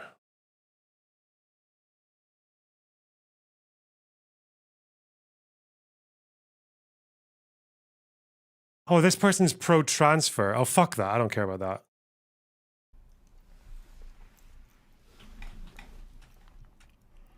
Oh.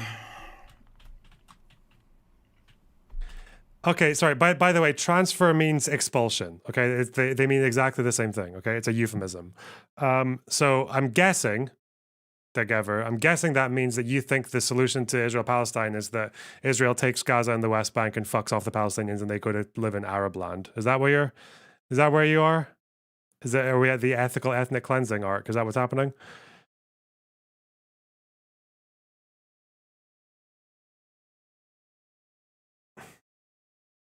And the most possible charitable interpretation I can possibly give to that is basically because you think that this conflict is unsolvable. It's only going to be settlements expanding and no path to statehood, and fighting will never stop. So they might as well just get it over with and rip off the bandage. That's the most charitable. Is that what you mean? That's me trying to characterize you fairly, obviously, so you can bite the bullet. Not just in Gaza, but yeah, did we talk about it live? When? I don't know. I don't like that visit. No. That's Destiny's argument. It was. I don't think it is anymore. But because why is he advocate for two states? What would the two states, but they're both Jewish? Like what? Whatever. Source everything. Oh, it's because you only watched the tweet. You've only seen the tweet. Okay. Watch every fucking debate that that he's had since.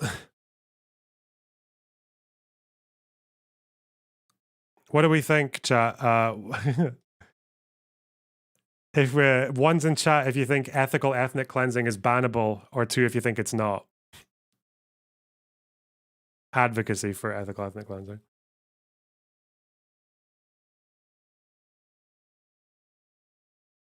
Don't stop, you fucking cunt. Stop. If anyone spams more than once, I'm gonna ban you. Shit.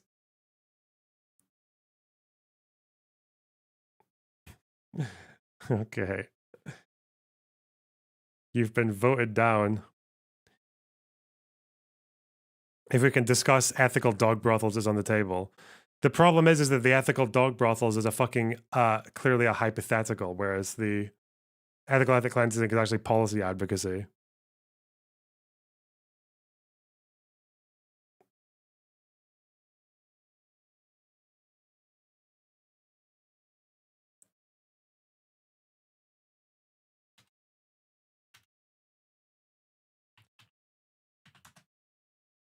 Do you take the term ethical ethnic cleansing seriously? No.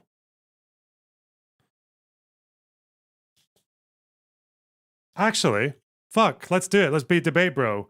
Do you think it was unethical to get the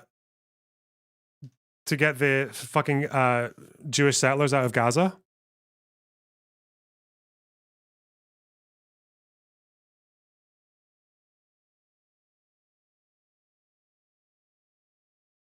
I think that was ethical as fuck.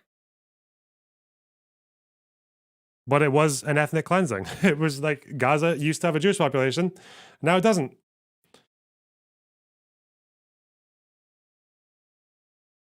Yeah, everyone believes in ethical ethnic cleansing. It just depends on...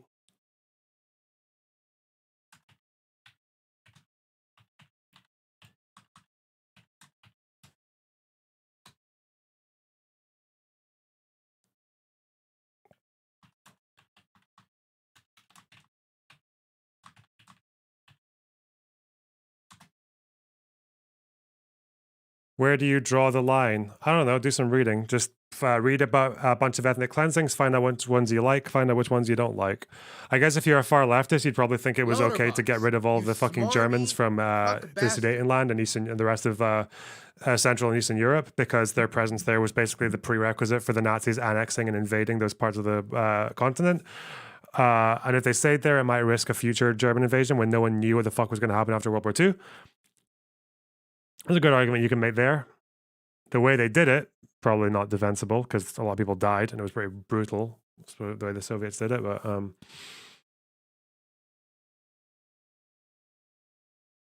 is it an ethnic cleansing because the Jewish population was also a colonial population? Why does that matter?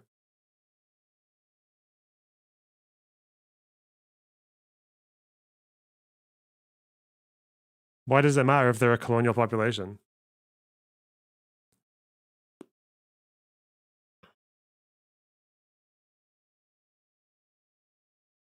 That might change whether or not it's ethical.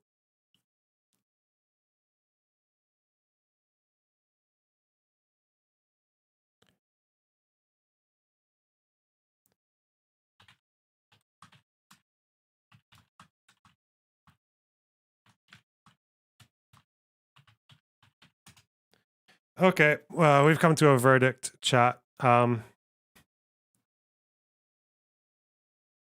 So it seems like, all right, I've spoken to the mods. Well, a mod.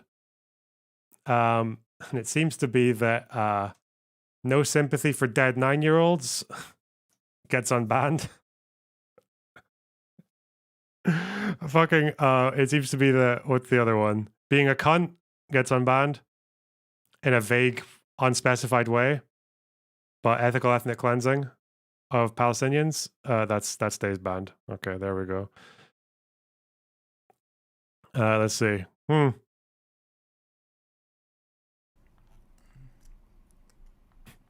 New year, new ethnic cleansing advocate.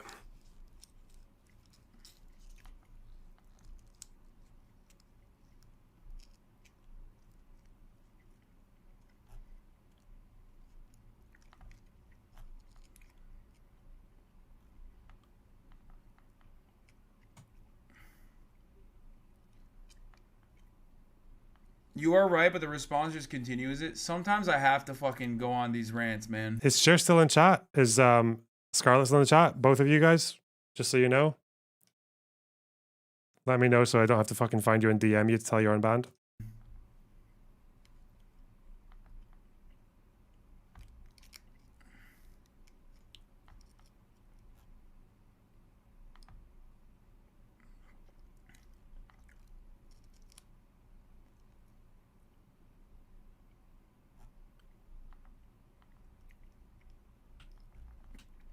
Let's get back to fucking USA versus Europe Christmas video, which is silly because we do silly, dumb, goofy things. You can do silly, dumb, goofy content without like. Actually, there are other streamers that make ban appeal content, aren't there?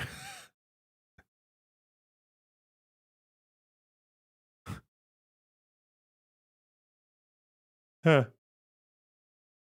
Being like, oh, here are the nukes. I'm leaking DMs or whatever the fuck. You know what I mean? Okay, that was fucking banging.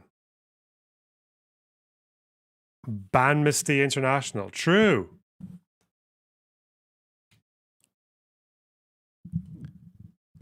The IC box. The International Court of Box.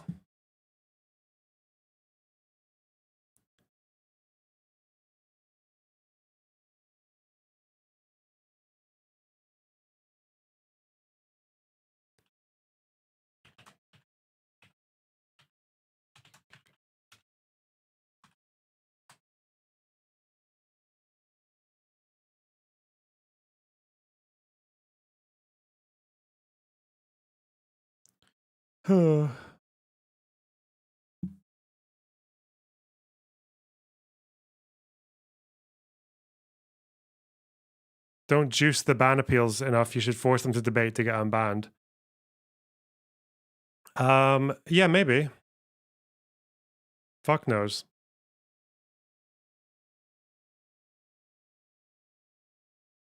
Have you ever met any Drews? No. Piano Man, hello. Hey, I'm here to advocate for ethnic cleansing. Hey, let's go. No, in all seriousness, I'm just here to like debate whether or not it would be considered an ethnic cleansing to destroy a colony, or because what they did was they tore down like the buildings that they were subsidizing in order to try and have a claim to annex the land at some point. Why does that matter?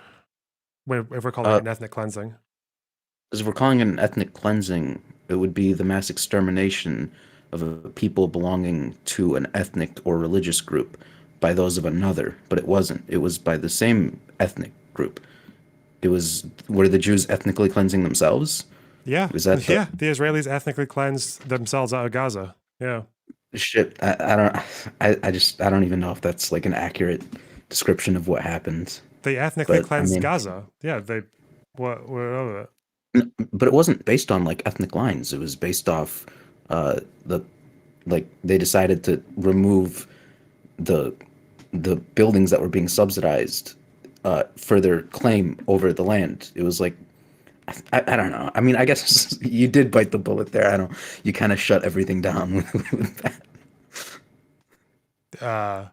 Yeah, I mean, what does it say here? This is, I think, because ethnic cleansings have really been used in like defined in certain cases. I don't think it's like a strict term, but rendering an area ethnically homogenous by using force or intimidation to remove persons of given groups from the area. Yeah, they used force to render the area homogenous. It's like there's no Jews in Gaza. Okay. But the definition based off like the American heritage states that it would be through those of another ethnic or religious group, specifically. What? So if Israel pulled out of Gaza but left the settlers in, and Hamas made it policy to get rid of them, would that not be an ethnic cleansing? That would be an ethnic cleansing, yes. Even but they're colonial. What is that? I thought so. The colonial thing doesn't matter. Well, no, it wouldn't in that instance. Okay. If you believe that, sure. Why not? Yeah, Again, it's not like a strictly defined term. The problem is that people with all these terms, genocide, ethnic cleansing, is they're really only using it to amplify things that are out of tune with their political preferences. That's why Ukrainians and other Eastern European countries have every incentive to call the Holodomor a genocide, even though most historians disagree with them. That's why and that's why people don't like to call it ethnic cleansing when it's something they support, because it sounds bad. But it doesn't have to be like, just like the way you can also just look at it in the way that like some ethnic cleansings are justified. Some ethnic groups should not be in certain areas, and then being in certain areas is causing more harm than letting them stay. Yeah. Well, I would argue against that. I don't think that some ethnic groups should not be in certain areas. I don't think that that's true. Not like in principle, but given the world that we live in now, Jews should not be going into Gaza and living there. Well, yeah, but that's because of the situation. That's because of the state of Israel, though. That's because I'm saying it's because, but that's still a fact, though. It's still a fact that Jews should not live in Gaza. Yeah, but that's kind of unique to Israel and Palestine. Like, I wouldn't say the Kurds shouldn't be in Iran, or in like mainland Iran. I wouldn't say the Kurds shouldn't be like in North Turkey. There was definitely a point in time when I think, when Russians shouldn't have been going into Crimea, because the only pretext of them going into Crimea was against the will of the people who lived there, and also on the back of ethnic cleansing. So it just depends on the time, right? I think it's also, people made a very good argument that a fuck ton, like 12 million Germans shouldn't have been in Eastern and Central Europe after World War II, because their presence there was used to justify an invasion. Yeah. Are you talking about the westward expansion or the eastward expansion? Germans in Eastern Europe, so eastward. Right? Okay. The invasions of like the Sudetenland and Poland and Czechoslovakia. Well, a lot of that was just because they were kind of just scared. They were just kind of scared of Nazi Germany, and they kind of just gave up the land. They didn't even really fight that much for the Baltic states. Poland did, but what are you talking about? My World War. I was just talking about like. I could be wrong on this. My knowledge of World War II isn't up to par. But from my understanding, and we're kind of veering off topic, but from my understanding, wasn't a lot of like the Baltic states, didn't they not really put up a fight against Nazi Germany? I don't know about those ones. I know Poland kind of tried to put up a fight, but didn't really last very long. Wait, wasn't Poland because was that when Italy tried to invade and then they failed, and then Germany stepped in on behalf of Italy on fascist? I don't think so. I think Nazi or was Poland the one where the Nazis Nazi staged, Germany invaded and then it like the Nazis was that the one where staged the Nazis, Polish like, attacks on German civilians who lived in Western smarmy Poland. Cuck bastard. I think you're thinking of like somewhere Okay. like Greece or like in the Balkans. Greece. Yeah, I think that was Greece because that was I think Poland was that was when like the war turned and then Mussolini was like, okay, we're on board with this fascist stuff because before that he was like kind of playing his cards, right? He's like keeping his cards close to his chest. But no, in Poland, the Nazis basically said that they put out propaganda and like fake footage or fake photographs, of what they said was German civilians getting massacred by Polish people, and that's why they invaded Poland. Okay.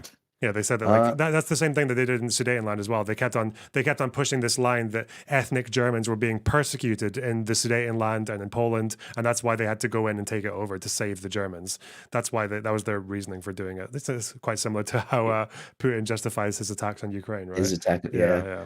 I definitely do have to do more World War II because World War II is like it's very interesting.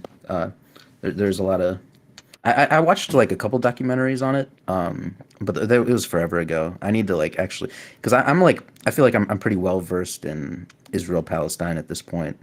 But oh, by the way, we were talking earlier about the Clinton parameters, and I guess I just have kind of a problem with this notion that the Clinton parameters were accepted by Israel, but not accepted by.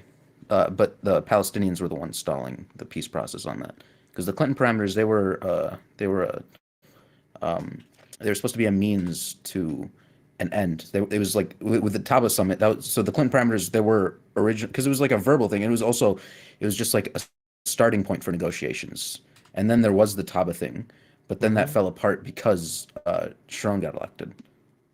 So it's just a timeline thing because they did both accept it. Okay, they did, but wasn't the Palestinian acceptance much later than the Israeli one as well, given Clinton's deadline? And it sounded like the reservations that came from the Palestinian end were just a lot more like non-starters, like full right of return. That's what I thought. You say it sounded, but I mean, again, we don't have that's literally what they said. We don't have like very strong evidence on like what it was. So we're talking right now about like secondhand sources that are very biased, that were in the room present, that like talked about what happened afterwards. There was Clinton directly who said that the Palestinian solution was non-negotiable, was a non-starter, and then the Israeli one wasn't. But based on what was said, it was I believe the Israeli reservations to it were to make it a non-contiguous state. They wanted like a bridge or a roadway connecting their access points that cut through in two different places. So the same thing that made the original Clinton parameters not Clinton parameters. The same thing that made Camp David 2000 non-negotiable was the carving up and making it a non-homogeneous state. They wanted that. Is that true? So, again, maybe it'd be better if I just read all of this and then we can talk about it after. But like, I've got it here. The Israeli points of clarification is what they're called. Yeah. And you're saying that somewhere in here they want it to be non-contiguous. Is that security or territory and borders? That was. Or should I just read both of them? I was reading. What I was reading was I was reading a statement from. Who was it? I think it was. It was someone on the Palestinian delegation that recanted the events. Oh, well, why don't we just read the, because we're talking about the response to the initial responses to the Clinton parameters, which I think Israel accepted quicker than the Palestinians. I know they did that, and they said, yeah, but I know the wiki says that they both accepted with reservations, but I know one Israeli guy who is probably biased said that our reservations were actually just us stating what we're giving up before accepting, whereas the Palestinian reservations were, there's a problem with this thing and it needs to change into something that will not be conceded to. So, I mean, we can just, again, just go and read through this if you want, like, and we can see where we are. For sure. But again, this is also like a point. The Clinton parameters were also not supposed to be a final solution. They were they were starting point, as I thought. Yeah, it was a starting point for Taba, and then so even with that, like the negotiations that so reservations for the Clinton parameters weren't the ultimate reservations for the peace deal. I think that's important to keep in mind. And the peace deal fell apart because Sharon got elected.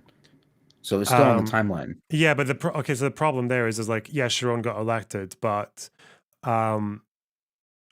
this is the thing I struggle with, because I would usually say, if I was talking to a pro-Israeli person, people say, oh, Palestinians always reject peace talks. And I was like, well, Arafat and the PLO and the Palestinian people were saying yes to the roadmap to peace, the Geneva Accords, the Arab Peace Initiative. They were saying yes to a lot of things, and Sharon just kept saying no to everything. He said they were all non-starters because that wasn't his position to engage with. But now I also think that's true, but Sharon got elected because of the Second Intifada, and also the failure of Camp David. So, and Arafat made no effort to stop the Intifada, and he also was the one who rejected Camp David. So I don't know. It's like I don't really know where exactly you put the blame on there. If Israelis can be blamed for voting for someone like Sharon during the Intifada, or whether there should be any politician there at all who's going to say no to peace talks. Yeah, I don't know. But again, and I don't want you to think I'm stalling here. That's fine. So we can definitely go through the stuff now. Okay, let's go for territory and borders. So this is Israel's response. Israel understands that there will be Palestinians within the settlement blocks that will be annexed to Israel. These Palestinians shall not be subject to special regimes. It is our understanding that the safe passage would be under Israeli sovereignty. Is the safe passage what you call this road between thingy? Yeah, it was. Okay. I believe it was supposed to be a road between because they had the first access checkpoints, and they were also building direct highways controlled by Israel. Is what I read. Israel understands that special arrangements for the benefit of Palestine within, through, or over Israeli sovereign territory would be taken into account in the context of the concept of swap. Israel takes it as a starting point that the core logic. For a second, I just want to understand that. Because I didn't quite get that. Israel understands it. Special arrangements for the benefit of Palestine within, through, or over Israeli sovereign territory would be taken into account in the context of swap. So arrangements for the benefit of Palestine within, through, or over. This is talking about the road linking Gaza and the West Bank, right? Because it technically goes over Israeli territory. And as far as land swaps would go, I guess it would also be if they were having that security, that safe passage between Jerusalem and the sea, with the fucking whatever that fucking thing's called, Jesus, Jordan, yeah, not the sea. That would also have Palestinian highways going over it. So I guess that's what they're talking about. Special arrangements, just through or over Israeli sovereign territory.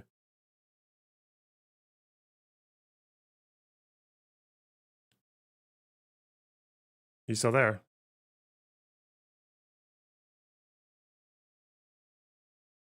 I'll just keep reading and see when you come back.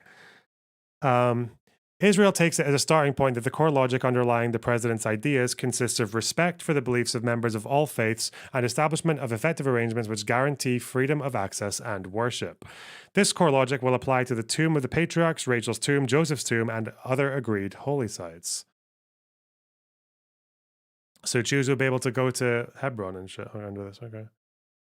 Israel understands that in maintaining contiguity, the principle of Arab to Palestine and Jewish to Israel should be applied to neighborhoods and not to individual assets. Israel understands that the fundamental principle underlying the president's ideas concerning the compound of the Haram is that for a minute for everyone.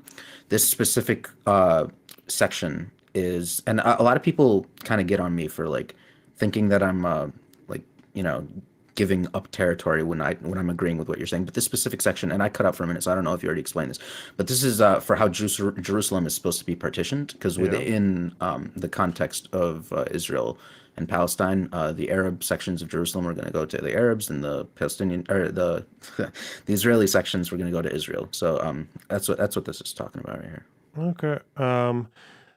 Israel understands that the fundamental principle underlying the president's ideas concerning the compound of the Haram is that what is holy to Islam shall be under Palestinian sovereignty, and what is holy to Judaism shall be under Israeli sovereignty.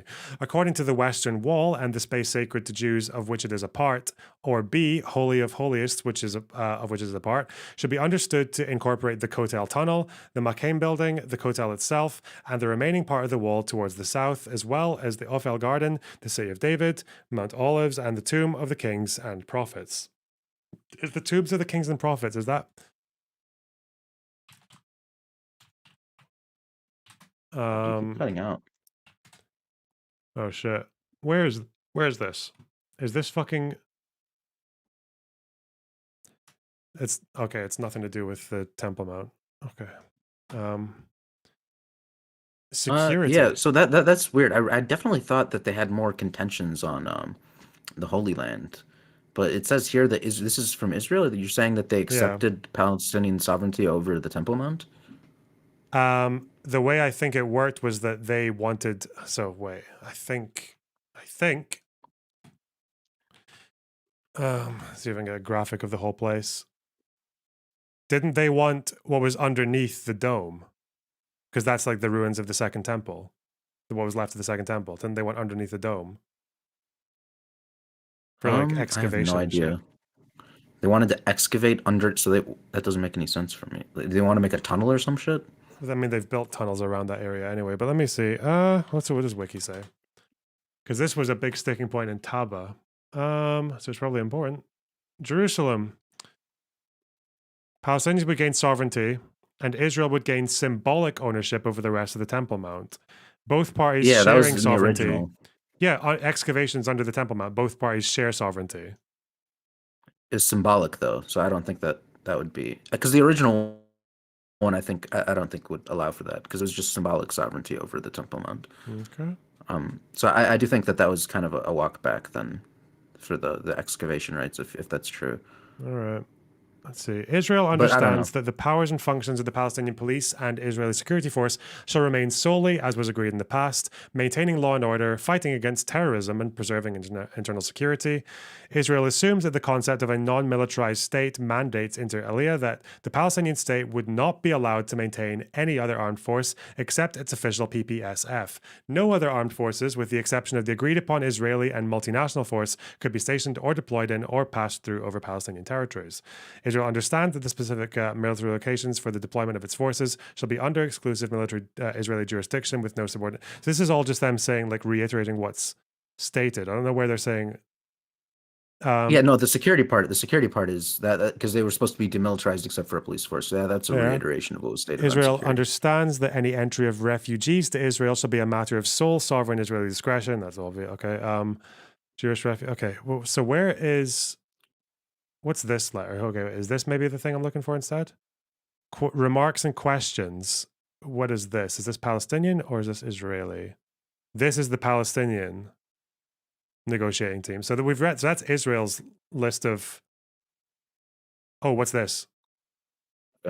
Israel's list includes a non-contiguous state, as well as, just to recap, Israel's state includes a non-contiguous state, as well as reneges on the promise of sovereignty over the Alaska Mosque compound.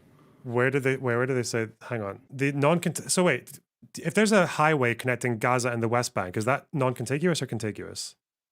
That would be non-contiguous because they would own territory that cuts through Palestine. Yeah, so even if there's a highway connecting Gaza and the West Bank, it's still non-contiguous, right? So aren't all Palestinian states going to be non-contiguous?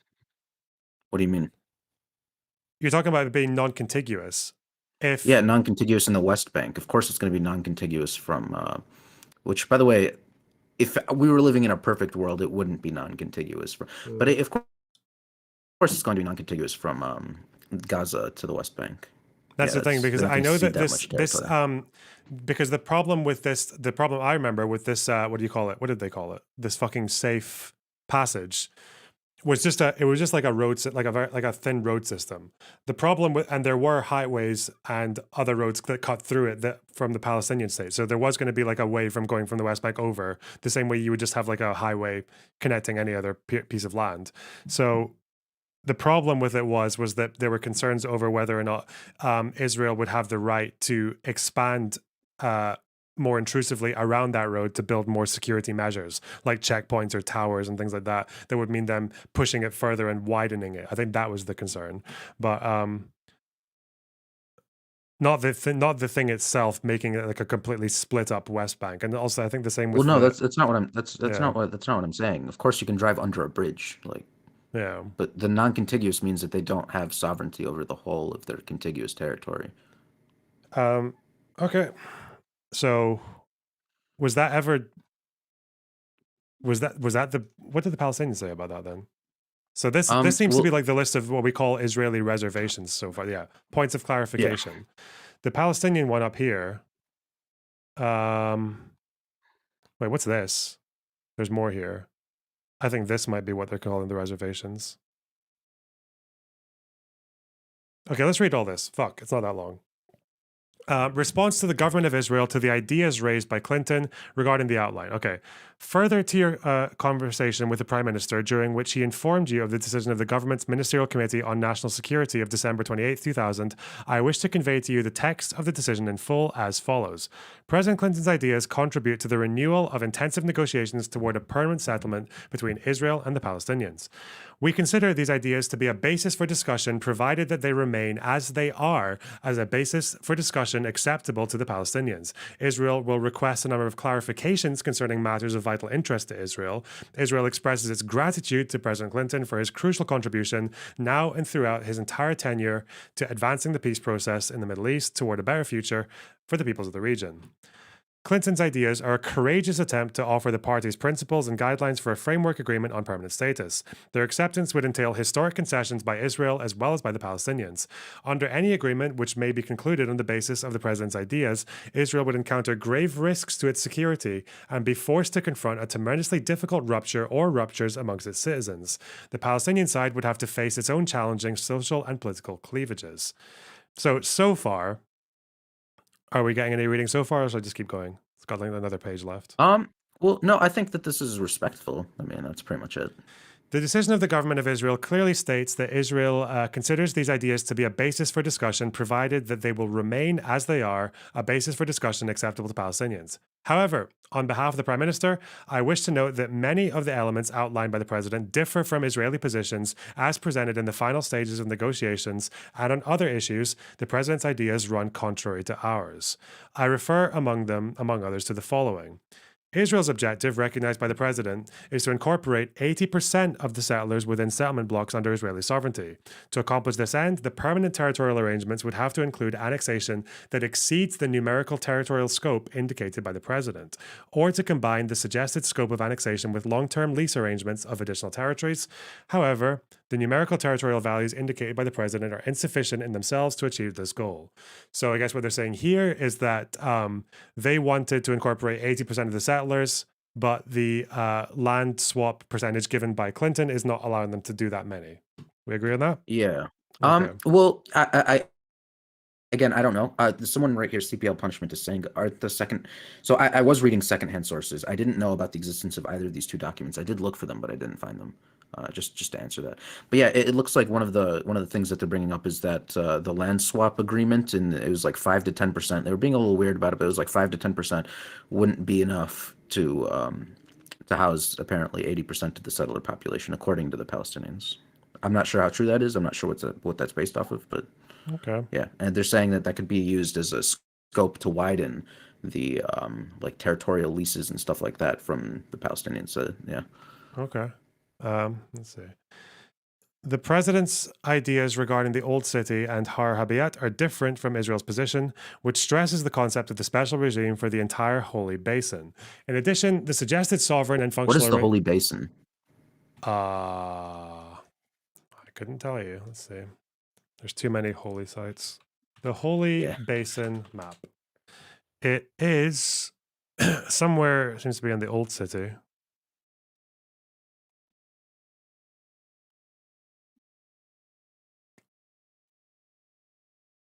Is it just the Old City?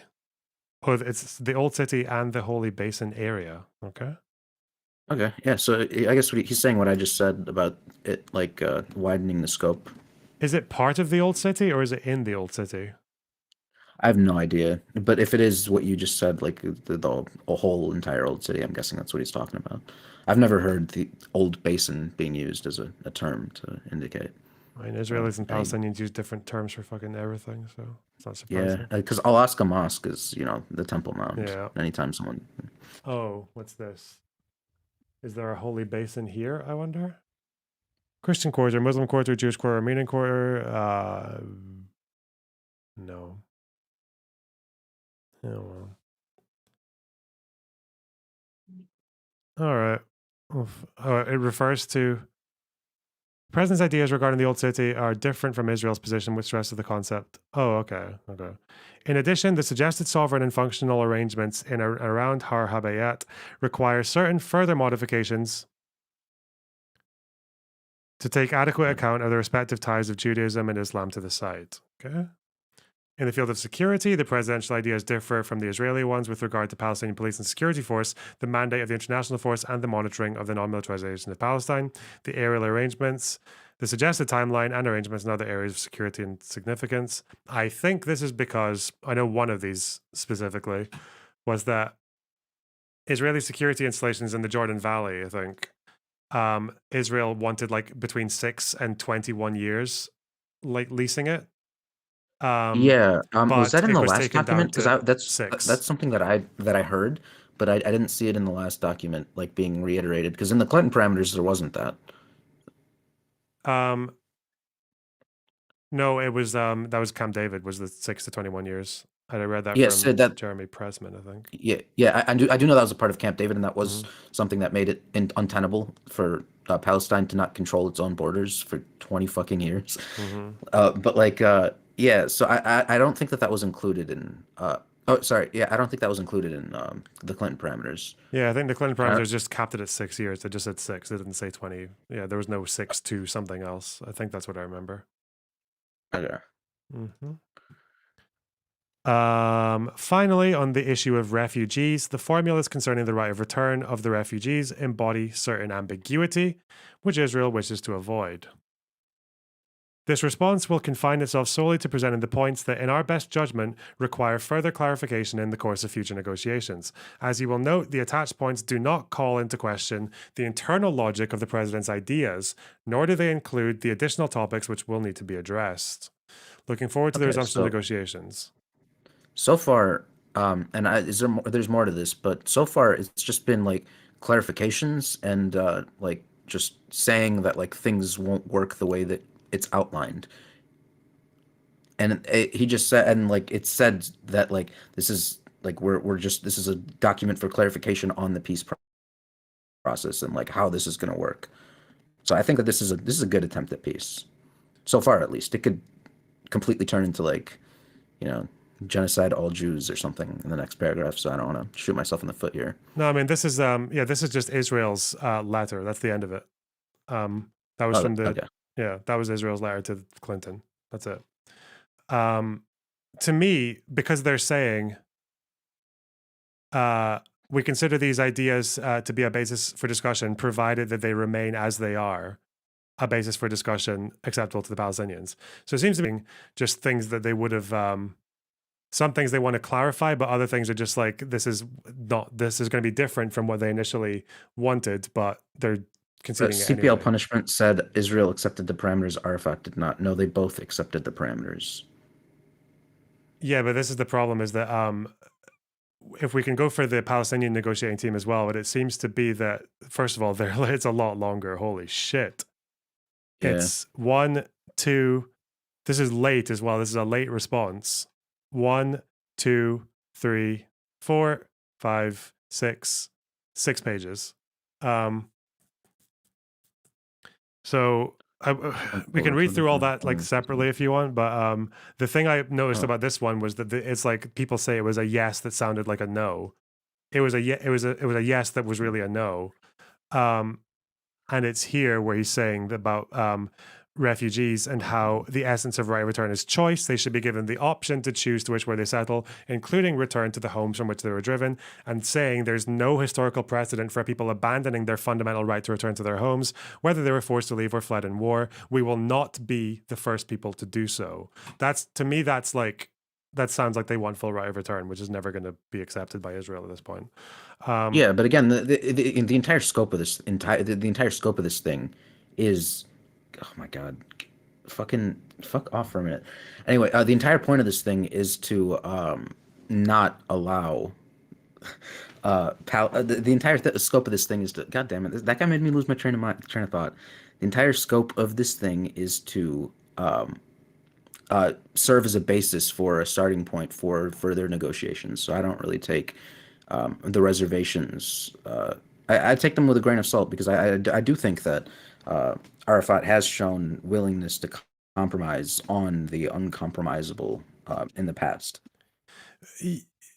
But the problem here, I was just talking about this one in particular. He's even saying, or they're saying, recognition of the right of return and the provision of choice is a prerequisite for the closure of the conflict. Okay, wait, let's see. They're prepared to think flexibly and creatively about the mechanisms for implementing it. Yeah, I didn't mean to read the whole thing because the context, it could be that maybe somewhere earlier is they're saying, this is how we feel about it, but we're going to let these things go. Maybe they're saying that, but yeah, I'd have to read the whole thing and it's like a bit longer. So, But they're saying here, like, in addition, the United States proposal fails to provide any assurance that refugee rights to restitution and compensation will be fulfilled. So, conclusion, we remain committed to a peaceful resolution. In view of the tremendous human cost caused by delay. As far as restoration goes, that's something that like pretty much everyone, those are present in like all cases of long-term discrimination. Ethnic discrimination is like practices of restoration, like fording mules. Sorry, a mule in 40 acres. So I don't really fault it for being in a rough draft of, continuation to a peace process. But regardless, like this peace process in the Taba summit was, and I know I've said this like 3 times, but it was a continuation into like negotiations, and those negotiations failed because of time constraints. So like this process failed because of the time constraints. It wasn't because of the Palestinians. And that's like the main thing. But the problem, maybe that's true. The problem is that when you've got like, once you've reached a stage where the second intifada is kicking off, then you are kind of like, you're fucked, because Israel's never going to vote for a leader that's wanting to carry on peace talks whilst the leader is allowing that to happen and not doing anything about it. I don't know. And it's also because, like, again, this is where the argument comes in that people say that these delays were intentional because Arafat thought that he could get a better deal from Bush, or because he thought that he could just use the violence. Or this is a more conventional claim, is the idea that the reason he didn't want to rein in the second intifada was that he thought the violence could pressure Israel into conceding more, even though it achieved the complete opposite. But it says, like, right at the end here, it's like, we cannot, however, accept a proposal that secures neither the establishment of a viable Palestinian state nor the right of Palestinian refugees to return to their homes. Yeah, this sounds like a no. I don't know. Yeah, fuck. But just under it, it says like we can think about like flexible ways to implement this. No, this is the last sentence of the thing. Oh, sorry. But they're saying flexible ways to implement what? Flexible ways to implement everyone getting the choice the right of return. To return to Israel. No, the right of return. So flexible ways to implement the right of return. But they're saying flexible ways to implement, but they're also saying that they can't give up the choice, that they won't be the first people to give up the choice. Yeah, but like flexible ways to implement the right of return could mean to implement the right of return. Eventually, through like the completion of this process would be like to implement the right of return within the Palestinian territories. That could be it.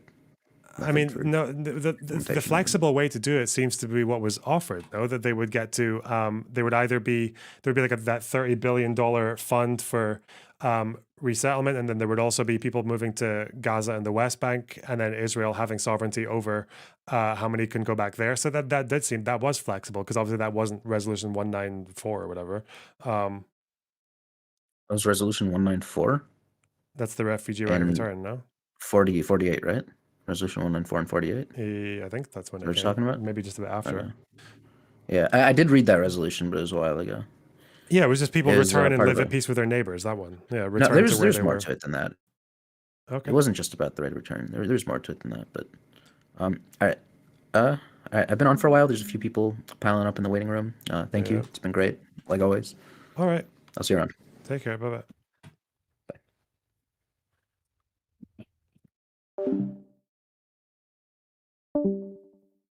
Wah. We're gonna have to.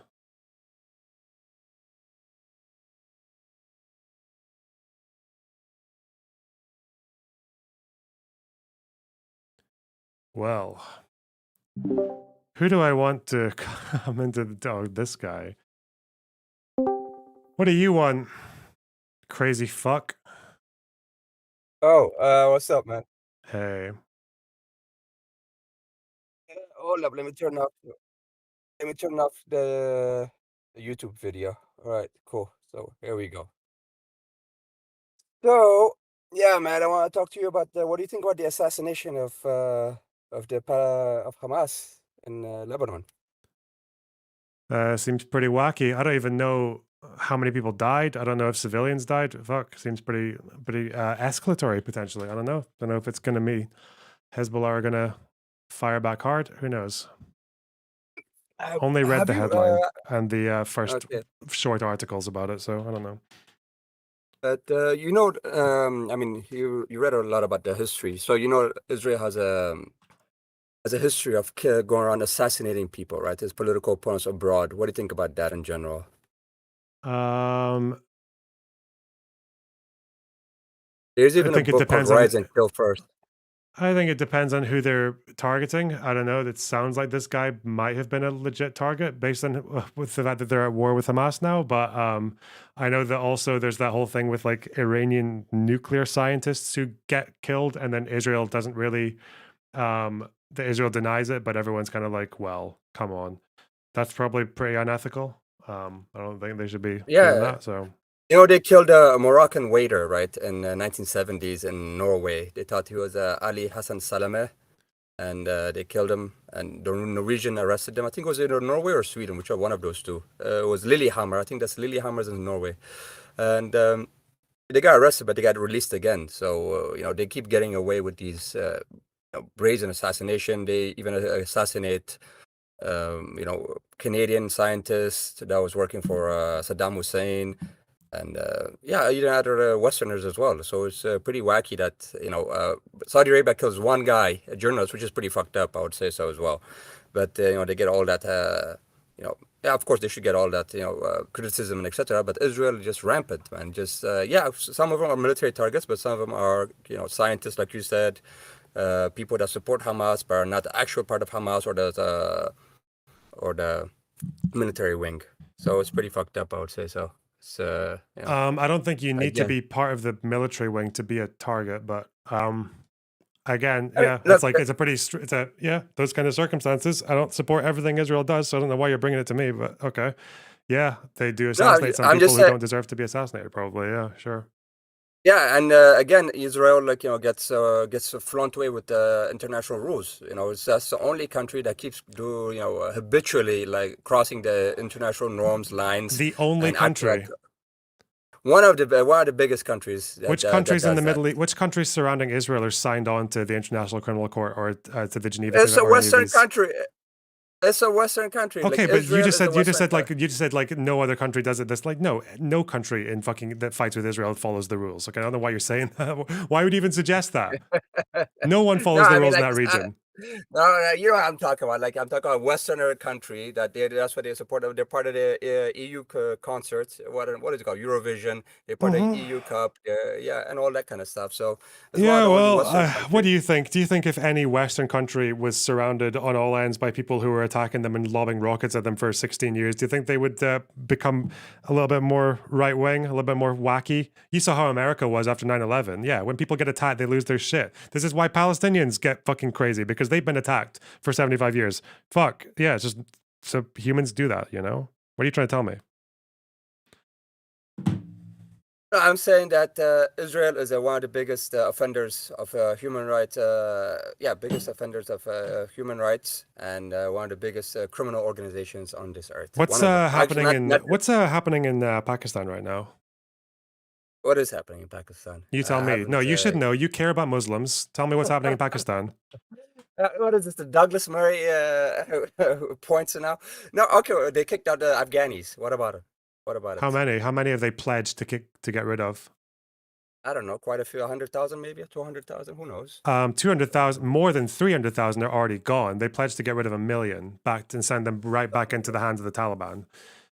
What about it? So what? It's pretty fucked up, isn't it? Is that pretty intense human rights violation? Jesus Christ.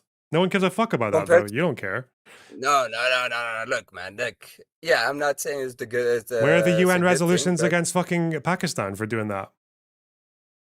dude, There's sending none, back are there? migrants to back to the, Why? not Why are there no sending Why are there no back- UN resolutions against Pakistan for sending wanting to send 1 million people into the hands of the Taliban? Okay, all right. Actually, I got a question for you. Actually, right now. Don't answer my about question with a Lebanon, right? question, you massive cowardly bitch. What the fuck? Come on, be a man. All Let's right, go. all Be right, honorable, like no, Hamas. fuck call you a bitch. Fuck you. Anyway, all right. I'll tell you what I think. No, all right. There's a difference between sending back migrants to their home country, and there's a difference between kicking out the native population. Migrants ethnically back to cleansing their them. home country. Yeah, what are they then? Refugees back okay. to the tyrannical, murderous regime that they're fleeing en masse. Yeah.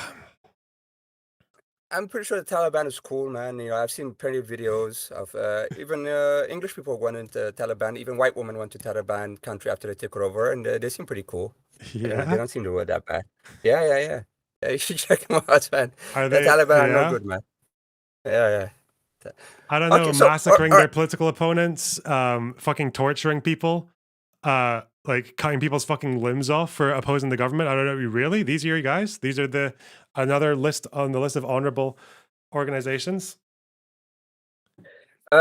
Yes. What they are actually, your ethics? Like, what the fuck, man? That's from Amnesty as well, talking about all the ways that they torture and kill their opponents. Well, look, they want back the country. What about what they do with you know, women? You they think what do you think their treatment of women? You think that's decent? Think that's chill? Well, they treat their women better than what the American Empire did. I would say that, you know. So In at Afghanistan? least they don't. Yeah, at least they don't drop white phosphorus on them. That's for sure. You know that the Taliban kills women as well, right? Yeah, but they drop white They'll phosphorus. beat, on they'll them. fucking like, throw acid at people for not like wearing their face covering properly. No, They that's a lie. carry out That's honor a lie. Where do you killings. get that from? No, where do you get they throw acid on women for not wearing the where do you get that from? That's a goddamn lie if I ever heard one, man. Wasn't it girls were going to school? Is that what they do it for? No, they don't do any of that kind of shit. They don't. You throw don't think acid on women's they throw faces. acid in women's faces for trying to go to school? No, they don't. They're the Okay. they What- probably arrest them, but they wouldn't throw acid on their Why faces. would- And what's the Why would what they? is that? Why don't you believe that? Why do you think these women have like acid thrown in their face? Because it's a lie. Now, number one, look, and number two, these are their own women. These are their daughters, and these are their sisters, and these are their aunts and cousins. I don't know. When mothers. I put So, up I like mean, Taliban acid women's faces, I see a lot of pictures of different women with their acid in their faces, like with disfigured faces. I don't know why that. black propaganda, mostly, probably. Black propaganda. The black propaganda, yes. What's black propaganda? Black propaganda is what the CIA and Mossad does, like to discredit and to demonize their enemies. So So- basically saying. What does it? So and to portray them. is there? So what does it take to convince you that something like this happens without you just saying it must be CIA propaganda? Like, what's your way of like? I know that your default is to say this is CIA. I don't know why you think that. I don't know if you've read an article. Have you heard someone say that? Like, has someone presented an investigation saying that, or is that just your go-to? No, everybody knows that. Why this do you is think? No, don't say everybody propaganda. knows. Why do you think that these pictures are all done by the CIA? Why do you think that? Well, I haven't seen the pictures, but let me just. Oh, they're check on them my out. Let me screen. do Yeah. the- Why do you think that? Okay, hold on. Let me go on your screen.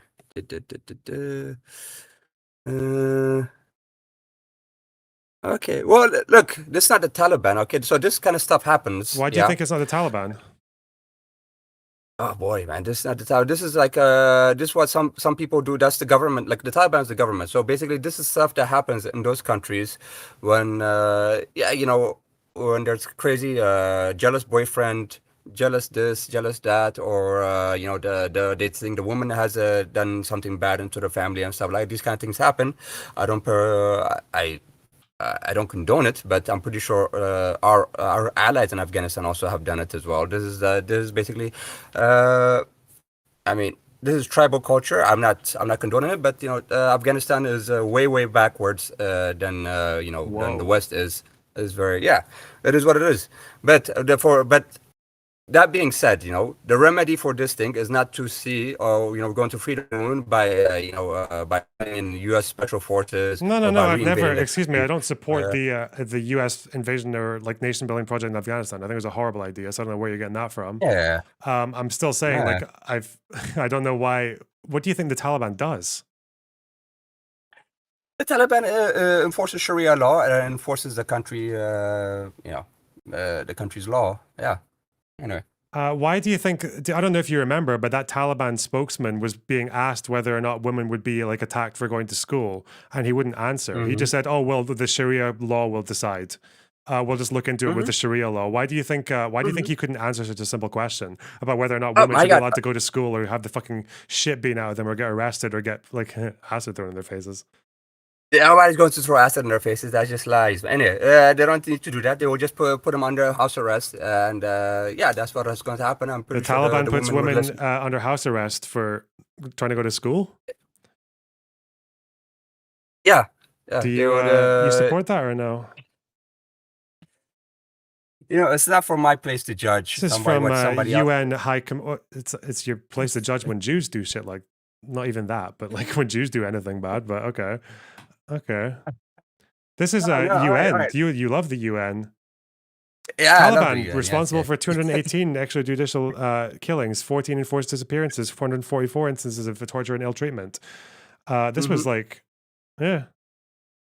So and so these were our friends. We were celebrating them as heroes when they were doing that against the Soviets, against the communists.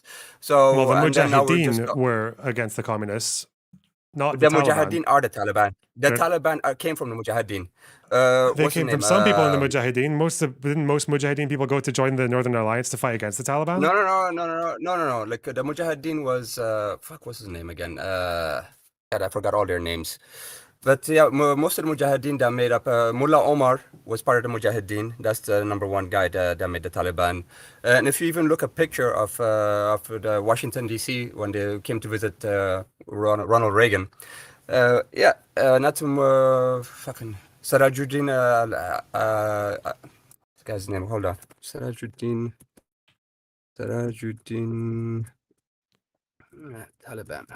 When people talk about, so when I, for example, when I read about the, so when I read about the origins of the Taliban, why does it say something like the Taliban emerged in 1994 as one of the prominent factions in the Afghan civil war, largely consisted of students from the Pashtun areas of eastern and southern Afghanistan who had been educated in traditional Islamic schools. Under the leadership of Mullah Omar, the movement spread throughout most of Afghanistan, shifting power away from the Mujahideen warlords. Yeah, so basically these were the part of like one of the main warlords that were supported by the ISI and the United States, and they were getting our money. So the Mujahideen means holy warrior. Mujahideen means holy warrior. Mujahideen. So the Taliban took power away from Mujahideen warlords. No, Mujahideen just means holy warrior. It does not mean it's not a specific group. Mujahideen just means holy warrior. It's not a specific group. So there were many groups inside the Mujahideen. One of them being the Taliban. Some of them went to the Taliban. Okay, that's not like the entire Mujahideen. Okay, fine, thanks. Yeah, so the other one, Haqqani Network, all of them, and most of them were into the Taliban. Actually, so that also doesn't that also mean that some Mujahideen fighters fought against the Taliban afterwards? But Mujahideen is a big branch. It's just okay. So that's fine. That's so. But you're saying that the United States like made the Taliban. That's not like okay. Now we're completely changing the parameters. That's fine. No.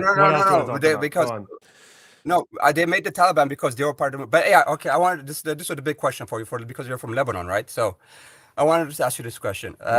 So let's say this is the 1980s, right? Israel invades Lebanon. Who are you fighting with? Who would I fight with? Yeah, Israel invaded Lebanon. Who do you fight with? Who'll probably leave. like so many. Oh no! You have to choose, man. Like because you're a political guy, you're a political commentator. Who do you fight with? Israel invades Lebanon, right? It's when did it invade in the 1980s? Invasion of Lebanon.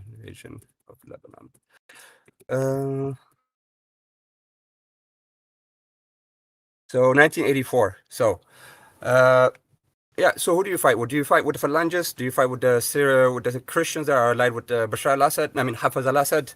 Do you fight with the Palestinians? Do you fight with Hezbollah, Amal, the South Lebanese Army? Who would you go to? I'd probably find some peacekeeping force. I don't know. like you're not really spoiling me for choice here. All these organizations are dog shit. The PLO were shit. Fucking like Assad was shit. The fucking Phalangists were incredibly shit. Israel, very shit. I don't know who the fuck. And that is my problem with you, man, because you coin. don't choose. That's my problem with you, man. You don't choose. You don't choose, and that is my so you're a fence sitter. That's my problem with you, man. Like you're a fence sitter in the Lebanese civil war. In the whole Middle East conflict, you don't choose, and exactly in the Middle East and the Lebanese civil war too, you wouldn't choose. I'm pretty sure, actually, you know what you're going to be. I think you're probably going to be a collaborator, man, in the Lebanese civil war. Why? Based on what? Based on your, you want to be a Westerner, yeah. You are, you present yourself as a Westerner. You want to be a Westerner. So like there's a lot of what do you call it, Lebanese people that like they see themselves as white and Westerners, and they see that the Palestinians and the Shias and all of them messes up their I mean, there's a difference between people who live in Lebanon and they want to see themselves as Westerners because they feel like they don't like Arabs, and me, like I'm a Westerner because I live in the West. I've lived in like the UK for most of my life. So I don't know, like, Okay. should I be speaking Arabic and fucking like identifying with like Arabic culture and just doing Arabic shit my whole time in the UK or what? What does that mean? No, but there are certain people. Okay, are you one of those people that believe that Muslims ruined Lebanon, and if Israel had its way? No, that's an and if insanely America had fucking its way- retarded thing to say. Well, there are people in Lebanon that say that, and that's why they joined Okay, Israel, and I that's don't. Yeah, so why are you trying? Are you disappointed that I don't agree with people who say that because you expected me to say yes? Yeah, actually, I did expect you to say yes. Yeah, that's because you're a terrible judge of character. You're a fucking idiot. But yeah, carry on. What else don't you know? Yeah. What else don't you know? Go on. Well, okay, so but you're fence sitting though. So basically, you have to be fighting with the resistance. That's what I'm trying to like. That's my fucking problem. What with you, man, resistance? because you're Okay, a fence- you tell me. Okay, maybe I'll pick a side. If you tell me which side that didn't commit massacres in the Lebanese civil war. Well, I mean, blatant civilians. massacres. I mean, blatant massacres. I'm talking about like just blatant massacres. I'm pretty sure Hezbollah didn't do that kind of stuff, or even I don't know, even Hafez al-Assad. I don't think the Syrian army did that. I mean, name me a massacre they did. Yeah, I'll probably go with Hezbollah then. Fuck it. Nasrallah's a Alright, funny guy. cool. All right, cool. Yeah, his Hang list was on, wait pretty a funny, minute, wait a minute. Where's this? All right, they did. There were so many that I don't. Every time I learn about this war, there's more massacres. Is there a list of them? We go through a whole list. Who did this one? Not saying. Massacres in the Lebanese Civil War. So, not the PLO, because they committed a massacre in Damour.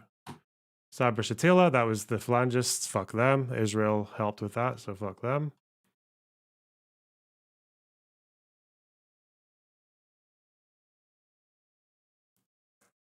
Yeah, I don't know. I'd probably leave. I'm still pretty set Exactly. on leaving. Fuck that.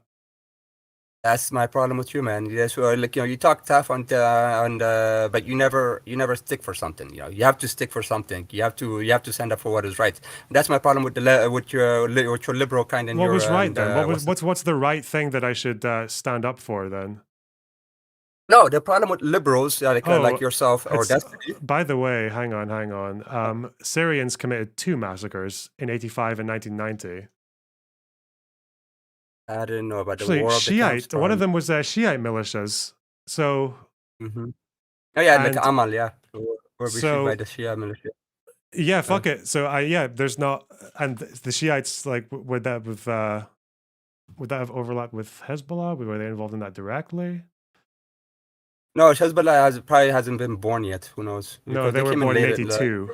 But I don't know when Okay. they had like a militant wing. Was that maybe later? Founded in '85. Did these Shiite militias eventually go on to become Hezbollah in War of the Camps? No. Amal is still its own thing. They still exist by itself. But did the Maybe Amal very still movement spin off into? I don't know what happened to Amal. No, No, they're they were still a there. militia. What do you mean? They were there until the '90s, and then they stopped. They No, went away in they're still 81. there. I mean, No, they're still there, man. I didn't see their flags in Lebanon, man. Their flags can still be there, but their dates of operation, they finished operating in 91. Yeah, I mean, like, of course, they give up the arms, yeah, but I've because still seen, like, Hezbollah were their rivals. yeah.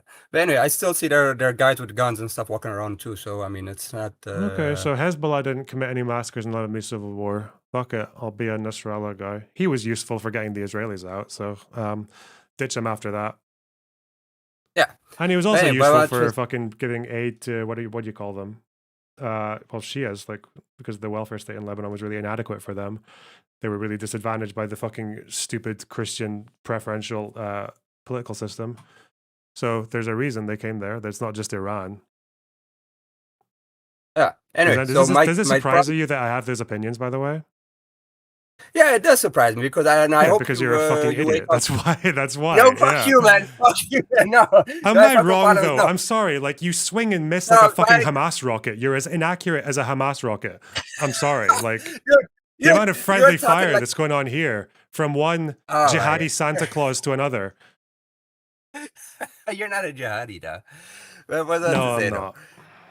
Okay, that's my problem. But like the girl Anna this morning, she was talking to you about how, oh my God, I don't know that Israel, they're not really that bad, I don't know that like how indiscriminate they are, but how stupid she was sounding there, and then you just let her say how stupid diatribe about Israel, and didn't even challenge her, man. But what I'm trying to say though. The problem with the liberals and the fence sitters is what was stupid about what particular claim was she making that was stupid? So she even said she didn't know whether or not they were committing like de facto de jure war crimes, which again we tend not to know during the war, but.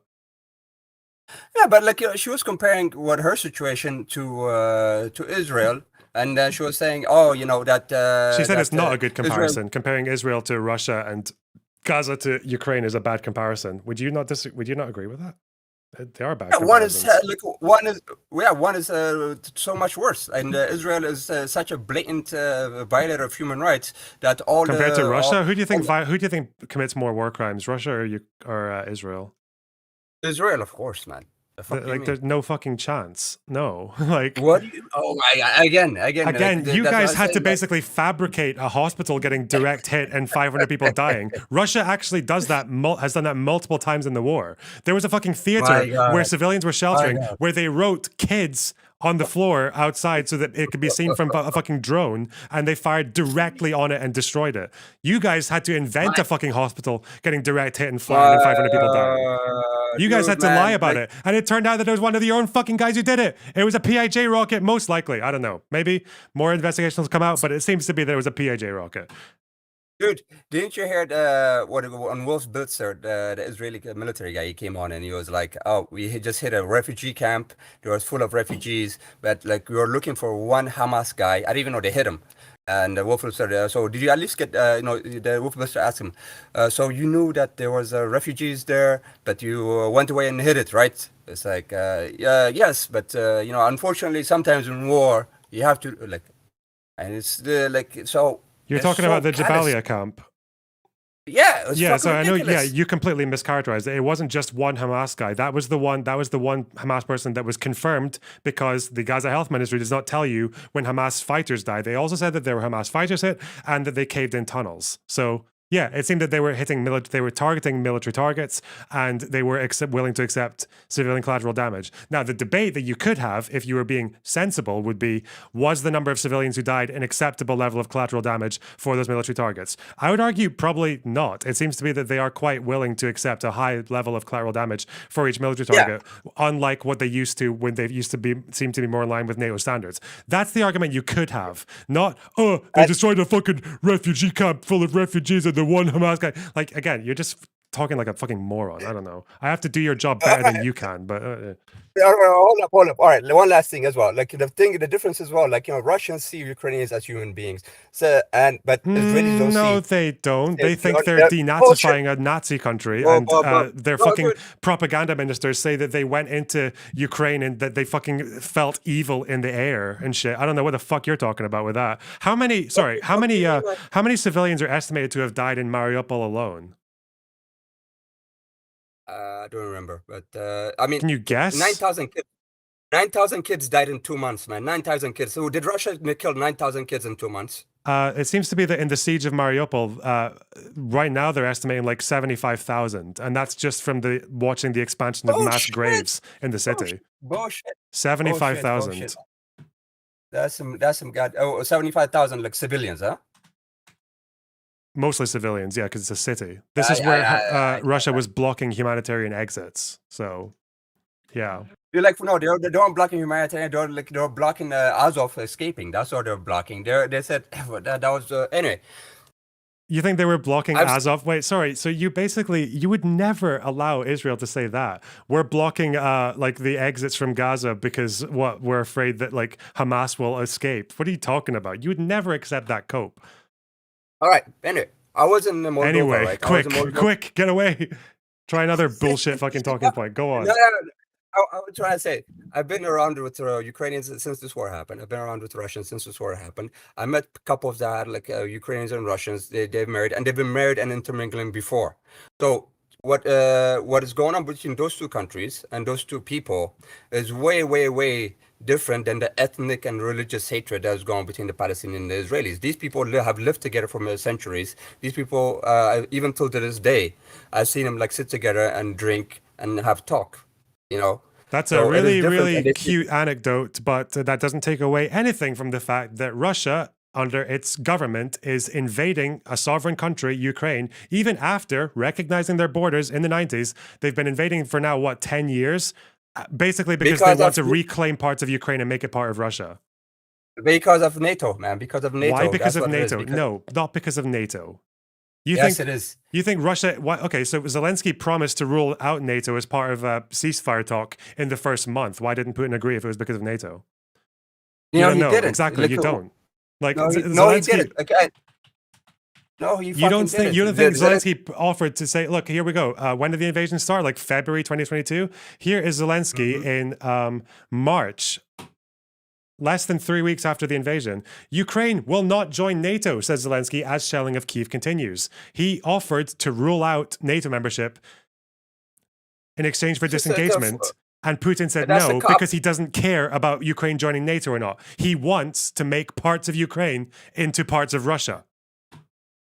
None of this would have happened if the God, you're so dumb. You're so fucking dumb. So dumb, and now we're going back to the fake coup. Okay, why do you think it was? Do you think it was a US backed coup? Is that where we are now? 2014? No. Was that what you're about to try to say? My guy, can I speak for a minute? Okay, you're dodging that one. That's fine. Good, very wise. No, look, I don't want to go. I don't want to go to the minutia of that one because I'm pretty sure that there's been many different arguments on that one. You believe what you believe. I believe what I believe. Truth is somewhere. If Palestine tried to join NATO, would it be okay for Israel to invade them? I mean, didn't think so. Countries are allowed to join NATO. They can join whoever the fuck they want. They're countries. They're independent countries. You don't get to invade someone because they joined an alliance you don't like. When they could, and then I thought it was about NATO. Now you're making it about coup. What is it going to do? Is it about NATO or not? Yes, it is about NATO. But why? What I'm trying to say... Why? Why is it okay to invade a country because they want to join NATO? Okay, can I just speak 1 minute, man? All right. One of the differences as well, as you can see right now, right, between Russia and how Israel is operating, right now, Itamar Ben-Gvir, he came out and said, we have to... The most humane position right now we can take is to relocate the Palestinian people. It is the most humane position. So... Out and out, he's talking about ethnic cleansing, right? Mm-hmm. The Russians never wanted to do that. The Russians wanted Ukrainians to become the sphere of influence, and not to become the sphere of influence and become pawns of the West. That's the biggest issue. The Russians see the Ukrainian children as human beings, and they bring them to their country. We call that a genocide. I don't even know how that happened, but they moved them from war zones and took them into Russia. That was called a genocide. Why not let them go west with their parents? No, some of them didn't have. Why not let them go westward with their parents? Did they separate those kids from their families? Orphans. My guy, some of them were orphans. What the fuck do you want to do when they're orphans? Leave them in Ukraine? They can go westwards. Yeah, they can move in the part of the country that they're from. Yeah, what, like take them to Russia and like educate and re-educate them to become Russians? Is that what they're doing? These were orphans anyway. What do you care about if they took the orphans to Kiev or they took them to Russia? What does it matter? They moved them from the war zone, right? I don't know. Is that a bad thing? If I got orphaned as a kid, I would rather I stayed in Scotland and didn't get dragged to fucking England. Fuck that. If they're shelling in the By the people, where you're at, by the nation that killed their parents. Like, what the fuck, man? Like these were orphans to begin with. It's not because like Russia killed. Why do you think they were orphans to begin with? Oh, because this is what it says. Like there was a big orphanage when I don't know which city that Russia took over. When they took over, there was a big orphanage, right? So they took over like, hey man, whatever, all these kids, just bring them like to Russia. And what's that lady like? She did that. So it's okay to invade a country and take orphans from that country into your country because that country wanted to join NATO. No, we're comparing how Russia operates war and how Israel operates war, right? While Israel just fucking bombs the little kids and kills 9,000 kids in 2 months. While Russia just puts them in an orphanage. No, listen, all right? Puts them in an orphanage, educates them, feeds them food, gives them clothes, and etc. Puts them away from the danger zone. Well, Russians do that, right? What does Israelis do? So that's what I'm trying to say. Why is Ukraine a danger zone? Why is Ukraine a danger zone that the orphans need to escape from? Why is Ukraine? I'm not saying there's a war going on, but who invaded Ukraine? With Russia. But Russia. But can you not see that Israel is the biggest monster? Maybe just don't invade Ukraine. No, but like you're missing. You're escaping the question though. You're escaping the question. Don't zigzag away, man. Don't zigzag. You're not asking me any questions. You're just stating random bullshit points. No. The question was like what you said when I said that Israel is a worse invader than Russia is. You think it'd be okay so would it have been better if Israel took the kids out of Gaza and put them in Israel and taught them Hebrew? Yeah. Well, I mean, I wouldn't say. And made them into little Israelis, little Semites. No, that would be wrong. But you know what? But like, if they educated them, they will still be Palestinians. There'll be no problem. Here's a question: you think Russia is less immoral than Ukraine in war? Immoral than why does the international? Why do the international courts disagree with you? Because they're on the hands of the Western world. Because they're. I thought you were citing the UN endlessly. Last talk we had, so we don't care about the UN anymore, because the UN have accused Russia of like 20,000 war crimes, confirmed quite a few already, and because they haven't done the same for Israel yet. Yeah, they haven't done that for the Israel. These are formal like war crime charges. Not just like the UN puts out a report saying, "Oh, I don't like this." Not just because some fucking UN guy from human rights organization. And it shows what the people, what the West is. So you like the UN when they agree with you, but when they don't agree with you, they're Western backed. Okay, that's really interesting. It could just be that Russia commits more war crimes. Also, Russia had far less. If you think it's okay to invade a country because they want to join NATO, why is Israel not justified in invading Gaza? Why is it? Look, why is it? Why? What's worse, wanting to join NATO, or going into another country and killing 1,200 people and bringing some of them back as hostage? Look, there's an occupation. There's a. Did Ukraine do that to Russia? Did Ukraine do that to Russia? Oh my God! There's a 75-year-old. Look, you can't just compare apples and oranges, man. There's a 75-year-old. Occupation and dehumanization and colonization of the Palestinian people. Right, 75. You talked about the Nakba. You talked about all the massacres and whether they be in Shabra and Shatila. You talked about all the evils that Israel has done to the Palestinians, the rape and etc. So after all that is done, and these people are still resisting, I'm not saying that. How was October 7th? Do you think October 7th was a reasonable act of resistance? No, I don't believe in that. But the problem right now, though, this is what happens, right? It's almost like they just kind of were asking to get fucked up by the IDF. Like, I don't know what else you would gain from doing that.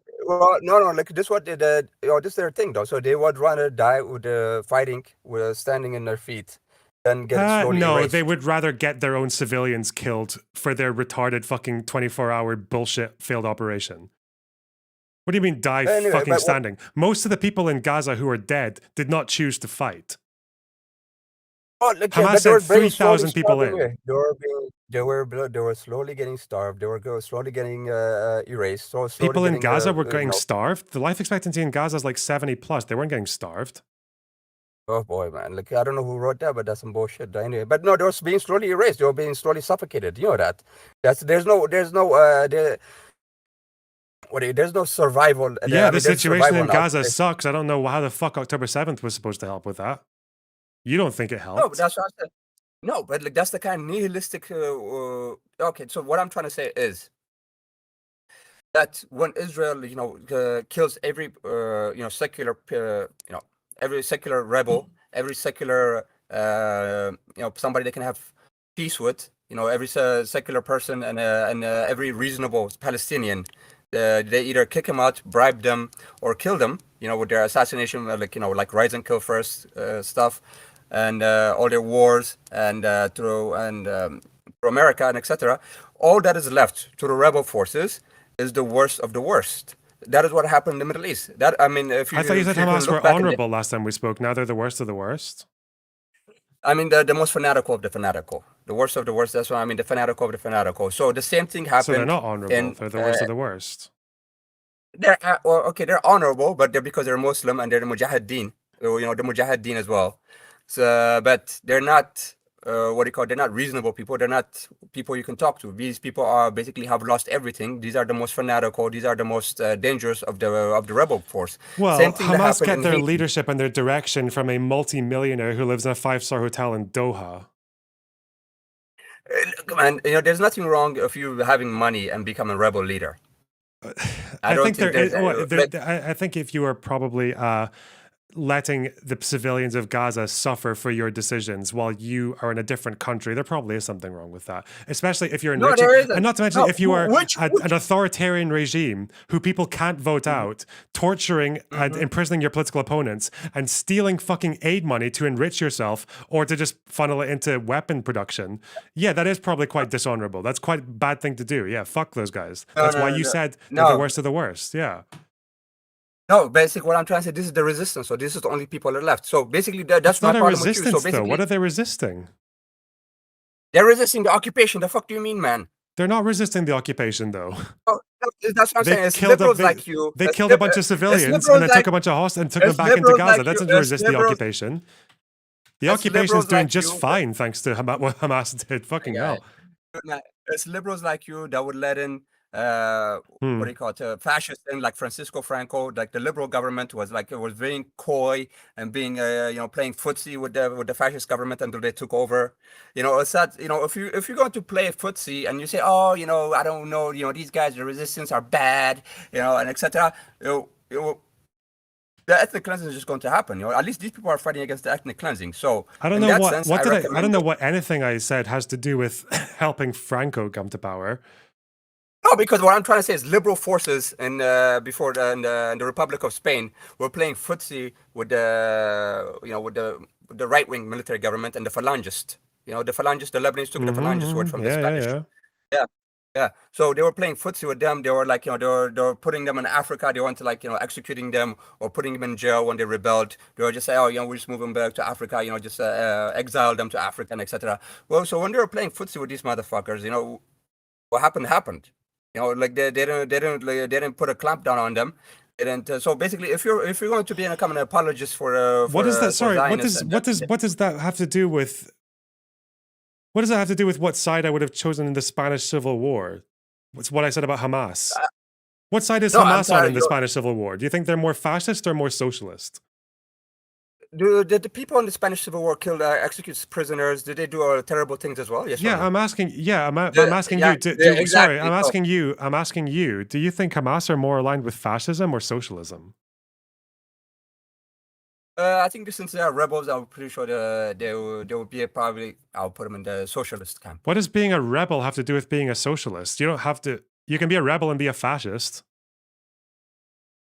Probably, but compared in this situation right now, as you compared, which is you think their social values. You think Hamas's social values are more like fascist or left or right or left leaning?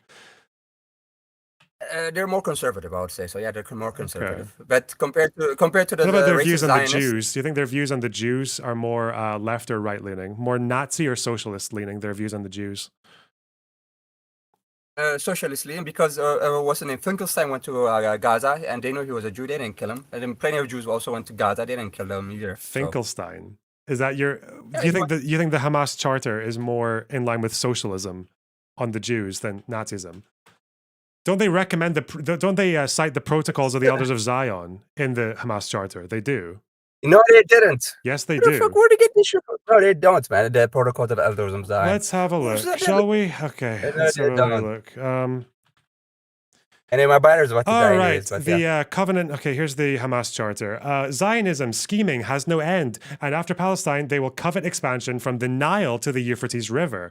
When they have finished digesting the area on which they have laid their land, they will look forward to more expansion. Their scheme has been laid out in the protocols of the Elders of Zion. All right. From fine. the covenant of the Hamas, main points. Oh, they changed their charter, anyways. No, they didn't. Yes, they did. No, They reformed their charter. They reformed their charter. Yes, they did. They reformed their charter and say we don't want to wipe out Israel. They And, put out a that's- statement. They put out a document in 2017. Did it ever? Yeah. Did it replace the old one? Yeah. I No, think it didn't. so, It didn't. You think so? It didn't. That's the whole point. It was a PR statement. Hey man, You got fucking. You just got fucking choose a side. had. You got Choose a- scammed by choose- Hamas. Okay, choose a side anyway. So you going to be with Palestinians and the Would you? resistance, Sorry, or you no, going no, to be no, with no, no, no, Zionists? no, no. I need to get one. I need Yes, to get because I realized you were just dodging around every point. This statement here is Okay. this something a fascist would say or a socialist, citing the protocols of the Elders of Zion? Is that something a socialist Well, I would say mean, or a fascist? I mean, communists were. If you were can't some of answer them were that, racist against Jews. if you can't answer that in general, not some of them, in general, who's more likely to say this? A Nazi, fascist, or a socialist? I need you to commit to an answer Fascist, here. so- Yeah, okay, good. Thank Fascist, you. fine, Yeah. are So you they're happy? more fashy when it comes to the Jews. Well done. Why is it so difficult to Alright, get fine. like one straight answer out of you? That's the easiest question I've ever asked anyone in my life. Oh, dude, you're just trying to demonize the Hamas. I'm not the trying resistance to. fighters. I'm not trying Yes, to I'm not saying demonize. yes, Well, yeah, okay, I'm okay with demonizing Hamas. They're pretty shit. What's wrong with that? exactly. They're And not they good for only the fight- they're the only- Palestinians. They're not good for. They're not good for Look, anyone. Look, my guy, this is what I'm trying. Look, you know what I think? I think if the Lebanese civil war happened and you were there right now, you know what you were going to be? I think you're probably going to be at the brothels for the Israelis. What was man. the point in This you is all asking me I'm- the question then? I told you I gave you a pretty probably- reasonable you take on probably- why you not, probably- and I gave you good reasons for why as well. I actually backed it up Oh, with, but the way you're talking, arguments the as way you're well. talking right now, the way you're talking right now, I'm pretty sure you're probably servicing the Israeli soldiers. Do you see man, how in the brothel, difference man. is? Is that do you see how the difference is that if I want to make you look bad, I just ask you questions. When you want to make me look bad, you just make things up about me. Do you see the difference there? No, because you don't want to commit to the fight, man, against the Zionists. Not in the way you want to. No. No, but look, I'm not in the fight, right? I'm not in the fight, but at least if somebody in the fight against ethnic cleansing and stuff, that's what I support. I'm not going to wishy-washy that and say, oh, of course, not every group, every fighting force is a great group. Not every resistance fighter is supposed to be a saint. That's not what I'm trying to say here. I don't think that's But the at case. I least- don't think resistance fighters have to be saints. Do you even know what kind of resistance groups I support or what actions I support? Which revolutionary group do you support across the Wait, world? sorry. Why didn't you just ask me that if you don't know? Doesn't matter. Anyway, I just got. Yeah, because you've already made up your mind. But I think the ANC one? were pretty based. I think what they did was pretty reasonably justified. That's for one. Mhm. I think some of the IRA factions were justified, not all of them. Some of them were pretty bad. I think the Jewish partisans who fought against Nazis, pretty justified. Got quite a few. Do you want to pick one? Alright. Mandela, I like Alright, Mandela. but- Okay, what about Robert Mugabe? Fuck no, I'm not a big fan of Mugabe. I don't know what he did. I don't know much about Mugabe before he took power, but after he took power, was fucking retarded. Like he just ruined his entire country. but Okay, all right. Or even let's go back to South Africa. I right? much prefer South Africa is Mandela not- to Mugabe. Okay, all right. Let's go to South Africa. Okay, South Mm. Africa is not a perfect place right now. There's still racial problems. There's still white people, the black people killing white people. It's a lot more And, stable than most countries on that continent. I mean, we don't have racial tensions. I mean, nobody's going out killing, white people because there's no white people to kill. But, or I mean, even if they're white people, we don't hate them. We're not going to kill them. or another ethnic group. So it's like the ethnic problem is really bad. But at the end of the day, yes, what is right is right. For the white apartheid state to end, and its justification that for throwing people out of helicopters, to torturing people, to doing chemical warfare, and to biological warfare as well. All of that is bad. So you would support the resistance and whatever. Fully, yeah. You don't support every tactic they did. If they do fucked up shit, you wouldn't support it. Do you think? Sorry, do you also agree with Mandela when he promised and enshrined in the constitution to protect pre-existing property rights of the white population, meaning that even if you were a settler, however you got your land, you got to keep it in the new South African state. Do you agree with that or no? Yeah.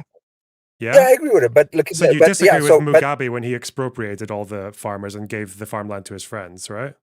Because that was a bad idea. I mean, I wouldn't. I don't support. I don't think that was a good idea. Okay, so you're against expropriating. Do you think it would be okay to expropriate Israelis?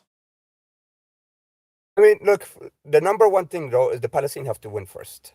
No. That's a simple question. Are you okay with expropriating Israelis or not? Because some Palestinians want their houses back. They want the house that their granddad lost 75 years ago, and they want to kick out the Jews who live there and take it back. Are you okay with that or no? Or would you just build new houses? If they win and they do that, I'm okay with it. If they win. What about policy? Do you think in a new state, do you think it should be policy or not? Do you think the constitution should allow it legally or no? I would hope not, but if they do it, I'm for it. So it's not. So it shouldn't. So it should be illegal, but you're okay with people doing it? No, I'm not for it, but I'm just for what they call the Palestinians winning, right? But if they do it, like that's what I'm trying to say, though. So if they win and kick out the some of the Israelis or all of them, I'm okay with it. But you're okay with them kicking out all the Israelis? Oh, just if it means they win. Winning comes first. Winning comes first, yeah. What if the only way what does winning look like to you?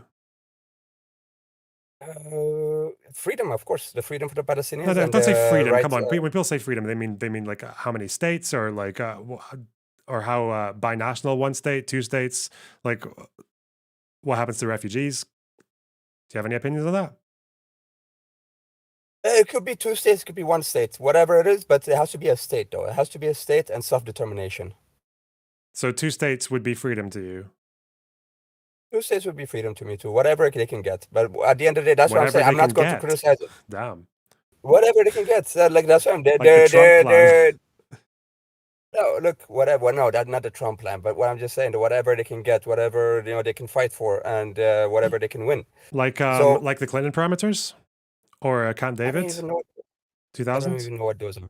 I don't know what those are. That was a Palestinian state that was offered that Arafat rejected. Anyway, I have to go right now. Nice talking to you, man. Bye. But anyway, man, stop being a fence sitter. I'm definitely on the opposite side of the fence of you, so that seems okay. Okay. Bye. What a strange person. I don't know how someone can fucking lose so hard on every point and just fucking chuckle his way through it. What a sport.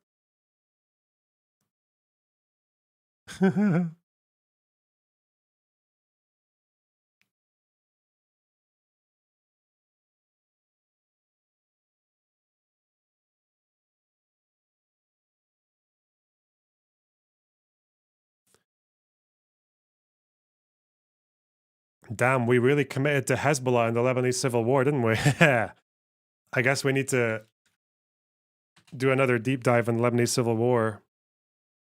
I say another. I've never done a deep dive on it. I've just done some basics. Maybe find out if that was a good decision or no.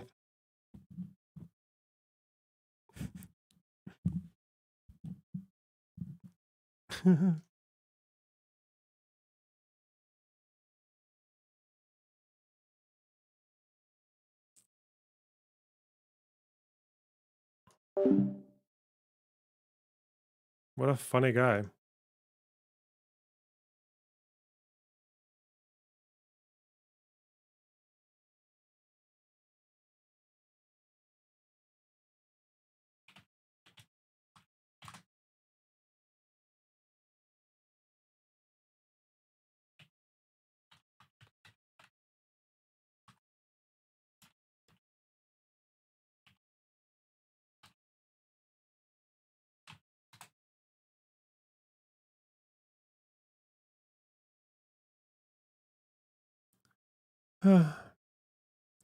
React to Beast Bro says on Israel genocide. No, if I talk about that, I'll watch it off stream because I need time to do that.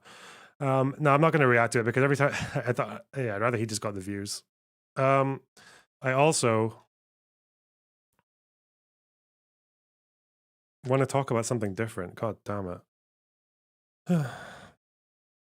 Debate Jamail. The boy.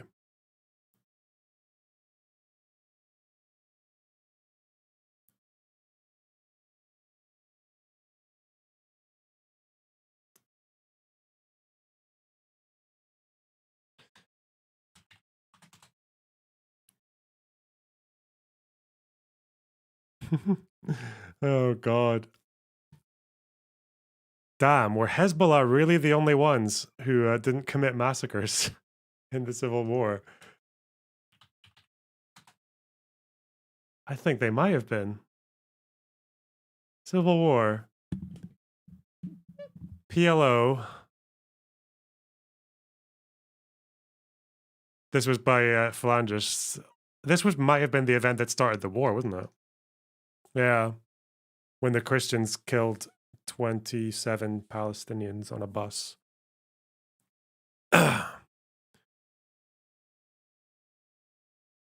This was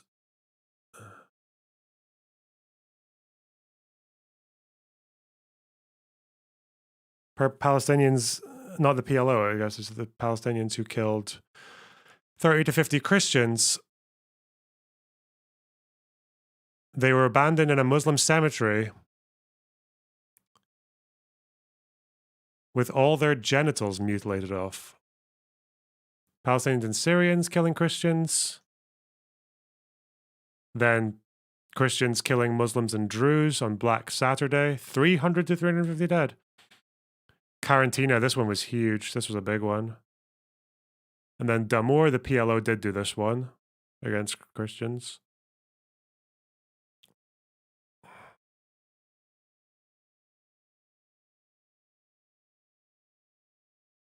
Phalanges again. Tel al-Zatar.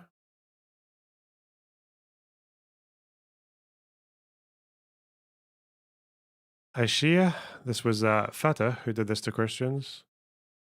Druze killing Christians. Christians killing whoever these guys were.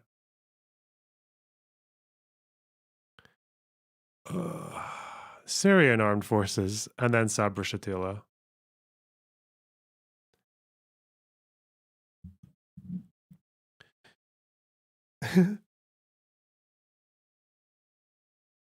Druze killing Christians in Mount Lebanon.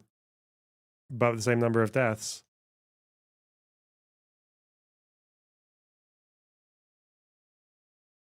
And then you got Syrian armed forces in the mid-80s and the 90s. Yeah. It's just so many. Islamic Jihad Organization. Lebanese Shia militias. Oh, did these guys become Hezbollah? They were a precursor to Hezbollah. Allied. Oh, God damn it. Hezbollah did it as well. Fuck.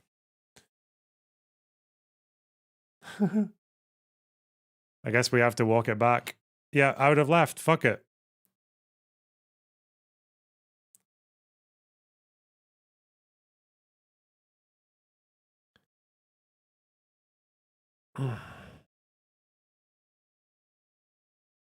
What about the communists? Communists don't matter. They have no fucking... They can't... Yeah.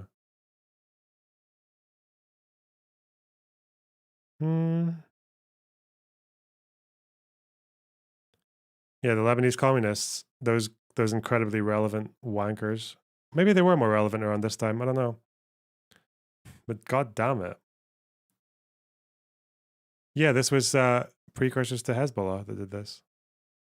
Killing Americans and Lebanese, killing Americans, French, and Lebanese.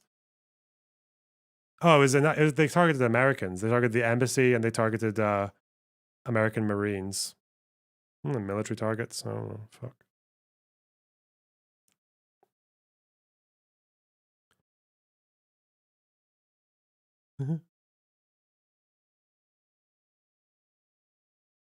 Yeah, I know they only had 5 years to commit massacres. It's not enough time. Fuck me.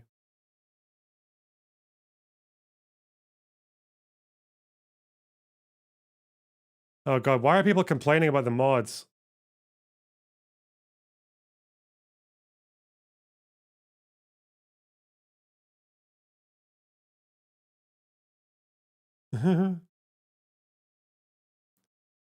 Oh no, fuck it, I don't care actually. Yeah, I don't, that's fine.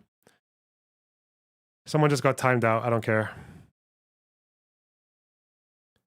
Can we have a trial over bringing back the Pepe emotes? No! Why did we get rid of the Pepe emotes?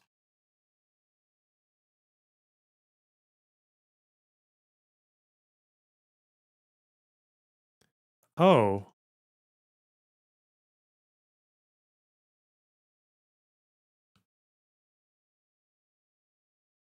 Oh, Scarlet got fucking fucked again. Oh god. What did Scarlet do? What happened?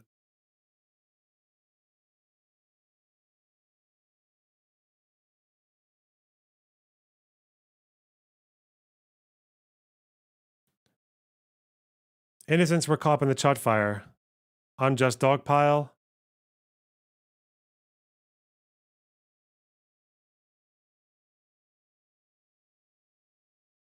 People try to minimize the intifada. Okay.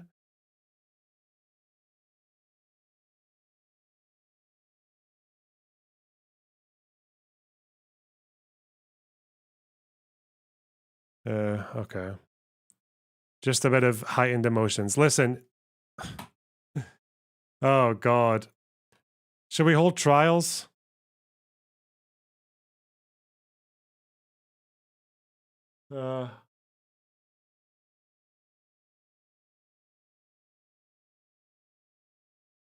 Okay, it's fine. It's fine. I just spoken to the mods. All right.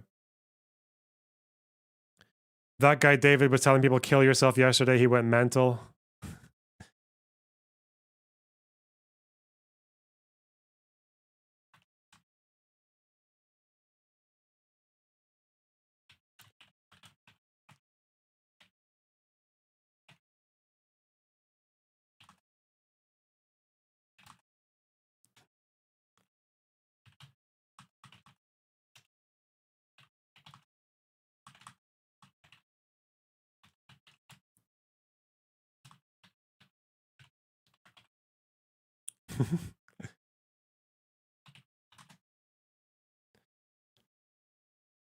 Just thinking about discussing like having a server rules panel and doing it on stream.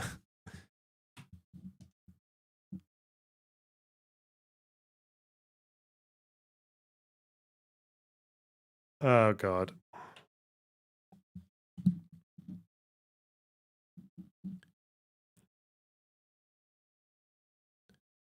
It's a bloody mess out there, guys. Fuck me. I think we're all right though.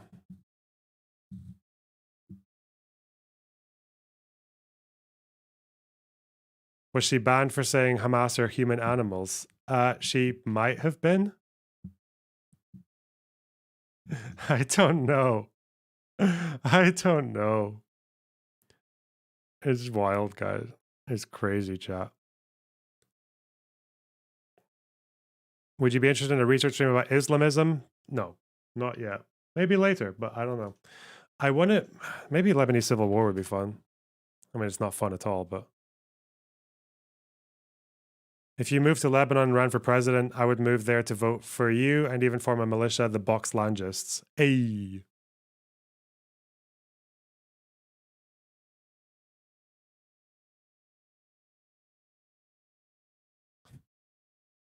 Wasn't this caller supporting unethical ethnic cleansing? What, the chud? The chud is a chud, so that's different. You can join and be a chud if you want. And talk in the gay baby jail.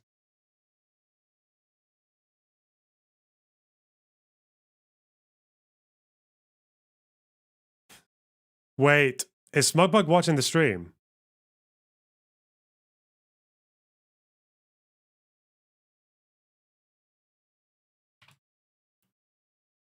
come into VC Smugbug and let's discuss server rules. Go on. Let's hear the ethical arguments for these bans.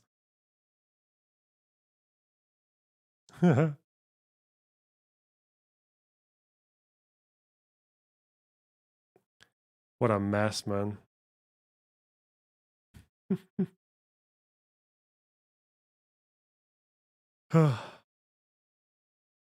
Does he even have the perms? He does have the perms, doesn't he? Yeah. Hello.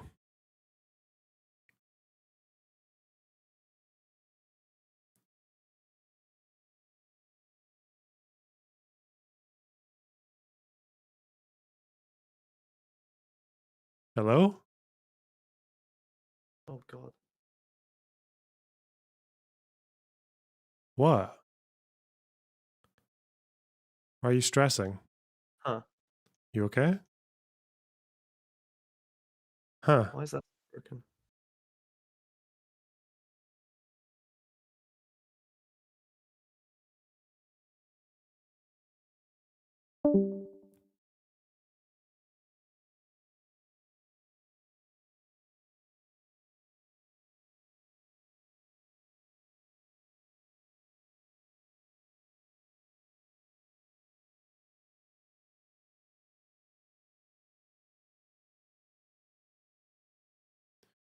Damn, he's cucked.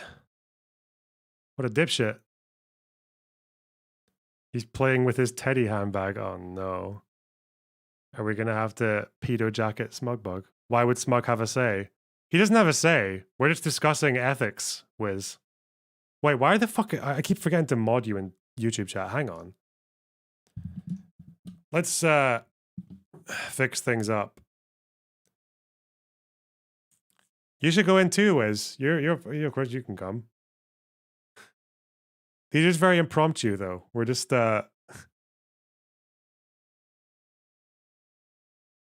spitballing. Hello? Ah, there we go. My Ah, audio was z- blocked. Oh. Hello, how you doing? okay, you have no authority here, but Yeah, I fucking know. I don't want authority here. Okay, this is. If I had authority, I wouldn't be able to be as harsh as I am. hey, why do you think it'd be bannable for calling Hamas human animals? I feel like that's really uncontroversial to me. I think it's fine because people say this about like how many times do people call like the Tories vermin? Right? Isn't that like an iconic politician's quote about the Tories? Well, look, I think I should be allowed to dehumanize people because I'm a vegan. So if I call people animals, I want to treat them the same way as anyone else. Uh-huh. So actually, that's fine. But I think I don't know if it should be bannable. I just think that like dehumanizing people is probably something that should be discouraged. I don't think you need to ban for a lot of stuff as long as you allow people to dogpile the dehumanizers. I think it's fine. Social bullying is better than banning people. Interesting. I mean, that's how you kind of want to keep the vibe of a place, because as soon as you put in hard rules, people are going to use them as shields, right? Like they're going to use them to. Oh, Wiz is here. Actually, Wiz agrees with me on this, so it's not even going to Oh be. God, what do Yeah. I agree about? I was talking about the bullying over banning rule. No, I don't strictly believe in that. I don't alright think we then. should ban people for a lot of things, but I think there's other ways to kind of like tell people what's okay and not. I don't think I've actually banned anyone for like a punishment reason in the server so far. However, I have done a lot of other things, and I Yeah. think something a we lot of kind of other need to things. explain Uh-oh. is how the chuds or the gay baby jail or the chud rule works, because I think a lot of people are confused about it. Okay. Uh-oh. Probably because it's a lot called of the people are fucking new. Gay baby jail. That's a Well, I brilliant mean, name. That's It's- perfect. It's perfect. That But cannot change. basically, what it is, at least how I use it, is it's like a naughty step. So if someone's misbehaving or causing a fuss in other channels, they get put on the naughty step until they can sort of justify themselves or change their behavior to then be let back in. So it's not a ban, it's just like a sort of, you're on the naughty step for a bit, and then we can let you back in when we know you're cool. I think putting people in gay baby jail is dehumanizing. Yeah, I don't care about gay baby. It's just funny. Like I don't care if mods want to bully people as well. Which is because again, like the whole point is not being a safe space, right? Like, and I don't. I don't know. I just feels like obviously like with the Israel Palestine shit, it's just like there's so many fucking touchy points for people.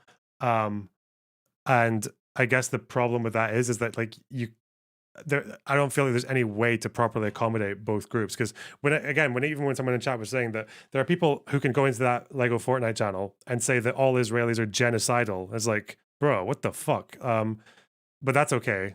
And then, yeah, I don't know.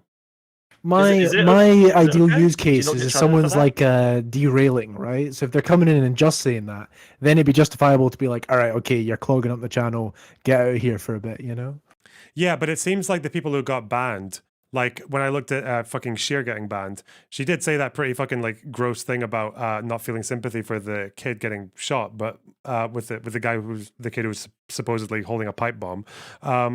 But you look through the context of that conversation, it's like she's engaging in good faith, and she's like fucking talking about like, oh, we don't know the facts, like maybe the soldier did something bad and should be reprimanded. Like, yeah, so it's just like, I don't know. It just feels like a bit. Again, I wouldn't advocate for a ban there, but I think definitely if they're getting too heated and it's getting a bit too spicy for everyone else in the convo, they can absolutely spend some time in the gay baby jail. And if people then still want to engage, they can do it there.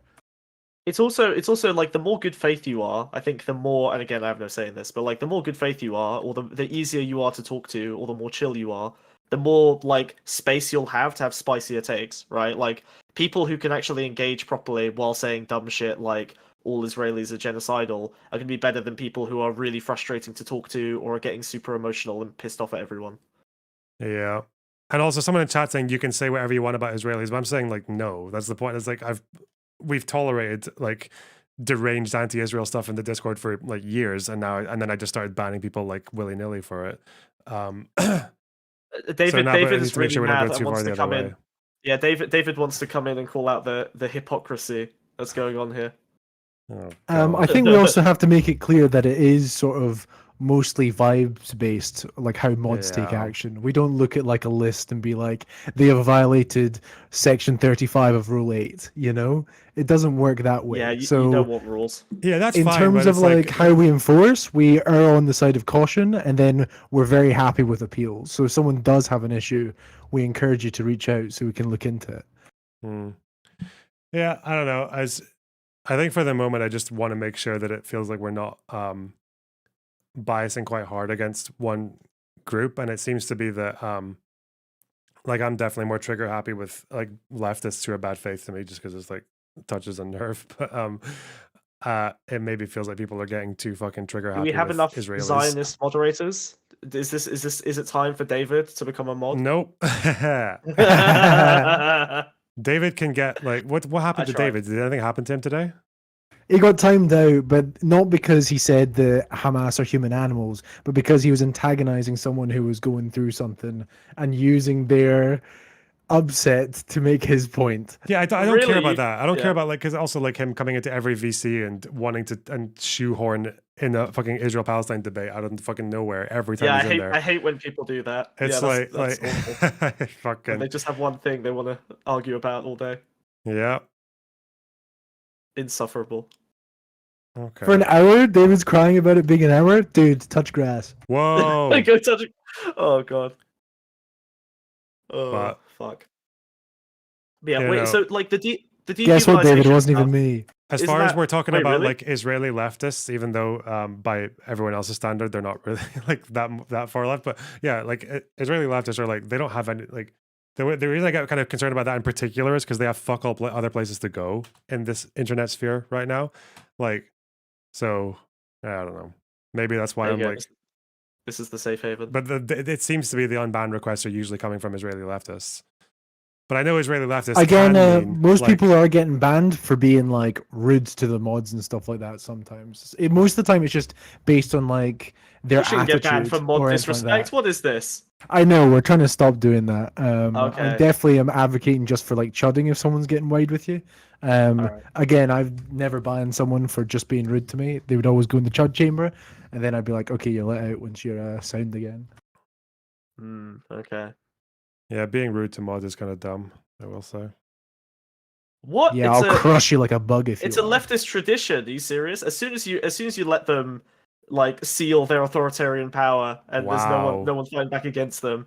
All right, that's how these discords fall. All right, that's how you end up with like Hassad level derangement. You need the counterbalance. You know, you need a regular revolution. When are you gonna debate Chud Logic on pedophilia? Oh God, why the fuck would I do that? That's a horrible idea. No Have one wants that. I didn't ask him. Fuck no, I don't want to. I don't think he wants to. I don't want to. It's not He'd happening. say yes. He needs it. I got dragged into one fucking Balenciaga argument, and I've been called a real pedophile now. It's that didn't take long. That sucks. Go prove him wrong. You've been pedo jacketed. You have to destroy his career. I know. Oh, dude, you have to say something now. No, it's fine. It's fine. Look, you also DK, have to friendship police everyone who's nice to Chud Logic. True. I love DK very, very much. Okay, all right. He's a good guy at heart. He gets a little bit frustrated sometimes. It's fine. Okay. Do you guys think It's a that mutual debate with the respect. crazy guy was a good segment, or will I just? Is it too spicy? Do you want me to chud him, or is he fine? Oh just my the way god! He is? You see, a moderator just like always looking for an opportunity to apply violence. You know, now that we're talking about this is why policy. no mods, no masters. I mean, Fuck listen, Yeah, that's I the banned point, him right? as soon as the he fact left the that the fact that like people like fucking Scarlet and Sheer could get banned, but that guy just hangs around. I mean, maybe doesn't say that much? Or He's not in the server. He's not got the welcome to the server role. Oh, does he not? Oh, okay. No, no. Alright, He's, so not, yeah, he's in none of the chats. he He's can not Do you want me just to let him try- in? Shall I let him in? Yeah, he can just Oh, be a no. chud. It's fine. Yeah, just let him. Yeah, be a throw him chud. in the chat box. Nice, nice. Oh my And god. maybe even just banned because he's actually insane. You don't want him back again? Oh, but the content. Look, he's been on a couple times now. It's like you've you get to. admitted it's good content. It's like irresponsible platforming with someone that crazy. No, you know? no one. I don't think so. No, he's not. He's not. I think it's convincing okay in to any way. platform specifically in the gay baby jail. I think that's Okay. all right. Yeah, irresponsible platforming. I don't think he convinced anyone of anything. No, it doesn't seem The like fucking it. CIA acid attacks. Fucking hell. Damn right. Oh, How do you know God. they didn't? Smugbug. True. Whoa. True. Well, I mean, the massacres were CIA backed, right? The CIA nailed it. The The massacres. CIA. The CIA. The massacres. Yeah. Oh god. Oh god. Okay. Okay. That's fucking forced. Oh. And also this All right. fucking tabby moron in chat. No, whatever. They're too stupid. They're too simple to get angry at. Okay, whatever. Have you talked to them? You should talk to them. No, she won't come in. She doesn't want to. Oh, fucking cowards! That's when you should ban them. That's You need- ban. VC or VC or ban. ban. It's such It's a a classic good... strategy. Yeah, VC or ban was amazing. Oh my god. Absolutely, you got to do it. Yeah, we'll see. We'll start looking we'll at give them tapping one more now. chance, you know, because I'm a nice guy Alright. at the end of the day. Okay. I'm gonna keep bullying dehumanizers. All right, it's not good. They should know better. They should really Dehumanize know the better. Dehumanizers. Exactly. Well, I'm not gonna dehumanize them, but like you can't yeah, it's just Don't you see it's so bad because we are human, right? yeah, right. Human's gonna human. Right, we Okay. sorted, we caused server peace. We fixed it. Everything's good. Yeah. Cool. All right. David for mod 2024. Right, New bye, season. love you. New season. Mwah. Guys. David for mod. Bye. Bring VC or ban meta back. Yeah, I probably should. It's probably wise. Hmm.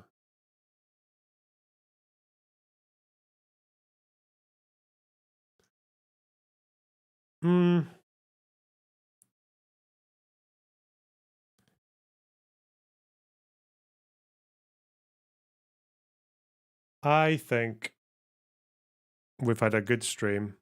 I need to talk to my editor and discuss future plans going forward. And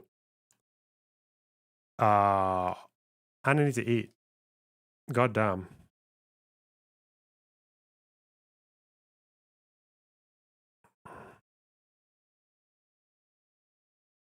Smug is sexy, but I hate them. Wow. Discuss Phalanges World Domination. Oh my god. Hey, we got a new mod there. Look at that, Wiz. There you go. Okay. Listen.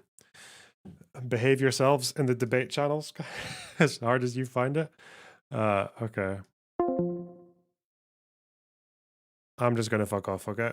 Thanks for the donos and the subs and the gifties. That was actually really generous today. You guys did well. Whoa.